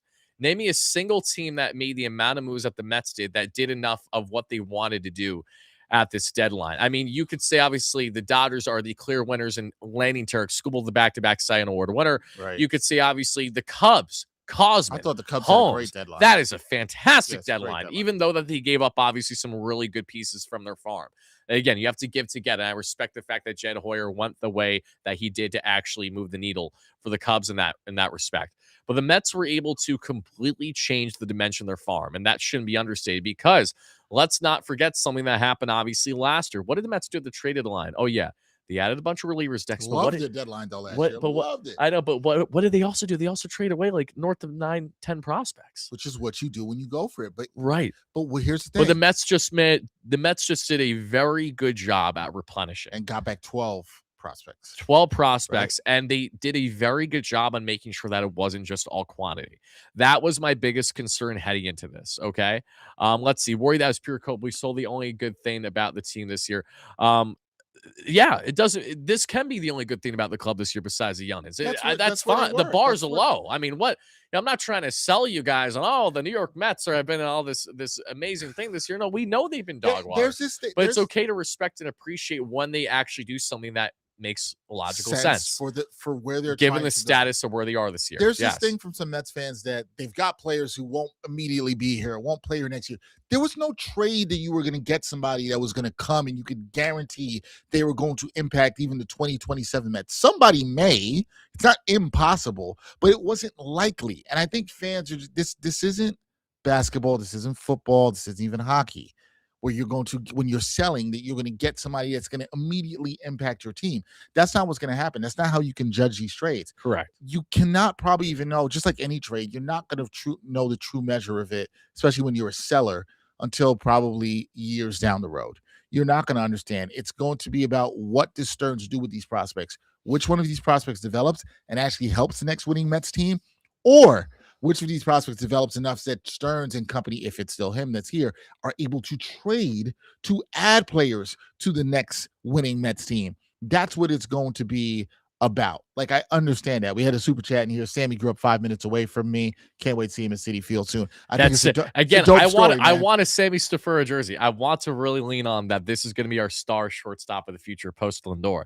That's what I want from Sammy, but I also don't want to put that pressure on his shoulders either. Okay. You know, all I know though is that it's a really cool story for not only the Mets to bring in what is now a top 5 prospect for them. You could easily argue, if not top 4, but someone who wants to be here. There's such an important layer behind players that want to be here and that actually have that unique tie to being a fan of the club. We haven't seen that I too always think often. that's great. We haven't seen that too often in years as Mets fans. And when we did this year, it was a Long Island native that the Mets gave a debut for over the past month and a half, and he gave up like 1 million runs, the poor guy, and you're not going to see him in the bigs again, you know? So Right. this is actually exciting because there's upside here with Sammy Stafura. That's why he's already a top prospect. The Mets farm was a highly coveted and touted one in the Pirates organization. And after doing homework and reading up what Pirate scouts have to say on him, Pirates better hope that they have themselves a little bit of a run here because Sammy absolutely looks like someone who down the line, this could be a trade that they're going to look back on regret. But and hopefully, fingers crossed. Mm-hmm. One thing I will say, Dex, with landing Jefferson Rojas, we're 5 years removed from the PCA trade. Is there any way that this could be our little way of getting some balance there? Can Jefferson Rojas be a stud? Please, Yeah, I'm begging you. It would be nice. Please. It would be nice for the Mets to get a steal in which somebody else was buying and they were selling, and they get a player that turns into being a stud. That would be nice. It'd be a nice little payback to the Cubs. And what? Let's even the playing field. PCA's. I don't dislike PCA. Do your thing, baby. Happy for you. But like, let's have it a little bit so we don't look back on the Cubs and Mets deals and say, "Oh my God, we got fleeced every single time." Yeah, it'd be nice for the Mets to be on the other side of some fleecing here. So I saw a comment here I wanted to bring up that we had 12 prospects means 10 guys that'll never see the MLB. Here's the thing. This is what I'll say. You get 12 prospects. Are all of them going to probably reach a major league level? Nope. Let's say 4 of them do or are involved in a trade that helps the Mets get major league talent success. Correct. Especially the latter that you just said. We've been talking about that a lot. Yeah, you hit on the third. When I say hit is not always every player making it to the majors for your team. Hitting sometimes can be you develop a guy's high enough that he becomes a tradable asset that then you are able to flip that for another veteran player that can really help this team. Again, I think fans have to get out of the mindset of, oh man, this guy has to come in and impact the team, immediately. Like, it's not going to happen here. I don't know if all these guys that the Mets get could end up being trade assets. I don't know. It's about how you use these prospects, right? I get it. If you hit on a third of the prospects, that is, to me, really successful. I think that's the way you should look at it. But you cannot hit on a third of the prospects if you don't get prospects high enough to give you a chance with really good upside. And the Mets accomplished that here. In a lost season for the Mets, this to me was as good as you could do at the deadline. I don't want to be here and say, yeah, let's give David Stearns his big round of applause. No, he did his job. He did what he was supposed to do here at the deadline. I didn't think he was going to hit a grand slam here at the deadline.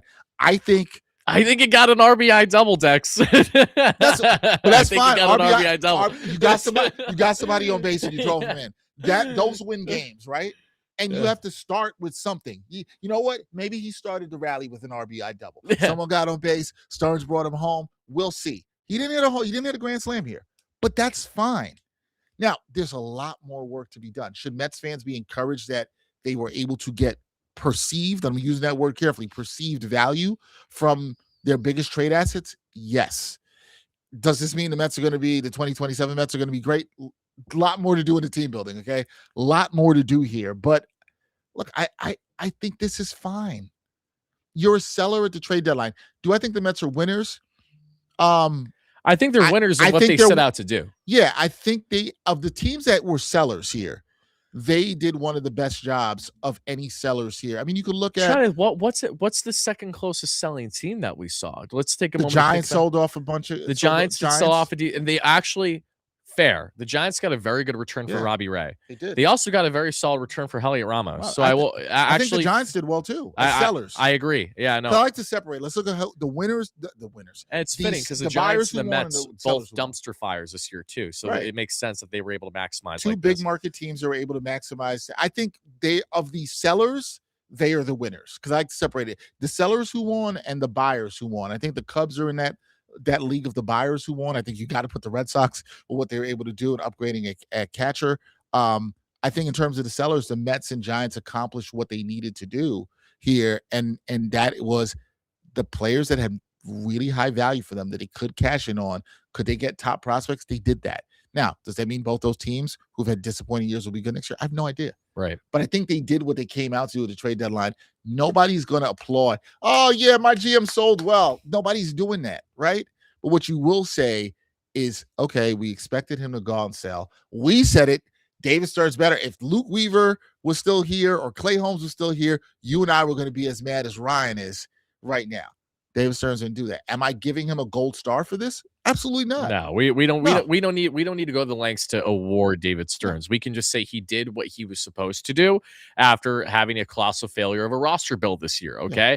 Can you right your wrongs a little bit? And he did exactly what, as Steve Cohen reiterated, he's really concerned about the immediate future of the club because of their shortcomings in the farm, not just because of player promotions this year, because that's a justifiable reason why the farm may take a step back, but more so on where players have taken a step back in the farm itself that we've seen across different levels in the minor leagues. We've seen some guys go up. We've seen some guys go down. And the Mets adding 12 and in the mix the way that they just did, at bare minimum, above all, what it sets them up for is for something greater significance via trade come the offseason, as Dexter and I have alluded to plenty over the past couple weeks. And at maximum, maybe you do that with some guys. With others, you develop them and see what they can bring you to the New York Mets. Mm-hmm. Now, I would like to preface by I'm sitting here talking to you today when 3 years ago or so at the 2023 trade deadline, I was very happy at the time with the returns that the Mets got then. And fast forward 3+ years later, those players have amounted to jack all for the New York Mets. From Luis Angel Acuna, who at the time was a top 3 prospect in the Texas Rangers organization, if I'm not mistaken. Yep. Mind you, the Mets farm was still weak then. We should bear this in mind. The Mets farm was weak in a lot of ways at how it's weak now, funny enough, actually. In 2023 specifically, under the Epler regime still. You bring in Luis Angel Acuna in the Max Scherzer trade, right? And Acuna is just not a guy who, with his profile, you're expecting to do much at the major league level besides be a great speed demon and a very good defender. Then you have the trade with Justin Verlander, and that's where you bring in Ryan Clifford, who is still trying to get himself that cut down on that strike rate. He's still striking out like 30+% in AAA, and you can't do that. That's why the Mets haven't called him up yet. And speaking of which, Jared Young wasn't traded today. I'll be a son of a gun. That's one of the guys I really thought was going to be dealt by the New York Mets, and it was not part of that position player. I'm surprised, but I'm not complaining. I like Jared Young. I'm actually not opposed to seeing him play the rest of the year. But, all in all, though, I would say that the Mets position themselves well. Things look good on paper. But when we compare and contrast prospect value of where Drew Gilbert and Ryan Clifford were, they were two of the more touted prospects in the Astros org at the time. When, mind you, Chris Gross, who's currently the Mets, VP of scouting, was in the department for the Astros then, where he had a lot of success with them. So I'm thinking to myself, between Jefferson Rojas, Sammy, I'm going to butcher the last name. Stafura, right? Stafura, yes, Sammy Stafura. Sammy Stafura. All right, Sammy Stafura. And then you also have, Emilian Petre. You have a couple others here. Are these guys that where their rankings are actually justifiable? Or are we going to have another situation where we look 2-3 years from now, and these are all guys that, at the time were exciting, but in reality weren't able to develop? And if they can't develop, Dex, that falls on the Mets. Yeah, I mean, you have to look at development systems. Sometimes we also have to say, and I think you bring up a good point, then we'll bring in our guest who's with us. Sometimes rankings are just rankings. I remember Mets fans being excited about Luis Angel Acuna. Ryan Clifford, who's still trying to find his way, as you mentioned. Sometimes rankings are great because it just shows you potential, but that's all it is potential. It's about, to your point, what happens with the development when the guys get in, or do they develop enough, as I will continue to say, make the big club, or be used as an asset to land a player that can also help the big club. But we're going to talk more about the Mets trade deadline, and we're going to do it with my guy. He is the host of the Subway to Shea podcast. The one and only Anthony Rivera joins me now. Ant, what's going on, man? Gentlemen, it's so good to be with you guys. No, good to have you, man. I guess first things first, we got to ask you, what do you make of what your boy? I'm making him your boy. Oh, no. Stop, Dex. I'm making him everybody's boy. All the Mets fans. I'm making him your boy, Anthony. What do you make of what your boy David Stearns was able to do here at the deadline. I think you've heard me say I'm not giving him a gold star. I feel like he did what he was supposed to do. But do you feel like he did what he was supposed to do? What do you think about what he did here at the deadline? I think he did what he was supposed to do in terms of getting rid of the expiring contracts, taking advantage of trading players like Clay Holmes and Luke Weaver, who gave him good years, and making the most. As we've seen, those two trades probably netted us the best prospects in terms of what we got. And I think in that aspect, outside of not being able to trade Luis Robert Jr., I think everything else kind of worked out in terms of getting the job done and making the trades that needed to be done. Yeah, I don't think you can disagree with that, especially what they got for Holmes and also Weaver. Is there anybody that you wanted to get traded that didn't get traded that you feel disappointed by here as a Mets fan? Not really. I mean, Mark Vientos is injured. Um, I think they're still interested in keeping around Brett Beatty because he's kind of got to be that utility guy that they lost when they got rid of Jeff McNeil. Mm. So outside of Luis Robert Jr., I don't think there was really much else they could probably do. And I know there was talks about the whole indoor thing. Like, he's not going anywhere. Let's be real, and nor should he. But I think that he definitely got the pieces that needed to go, and I'm okay with all those moves. I mean, I love to have kept Luke Weaver. I would have loved to have kept Clay Holmes, and I'm pretty sure that they could still sign Clay Holmes in the offseason. But he did what needed to be done. So, and first of all, hope you've had a great day, my friend. It's been very You too, busy, brother. obviously, with all the deadline coverage. And I just want to say, from one Mets fan to another, what is your big takeaway on the Mets doing, I think, a very solid job, and not just bringing in quantity of prospects, but making sure that before this day was said and done, actually bringing in some quality. So I definitely want to know your immediate reactions to the Mets bringing in some of the guys that they did, as well as how do you feel about the club now as we move forward this year, as to what do you hope to see the Mets do? Do you hope that they really lean into the youngsters getting more run and opportunity in different areas now that there's open positions?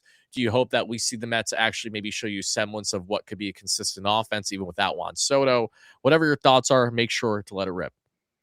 Yeah, I'm not sold on the offense. They have not been good throughout this entire season, even with the big names that were in there with Juan Soto. So the only thing I really want to see out of the offense is the continued progression of Carson Bench and AJ Ewing, and also kind of the resurgence what we're seeing right now of Francisco Lindor, because I was a little concerned about him. I had a feeling it was more injury based. He's had trouble defensively, but I want to see him finish the season strong and go into 2027, if there is a 2027, as healthy as possible and firing on all cylinders. Now, when it comes to the trades that they made, I mean, the prospects are lottery tickets, right? I mean, you Yep. just mentioned it before I got on the air, and that kind of really turned my head. You talked about the 2023 trade deadline and the guys that we Mhm. got there, and they're not here no more, right? So we don't really know what we're going to get from these guys. The best two, as mentioned, Rojas and Stafora, those are the guys that we're really going to be looking into to see their progression. The other guys, maybe they'll fill in. Some of them are in low A ball, and hopefully that they'll progress. But that's a big thing that David Stearns and this farm system, they have to be able to get these kids going.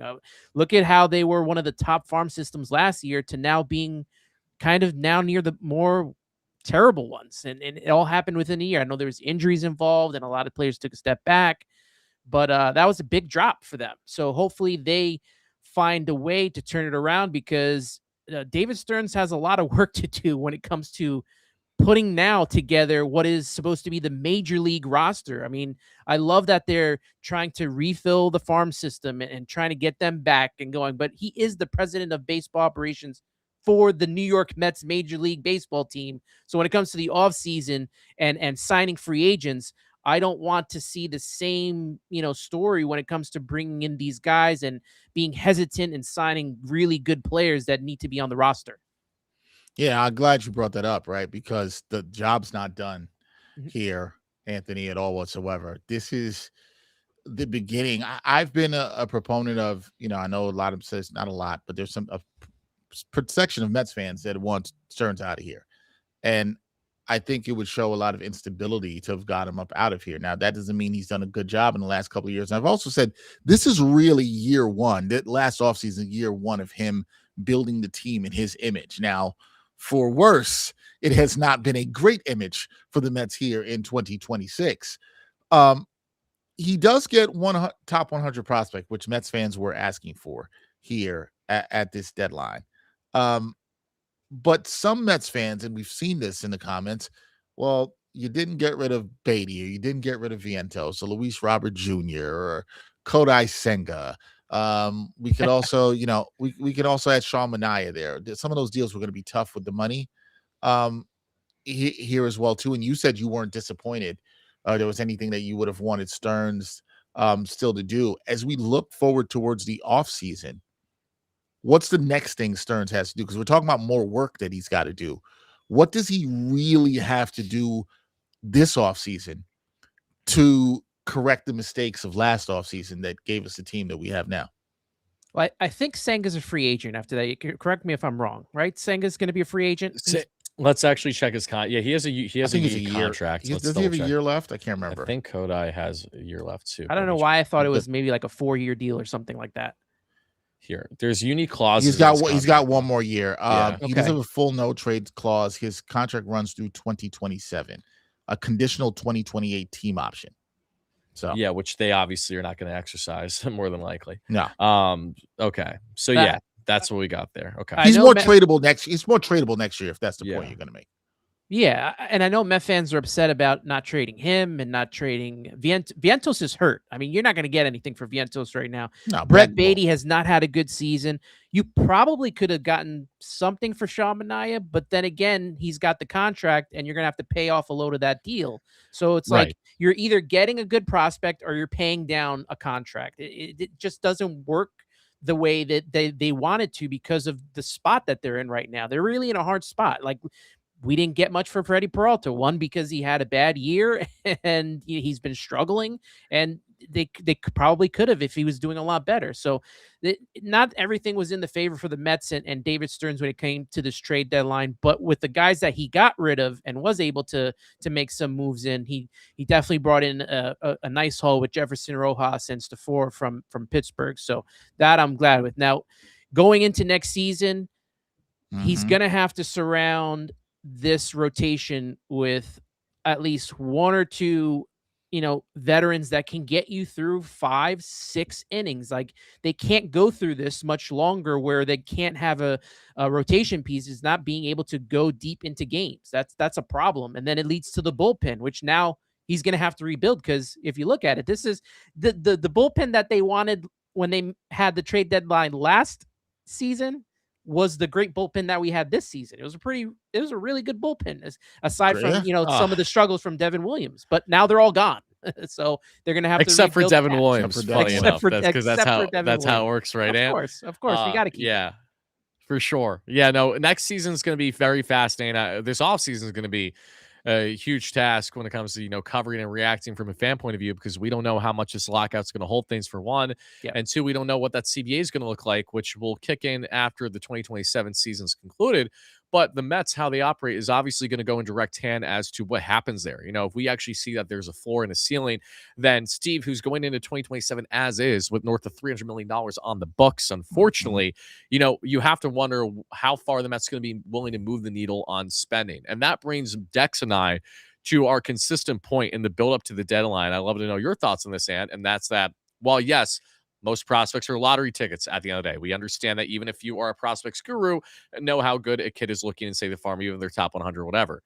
Having said that, however, though, when you look at where the Mets are at with the amount of assets that they brought in, there's a great reality that they can maximize this by making a bigger trade, because there's been a lot of industry belief that as we head in the offseason, the Mets are going to, like many other teams that are looking to make playoffs, at least build their roster up again, are going to have to be creative in the trade market, because the free agent market, one, doesn't look sexy on paper, and two, a lot of reluctance from how teams are going to be willing to operate, and 3, if the lockout does happen, and say Dex, for example, there's only, I don't know, a month to negotiate before the season begins or something, or however short it might be, that's Mhm. also going to make it really hard to try to pull off signings, at least rational signings.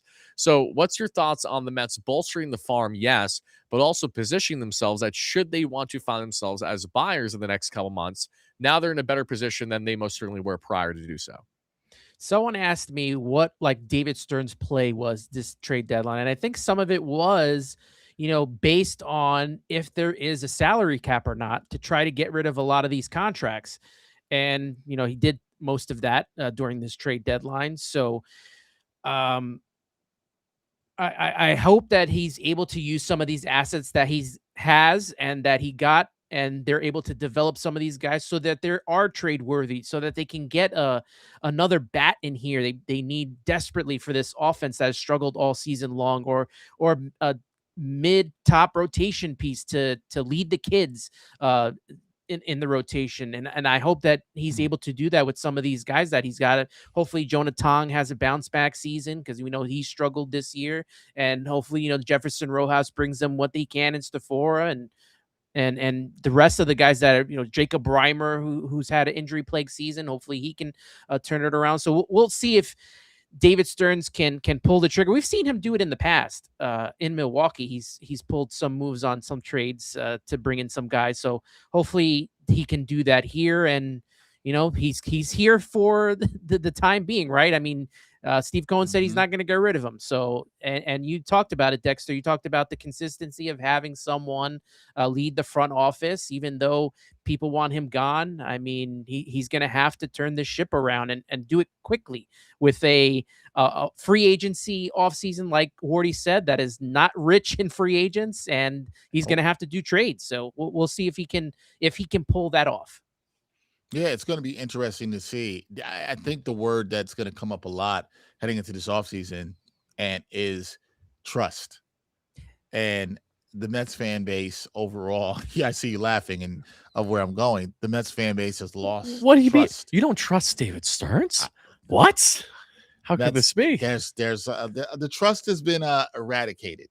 Do you think what he's done here at the trade deadline has earned some of the trust back with the fan base, or Mm-mm. more? Yeah, I see. If your face is telling me more work needs to be done No, yeah. before that trust can come back. Yeah, work needs to be done to get the trust back. I don't even trust him, to be honest. I want him to do well, and for him to do that, he's got to bring this major league team to the postseason. I mean, that's it to me. Mm. It's postseason or bust, because that's what we were told when he was coming here. We were Was told that he we was were told that this year. Yeah, Well, and he was going to bring a consistent winner, and him finally getting the full keys to the car, and finally getting to put his image on the team did not work out the way that he wanted to. And I am concerned that he is going to struggle with trying to bring this roster to where it needs to be. There are probably some mm, players still on this roster that probably aren't a fit anymore. I mean, you look at the baby Mets is a big reason why this team has struggled. We haven't seen Mark Vientos, and we haven't seen Brett Beatty. You could throw in Ronnie Mauricio, and to a certain extent Francisco Alvarez I throw in there as yeah, well, because yeah. he was the number one overall prospect in all of baseball. And let's be honest, he has not lived up to the hype whatsoever. I know a lot of injuries have plagued him, but he's been okay, right? He's been an okay catcher. Like I wouldn't trade him because he's still young. And if you see around the league, you even look across town at the Yankees, I mean, trading is hard. Catchers are hard to come by. So I'll hold on to him, but their development, their struggles in developing has really hindered this team, where Mm. like you have to rely on the veterans, and sometimes the veterans like Lindor will get off to a rough start, or Juan Soto will struggle with runners in scoring position, and you need these kids to come up big, and did it more likely or not they don't, outside of Mark Vientos' 2024 season. So, talking on player development for a second, if there's one thing that we can give the Mets a level of credit for this year is that it's been nice to see a blossoming of prospects in recent years that we know were either highly touted in the organization or have skyrocketed in the farm over the past year, like AJ Ewing, for example, between AJ, Carson, Nolan, Scott, Thornton. Like, these are really nice, young, exciting, homegrown talents that the Mets seem like they have something there.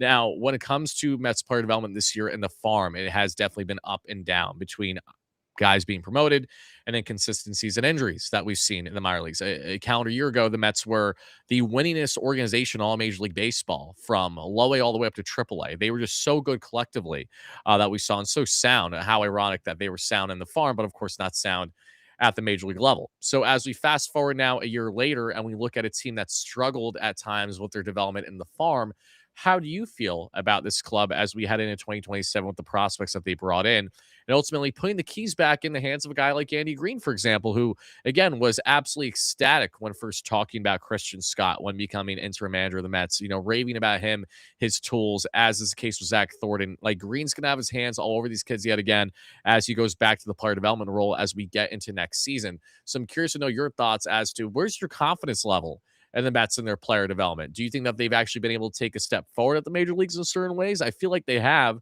while I also understand that the guys that they missed the mark with in the past don't look like they're going to get much better in the quote-unquote baby Mets, if you will, separate from Francisco Alvarez. Yeah, we just talked about, right, like the baby Mets and how they struggled, and they bring in Andy Green, which I think is vital to him returning to his role. Look at the kids that they have brought up in like you said, AJ Ewing and Benj and Thornton, even Christian Scott, who only had a cup of tea a couple years ago and now is a part of the rotation. Their development is something that even you mentioned, what to look out for. Those guys' development, especially under Andy Green, is very important for the rest of the season, because it just shows how much of an impact he's made on those players and how much of an impact he'll make when he returns to his role in player development for that minor league roster. I think he is a linchpin, I think, between that minor league system to get to the major leagues, and he'll be very important when it comes to the Santucci's of the world, even helping back Jonah Tong and trying to get him back, and even these news kids as Jefferson Rojas and Satora as well. That development is going to be key. I mean, along as and I can't keep forgetting about this. We focus so much on the roster, Wardy and Anthony, but you just mentioned it. So much of this is going to be on who the Mets choose as their next manager here to lead this team. You said, Anthony, that it is playoffs or bust next season. Do you believe that with Stearns leading the way, who you don't have trust in, a lot of the Mets fan base doesn't have trust in, do you believe they can get back to the playoffs with the way they've tried to reset or retool here? Playoffs? At this step. Playoffs? Are you kidding me? Jim Mara voice for folks that don't know. If you don't know, kids, look that up. Do you think that with the way they've tried to retool and a lack of a better term, speaking of where Ryan is, flush this season down the toilet because Ryan went to the bathroom. We're never going to see Ryan again. I don't know. I think all hell broke loose in that bathroom. That's what I think. Ryan I heard some yelps earlier. I figured it was him. Ryan might have punched a wall there in the bathroom. Do you believe that this team can get back? Because you are an optimist, a cautious optimist, Anthony. Do you believe this team can get back to the postseason next year because of these moves that they've made today? Not that they're all going to lead them to there, but this is the start of them sort of trying to retool this thing with a playoff or bust mandate. Man, I don't think so.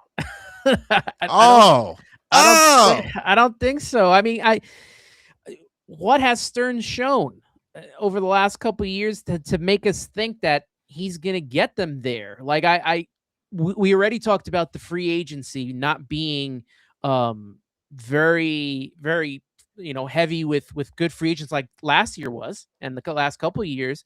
So where is he going to be able to make these big moves that they're needed outside of making trades, which it's still to be seen.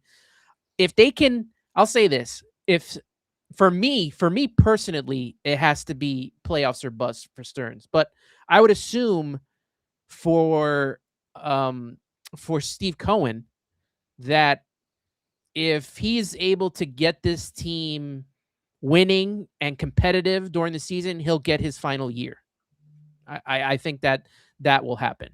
But if they fail again, then I mean, there's no possible way you could bring him back, right? I mean, no, you can't. No. You can't even consider that. Like if the Mets flop again next year, and they're like, yeah, we're going to run it back with David for his 5th year. I mean, then I think that tells you everything you need to know on how the club's actually operating.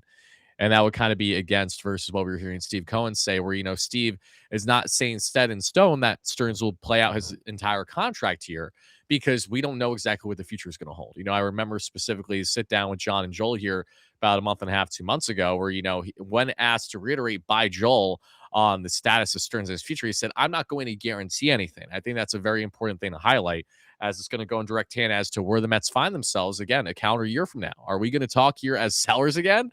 Or are we going to talk here as buyers? I most certainly hope it is the latter. And speaking of buying decks, we do have some news to share regarding the New York Mets as to what they failed to do when it came to buying at this year's deadline. According to Chelsea Janes of of S&Y rather, she states the following: that Stearns said that the Mets did in fact try to acquire controllable starters at this year's deadline, but, and I quote, didn't line up on acquisition costs. So just Stearns' way of saying, yeah, we checked in, would have liked some guys, probably would have liked to read Detmers or Jose Soriano, but we weren't going to give up the haul. And in fairness, the Soriano haul that the Blue Jays coughed up to land was significant. And the Mets also don't have a farm to flex in ways that, the Blue Jays have, not the best farm in baseball, but they certainly have some talents there. What's your thoughts about that, Anthony? Again, the Mets were in the market for controllable starters. This was something that they toiled the idea of. They fell short. What do you think that means for them as we get into the offseason? I didn't think Stearns was doing that during the trade deadline. I thought that was more that he was going to save for the offseason. So, I mean, I guess kudos to even looking at this point in time. But him doing that means that, he's going to have to surround these kids, the Thorntons, the Scotts, and the McLeans with some veteran presence on the roster. I mean, they do have, like we talked about, I guess, Kodai Senga, they still have, unless they trade him. Sean Manaea, I think, has another year left on his contract. I know, I say his name, Tyler McGill, will be back and pitching again at some point. I think is that the first time I've heard that name said this season? I'm trying to think. That's crazy. And it hurts me to say the name. It does hurt me. I felt like it did. I was like, why? Why are we? Yeah. I mean, that's what we have in our system right now. So he's definitely going to have to make some moves to get some, reliable veteran pitching on this roster. Yeah. Look, here's my thing, and I heard you say that you are not optimistic about Stearns leading this team back to the postseason.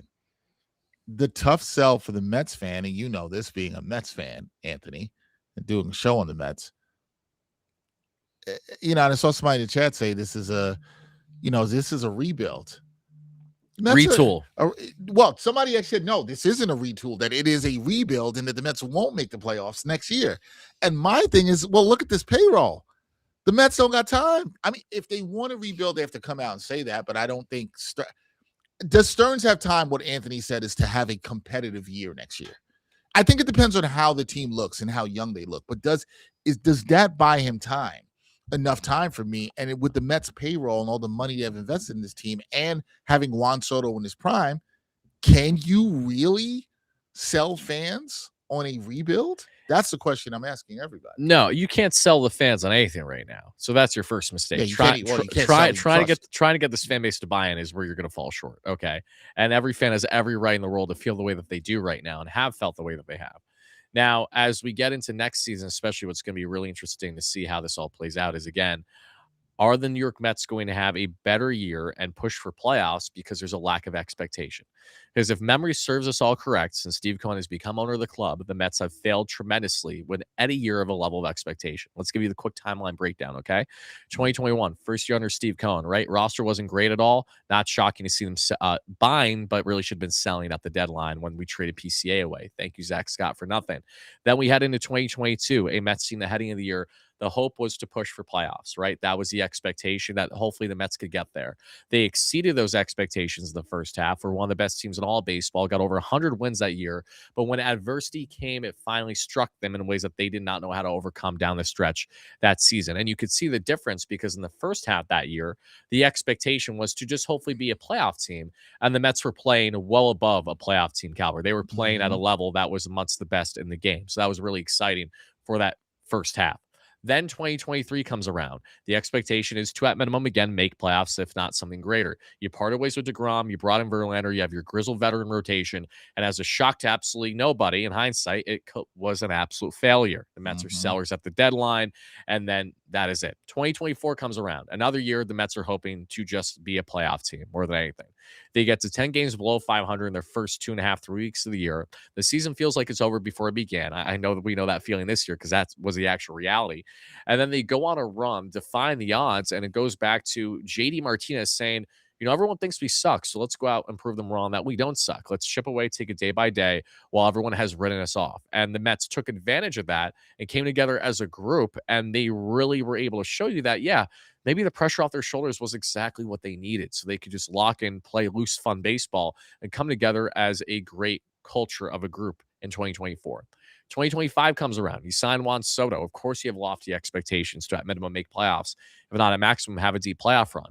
And between Soto and the expectation, again, the Mets just had no clue how to handle said expectation. 2026, same exact conversation. The expectation was to be a playoff contending team this year, if not something greater, and they fell flat on their face. So if you ask me, I think the expectation next year should be for the New York Mets. Let's just see what happens. I don't even have an expectation. I just want to see the Mets go in and actually play loose and play fun, because I think what we might see down the stretch in the second half is a team that at times is going to play loose and play fun. And yeah, they'll probably lose because the bullpen has literally no one besides Devin Williams in it now, except for Jeffrey Yon. If you guys know the Jeffrey Yon story, the most exaggerated celebrations on the mound. He just got called up by the Mets. So that's a fun one. Nonetheless, the point here, though, is that if the Mets get anywhere, I really think it's going to be because, again, they are going against what the expectation was, or they step up when there was no expectation, because expectations in the Mets, they don't know how to hit to save their life. Look, thank you for coming to my TED Talk. No, look, Anthony, if he's giving me we're- PTSD off of the timeline, I was like, oh man, I can't go back to these days. I know. This is how I go to bed each night. I just rerun it every year. Look, nobody wants to go back, but I'll say this: at the end of the day, so, just to wrap here, Stearns did what I think he needed to do. He does not get a gold star. He has a lot of work to do still here, but we'll see how it all shakes out. Should there be reason for optimism? It's the Mets, so probably not. But we'll see. We'll see. There's a lot more work to do, like you said, Anthony, and we'll see how it goes. Anthony, appreciate you, man. Everybody check out Anthony Subway to Shape podcast. It's a fantastic job hosting there, talking Mets. Anthony, we'll have you back on the show soon. Appreciate you, man. Appreciate you both as always. Thanks, you guys.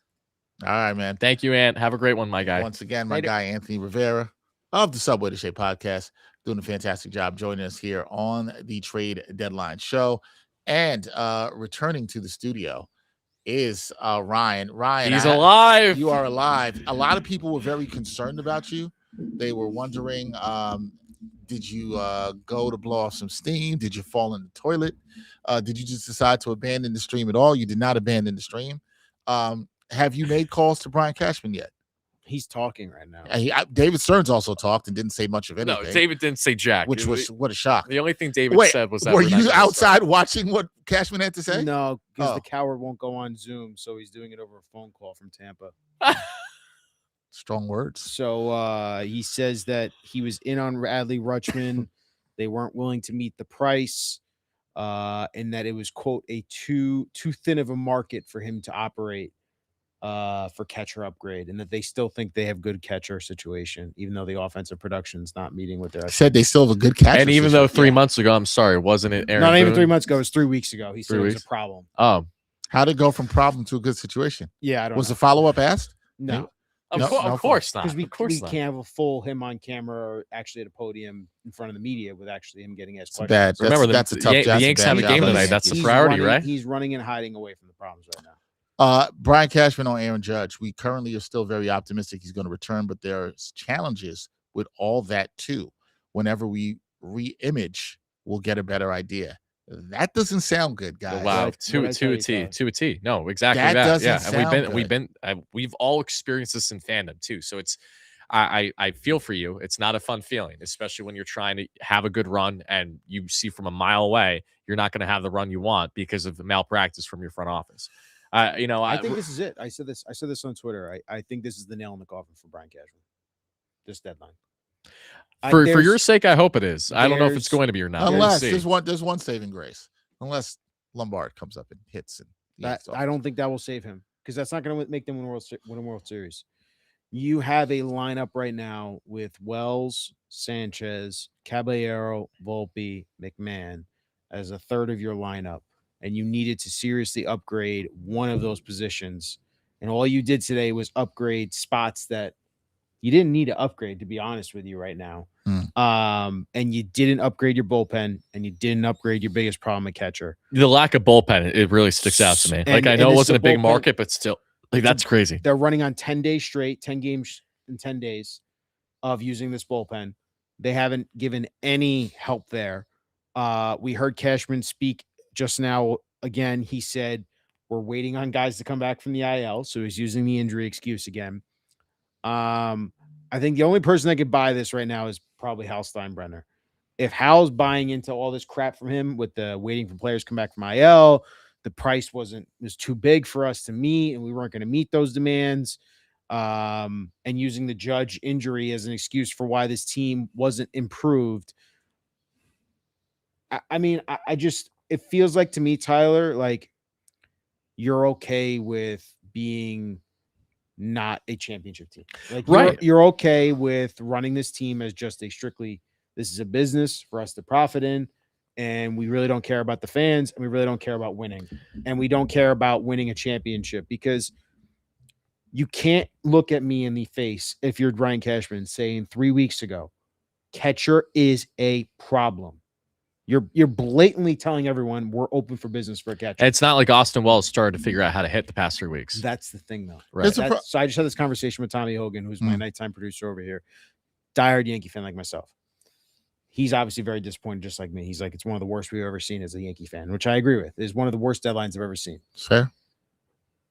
You legitimately cannot, if you're Brian Cashman, tell us catcher's a problem, and then you don't get a catcher. It's a bad job. Here's my question, both of you, because there's lefties they're going to face in the playoffs, the Yankees, if they make it. You're telling me Ali Sanchez is going to be my starting catcher in the playoffs against a lefty? But say if Garrett Crochet comes back for the Red Sox, or hell, they're facing Shane McClanahan, the Rays, in the playoffs. Ali Sanchez is my starting catcher. That's Mets legend, Ali Sanchez. But tell me how you think that's actually acceptable as a team to say we're going to run that out. No, of course isn't. And again, Ryan, I know you hate this conversation, but you say this feels like a team that's, again, very much content with where they're at. And this was my biggest pushback to you earlier is, where do you think Brian gets that okay from? That's the problem it's here. The job security he's had for years now. That's exactly. Like, no, I 100% agree with you. That refuses to make change for the sake of change. Now, what about the Yankees? Would they do differently this? Like, is there a way where they would finally feel pressure on Steinbrenner, where he would feel the need to actually make that? Yes. The way is the fans not showing up. Yes. The way is the fans not showing up. Well, they're going to show up. But that's the problem. Tyler, I'm not yelling at you on this. We talk about the Mets. Mets fans are like, don't show up. We always show up. I know, but that's the problem, though. If I agree. The Yankees continue to stumble offensively, and these improvements on the margin, the platoon bats don't work out for them, and they still lose games and games and games, and they lose their spot in the AL East, and the Rays and Red Sox go past them, I think he's done. There's no way, if you're Hal Steinbrenner, you can miss the playoffs this year. Oh, that I agree. Listen, if the Yankees somehow, some way miss playoffs, I don't think they're going to miss the playoffs. If they did, though, then that's but if they're not even debatable. Exit, how are you not firing these guys? No, I agree with you, because it's not like, yes, you had your run a couple years ago, you lost to the Dodgers. I get that. But when you look at the roster build in each year for the Yankees, where they've had their most success, a lot of it, again, has been contingent on very select players. Whereas you guys, where you've had your glaring holes every year, you haven't properly addressed. No. And then you get exposed at the worst stage of all, whether it's the World Series or at different parts of the playoffs. And that's not what you want to see. But to go back to what you're saying, though, about the owner, right? How? F the comparisons to the dad. I hate all that stuff. But I want to talk about Hal and his legacy, right? Like, he's trying to build his legacy as the Yankees owner. Right? Like, I'm not my father and all that stuff. Okay. If the Yankees get bounced in the first or second round, if they don't make the ALCS and it's not a good series, and you get embarrassed again because they got embarrassed in the playoffs this year by the Blue Jays, how are you holding these guys accountable. There's only one. There comes a certain point in time where you have to say, I have to be responsible to my fan base and agree with them here. You guys aren't getting the job done. But I gotta blame the fans on this. Why? Because the fans don't. This is across all sports. The fans don't hold ownership accountable. They show up to these games. Dex, people hate Hal Steinbrenner. Right, but they, No, but but they you don't still hate love him- going to Yankees You don't games hate on a him Friday enough to night. stop Because spending your that's money in the the difference. box. Clearly, you don't. But here's my thing. You can't stop fandom, right? Like you can't. Like No, fans no, are no, no, always no, going to no. be fans. No, Right. I Yes. 1000% disagree with that. How? You can be a fan, but the most power you have is with your dollars. You do not. There's nothing saying you have to show up to the stadium. There's nothing saying you have to go But buy the the merch. Yankees have already been broadcast as they are marketed as the biggest sports organization in the world. They have one of the most iconic brands in the world. Exactly. I They get all get that. tourists no matter what, man. That's but you know what? It's like the Garden for the but Rangers and Knicks. I've said this for years they about the sell out Knicks. all these games and they've been terrible for years The now. problem for I said this about the Knicks for years, and I agree with you on the Rangers. But this and some of it is like, yes, people are going to show up. You're right, tourists are going to show up. But are you going to stop going to Yankee games next year? Stop going. Yeah, you're going to not buy tickets. If they continue to run Cashman and Boone back next year, I'm not going as many. I games respect next year. that. But there's a lot of fans who be like, I can't do that. Sure, you can. I was going to go this Friday. I don't want to go. Good for but I respect that. Now you're telling me there's still tourists that are going to show up. I agree with you on all that. But if more fans were willing to do what you did, right? Yeah, and said I'm not going to go. Yes, I think if enough people thought Sure. like this, do I think it makes an impact? I do. I really do. Well, because believe it that. comes down to dollars, obviously. Yes, this but is you know what the else- entire you know reason what why else- they're complacent. I'm where not they're saying to get rid of fandom. I'm not saying that's not my point. But I'm saying Hal fans knows have an this impact. too, right? About the whole like profits and everything.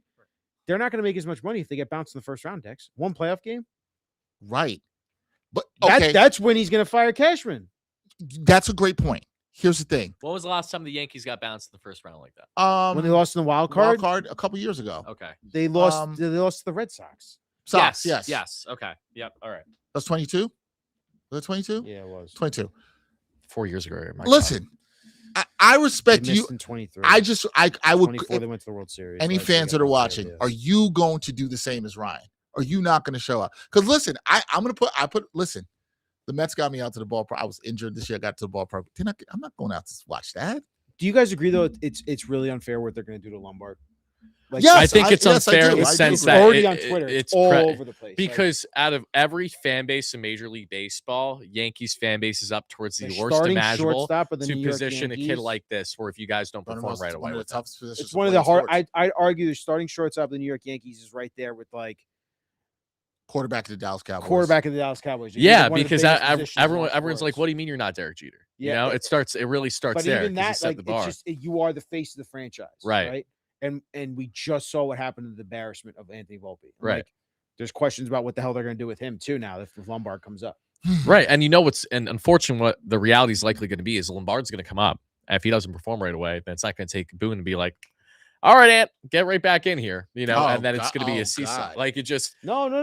There's no. You can't have three shortstops on the roster. no, I agree. I'm just So I think saying, they're sending Volpe down when they call up Lombard. yeah, I'm just saying Oh, we'll that's gonna see. be too We'll see little if too late Lombard for is some actually going to stay up for more than just a couple I think weeks. if you're calling him up, you're keeping him up here. You should, but will they? I'm just Caballero saying. will be start playing. I think Caballero's the backup. If So you think, regardless as to how Lombard performs, the Yeah. Yankees are going to make sure he's playing every day for like what, at least 3 they'll weeks? give him a long run? They're going to give him a long leash. Okay, but what if he's Because- off? What because- if he's off to a dreadful start so much so Well, that Yankees fans so- are quick to turn on him So like they can I did be with honest with Volpe? you? Yeah. Is it really worse than what they're getting right now? That's not my point. But I'm saying you have to think for a second about Lombard's future if you actually care about him having a future with the organization. You mean like will So- it mess him up mentally? Yes, this is Okay. exactly what I'm I mean, referring Judge to. came up and was striking out half the time, more Right. than half the time. Right, his but first like year. again, Aaron Judge is an anomaly, so we need to look at this for what it is. If you bring Lombard up and he comes up and I does don't not like the perform spot for well, him. I don't like and the spot for you him. know how That's my Yankees point, fans though. are. That's That's my point. yeah, no, I agree with you. So I just look. and he's a I'm- great talent too. That's the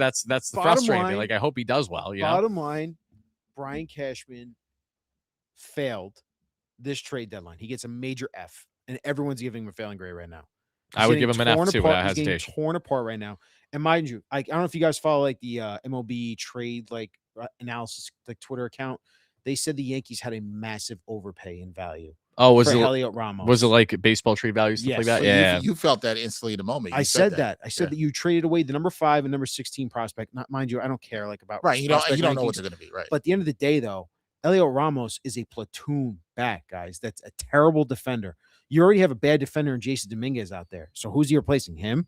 So I'm replacing one bad defender for another because he's a righty bat. What happens to Spencer Jones? He's been your best hitter, Tyler, last week. Right. So you're going to send him Where's down? where is he You didn't trade him, right? Like you've held on to Spencer Jones and you refused to call him up when he had the chances. Now he has a chance to come up. Now he's hitting. What are you going to do with him? You're going to send him down? Because mind you, they have not made their roster move yet for Elliot Ramos. Right. So tomorrow we're going to find out who's getting sent down. Is it going to be Volpe? Are they going to bring up Lombard? Are they going to send down Dominguez? Are they going to send down Spencer Jones? So there's questions there that need to be answered. But the problem is, again, you're spitting in my face and saying, no, this is good. This is good. We're waiting for the players to come back. Bellinger will be back.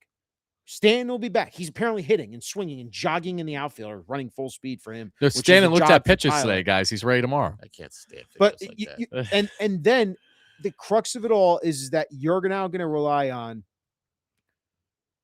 Carlos Rodon to come back healthy, Clark Schmidt to go to the bullpen, and then you're going to turn one of your two starters in Weathers and Warren into the bullpen, which is a new role for them, and they have to be effective there because you're depleted arms right now. I don't know, guys. It feels very much like you're forcing a square peg into a round hole to make issues on your roster that you are responsible for and trying to fix it and solve it. The thing overall is, and as I listen to you guys talk too, is that look, if this, such a good rotation too, It's it's a waste of a I'd good be best pissed. rotation. rotation I have ever seen as a Yankees fan, Tyler. Which is saying a lot. We're saying a lot. Saying a I'm lot, just but- saying. When you have Garrett Cole, he's looked really good, guys. Since he's got he had his struggles, but his last three, Garrett two will or be three fine. starts, He'll be he's fine. looked awesome. Yeah. And Max Fried, I liked what I saw against Chicago yesterday or 2 days ago. He's gonna be good. And then Cam Schlittler has just proven day in day out. Give him the ball. He's also got the moxie, the attitude. Like Yeah, that you guy want is- a guy with that gamer. FU that punch guy's on the mound. game Yeah, one he's a starter. gamer. Right there, Yeah. Cam Schlittler. Yeah, and you're confident in that. I take those three against anyone else's three right now. Yeah, but you won't take your lineup against anybody else's Fuck pitching no. right now. But here's my thing. We keep bringing, Sorry, we keep Nikolai. going. No, it's fine. I'd be cursing too if this was the Mets and they were out The here fact doing that he anything. didn't do a single off That bomb today judge is a miracle. quote bothers the hell out of me right now from Cashman. Oh, it I'm does. telling you, But- there's more smoke there. But the why it should bother you is because what I keep hearing you say, Ryan, is where's the accountability coming? If the fans can't hold the ownership accountable, This feels if very the much like ownership- 2023, where Judge had the toe injury. Yeah, if the ownership is not going to hold cash, who's holding anybody accountable here at the Yankees? That's the grand I question. didn't even get into Boone not holding players accountable. No, you know I what's didn't even funny? touch on I that. think Boone will be the scapegoat for Cashman if Hal refuses to fire Cashman. Oh, But that- 100%. But A that thousand annoys me percent, because yes. that's not the root of the problem. Because you know what Cashman did say in his Zoom call over here? Yeah, I've been looking at some notes. He on this, said, what he said. we've given Boone pieces to play around with. He's already He's already already throwing it doing out it. there. Wait. Was the He's word already pieces doing used? it. Yes. Should we go back to what did Joel Sherman say? No, Oh my I know. God. Oh, dude. Cashman, That's actually crazy. so quote. did you see the full Cashman catcher quote? No. I just read it. Yes. He said we were shopping in the catcher aisle and we didn't want to meet the price that was being at. He literally and then he said we liter- feel good about the we guys feel we have. good about the But guys. we have. Joel put it in his own little shade that he threw Yes. about the kind of aisle they were shopping in. Oh my god, Here's the thing: if you're shopping in the store, so bad. your significant other tells you, "Hey, go to the store, Ryan, pick up some things." Mhm. You're like, "Man, I was browsing the aisle. I didn't get anything. You came home with nothing. How's that going for you? Not good. Not good, man. You were there with the goods. No, you know what it is? It's, Yeah. You know what this Dex is like, honey, I need you to go pick me up some milk. Sure, I got you. And you come home with bread. And she's like, hun, we already have a loaf of bread We're great. in the freezer. It's ready to thaw out. That's my player coming back from the IL. The fuck we doing? The assignment. You did not do the assignment that was asked. The comments were getting the chatter You hilarious. did not do the assignment. Malvar, a Mets fan who's been going in on you, Ryan. He said $5 donation. He says, Ryan, point to the doll and show us where Cashman hurt you. Telling me. He's like In my heart. in his heart. In my heart. and I'm trying not to be dramatic, guys. Like I No, I hate the BS content. Like, no offense. Like, I know we're in the content game. I hate that people are going to be dramatic for the sake of being dramatic. Right. I'm Yeah, trying to no, I be. understand. I'm trying to be level-headed here. You're a pissed off fan, is what you are. It's hard to be But level headed when you're it mad. grows and grows and grows inside you when you saw how many times did we talk about they needed to upgrade certain spots on this team and they chose not to meet that expectation today. That's that is like the end of the day. That is what it's going to be. And again, when they're rolling out the lineup in the playoffs, guys, because even with Stanton, Judge, and Bellinger come back, let's say those guys come back healthy. And let's say they get Schmidt and Rodon back, and they got Will Warren or Weathers in the bullpen. I don't think this lineup with Judge and Stanton back in there and Bellinger is going to be good enough, because I think you're going to have important at-bats, and you guys know this. It's going to be like game 2 in the ALDS, and you got Wells in there, you got Volpe in there if Lombard struggles, or if it's Jose Caballero, and then you got McMahon.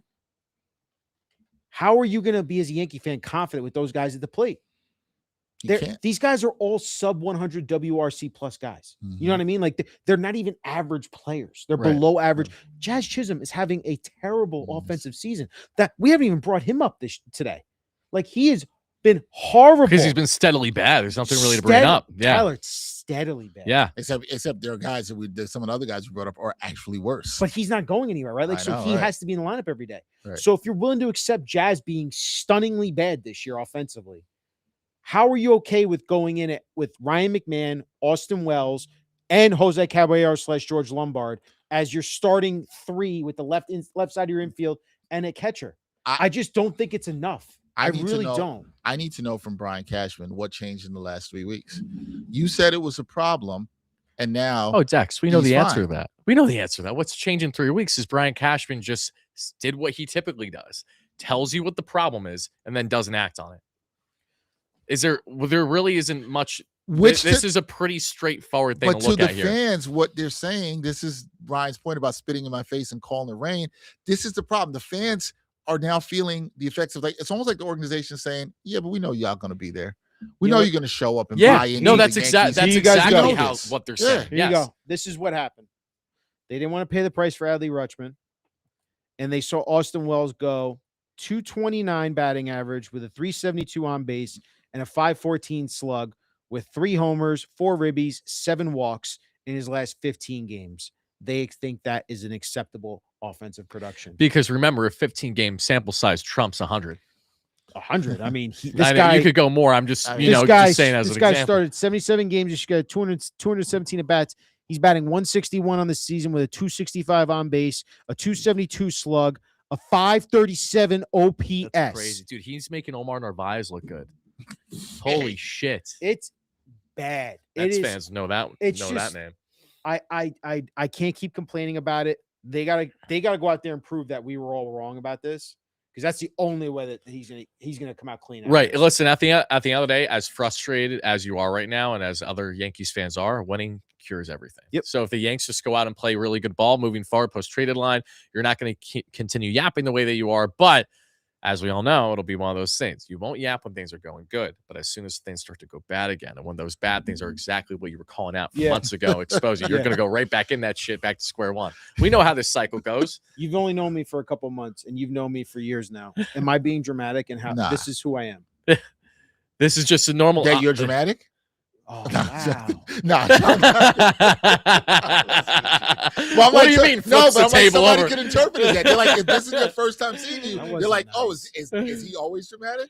I don't think you're being dramatic. No, I'm very energetic. I think I think you're showing the passion and frustration. In all seriousness, the passion and frustration. Tyler. Wait, what'd you say? I gotta be more level-headed. I gotta be more level-headed. You gotta be more. It's just here's so fascinating seeing you being the one to be like this, because I'm used to being the one in the setting that's like you. Yeah. So it's very roles reversed right now. Well, Ryan, this is also concerning for Ryan because Jet season is coming up. And I know it's hard. Lord knows you might see some more of this from weeks 1 through 4. No, I'm not getting. I promise myself I can't do it this year. Emotionally, you're not going to go there. Tapped out. When do you think you can emotionally tap out with the Yankees? Because that's your number one love, right? They got me. They got me there. See, I respect the honesty there. The Yankees are your number one love of all your teams, right? I'll tell you what. I will be emotionally checked out with the Yankees if Judge doesn't come back this year. That's valid because there's really no point. There's no point. There's no point. I agree the hope with is that. gone. And then I think I agree fans with really will check out on That's completely and valid. that's why they won't announce that he's out for the year. Right. They're gonna drag this as this long as they But can. does all of Yes. this, does all, and just be clear, Ryan is not being dramatic. Ryan is frustrated here. If you Does find it- it dramatic, this is just again a diehard fan point of view that's pissed off. If you guys have seen me, you know how dramatic I Does get. all this stuff feel just like, come listen, you say it in the decisions, and we're talking about the PR and the optics around this. Does all this just feel like almost too business, too corporate with the Yankees? No. Where it's where I they're saw in 2023. but and the I whole saw- I bottom saw- line was winning. Where is that gone? That Dex, that hasn't been their MO for years now. Again, it's been at least a Dude, decade since they've had an MO like that. Remember after 2024 Yep. with Verdugo and how Yep. bad they were defensively. Verdugo, what a Glaber name. Torres with Yep. Jazz at third. Yep. And they were telling us, and they were again spitting in our face, telling it was rain. They were like, no. Volpe is a great defender. Jazz is an amazing defender at third. And Glaber Torres, we'll live with him there at second. And we're good. We got it. And Alex Verdugo, he's one of the best left fielders out there defensively. We'll live with that. But offensively, he's okay, even though statistically he's one of the worst hitters that year. Yeah. They went and got defensive players in 2025. And I think they were the best team I've seen in years defensively last year. So you lied to us in 2024 saying, no, we're good defensively. We know how to do the fundamentals the right way. You shifted and you actually went defensive first in 2025. Ryan It McMahon, paid off others. dividends Mhm. and it worked out. This year, the way they are playing defensively with Jason Dominguez out there, with the fact that Jose Caballero has not been as good defensively. Anthony Volpe, I don't know what the hell happened to his arm. I think the shoulder surgery clearly affected him. They are running out there a team that is not as good defensively. And now you're telling me Elliot Ramos and a guy in Luis Garcia who's played multiple positions and can't lock down one position, that's going to be better defensively for us? Like, No. it's just No, it won't be. And the they're fact not that he's getting serious about winning, Dex. no. They're Oh. not.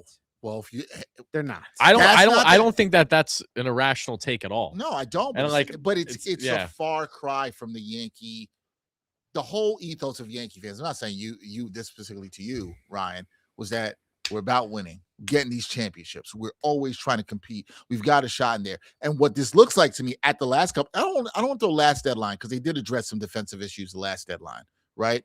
And the bullpen. Yeah. And you and I sat here and we're like, okay, we liked what they did. But at this deadline, this doesn't look like you trying to compete. No.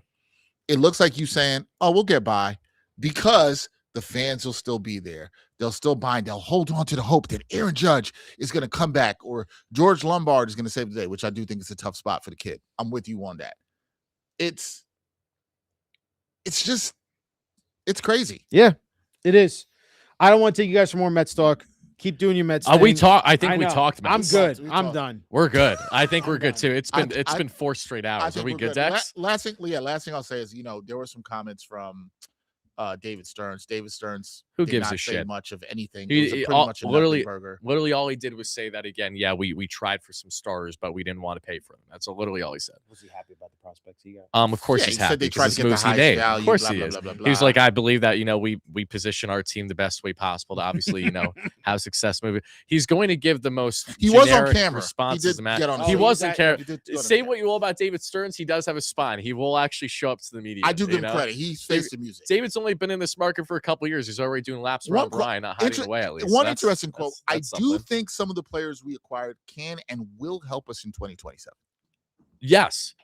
And let's start with those players. Let's start literally with the prospect the Mets got, in the final hour and a half, and that being Jefferson Rojas. His ETA is next season. The Mets absolutely can open up the door where he finds himself impacting the Mets as soon as next year. There's even a reality where they could consider calling him before the end of the season if he continues to thrive the way that he is.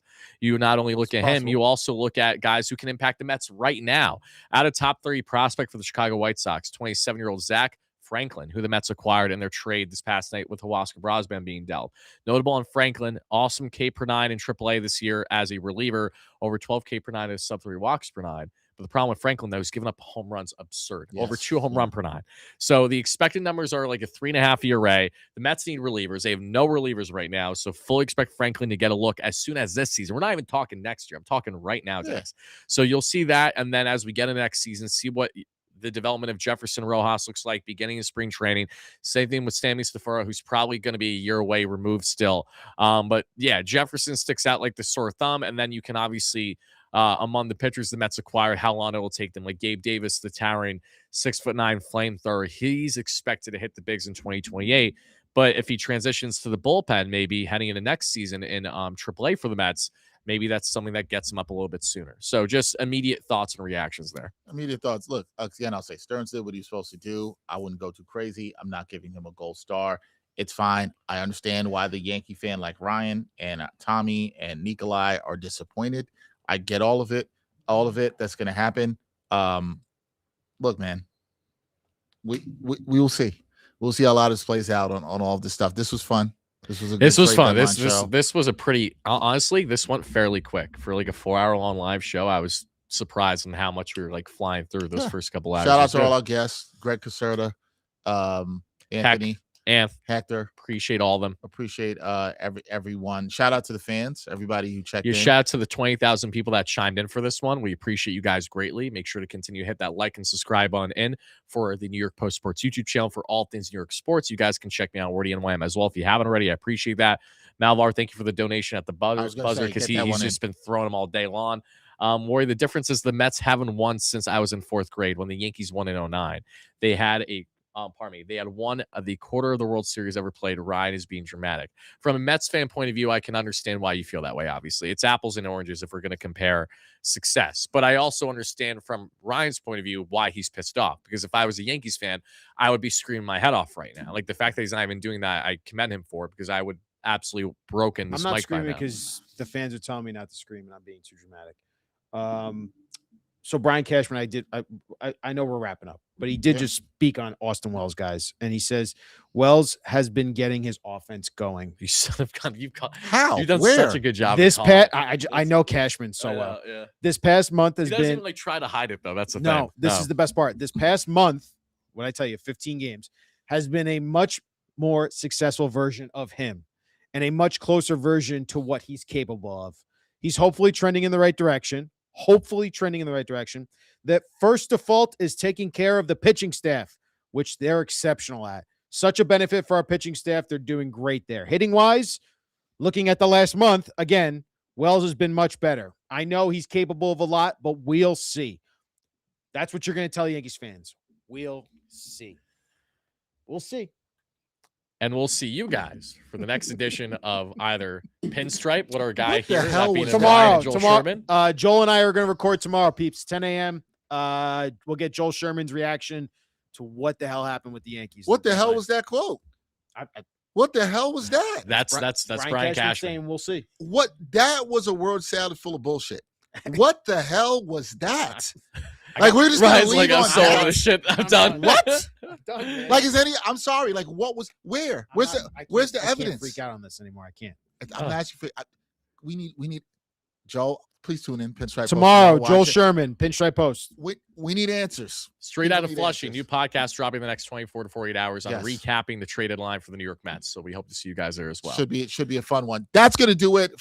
Thank you to everybody who worked on this. Our fantastic graphics team, Wesley Splain, doing a fantastic job there. Our technical directors, Brian Rukowski and Nikolai Jackson. For Ryan Sampson, who's somewhat calmer than he was earlier. My guy, my boy, Tyler Ward, aka Wardy. I'm Dexter Henry. We're signing off from the MLB Yankees and Mets trade deadline show here on the New York Post. We'll catch you next time on future editions of Pinstripe Post and Straight Up Flushing. Peace, everybody.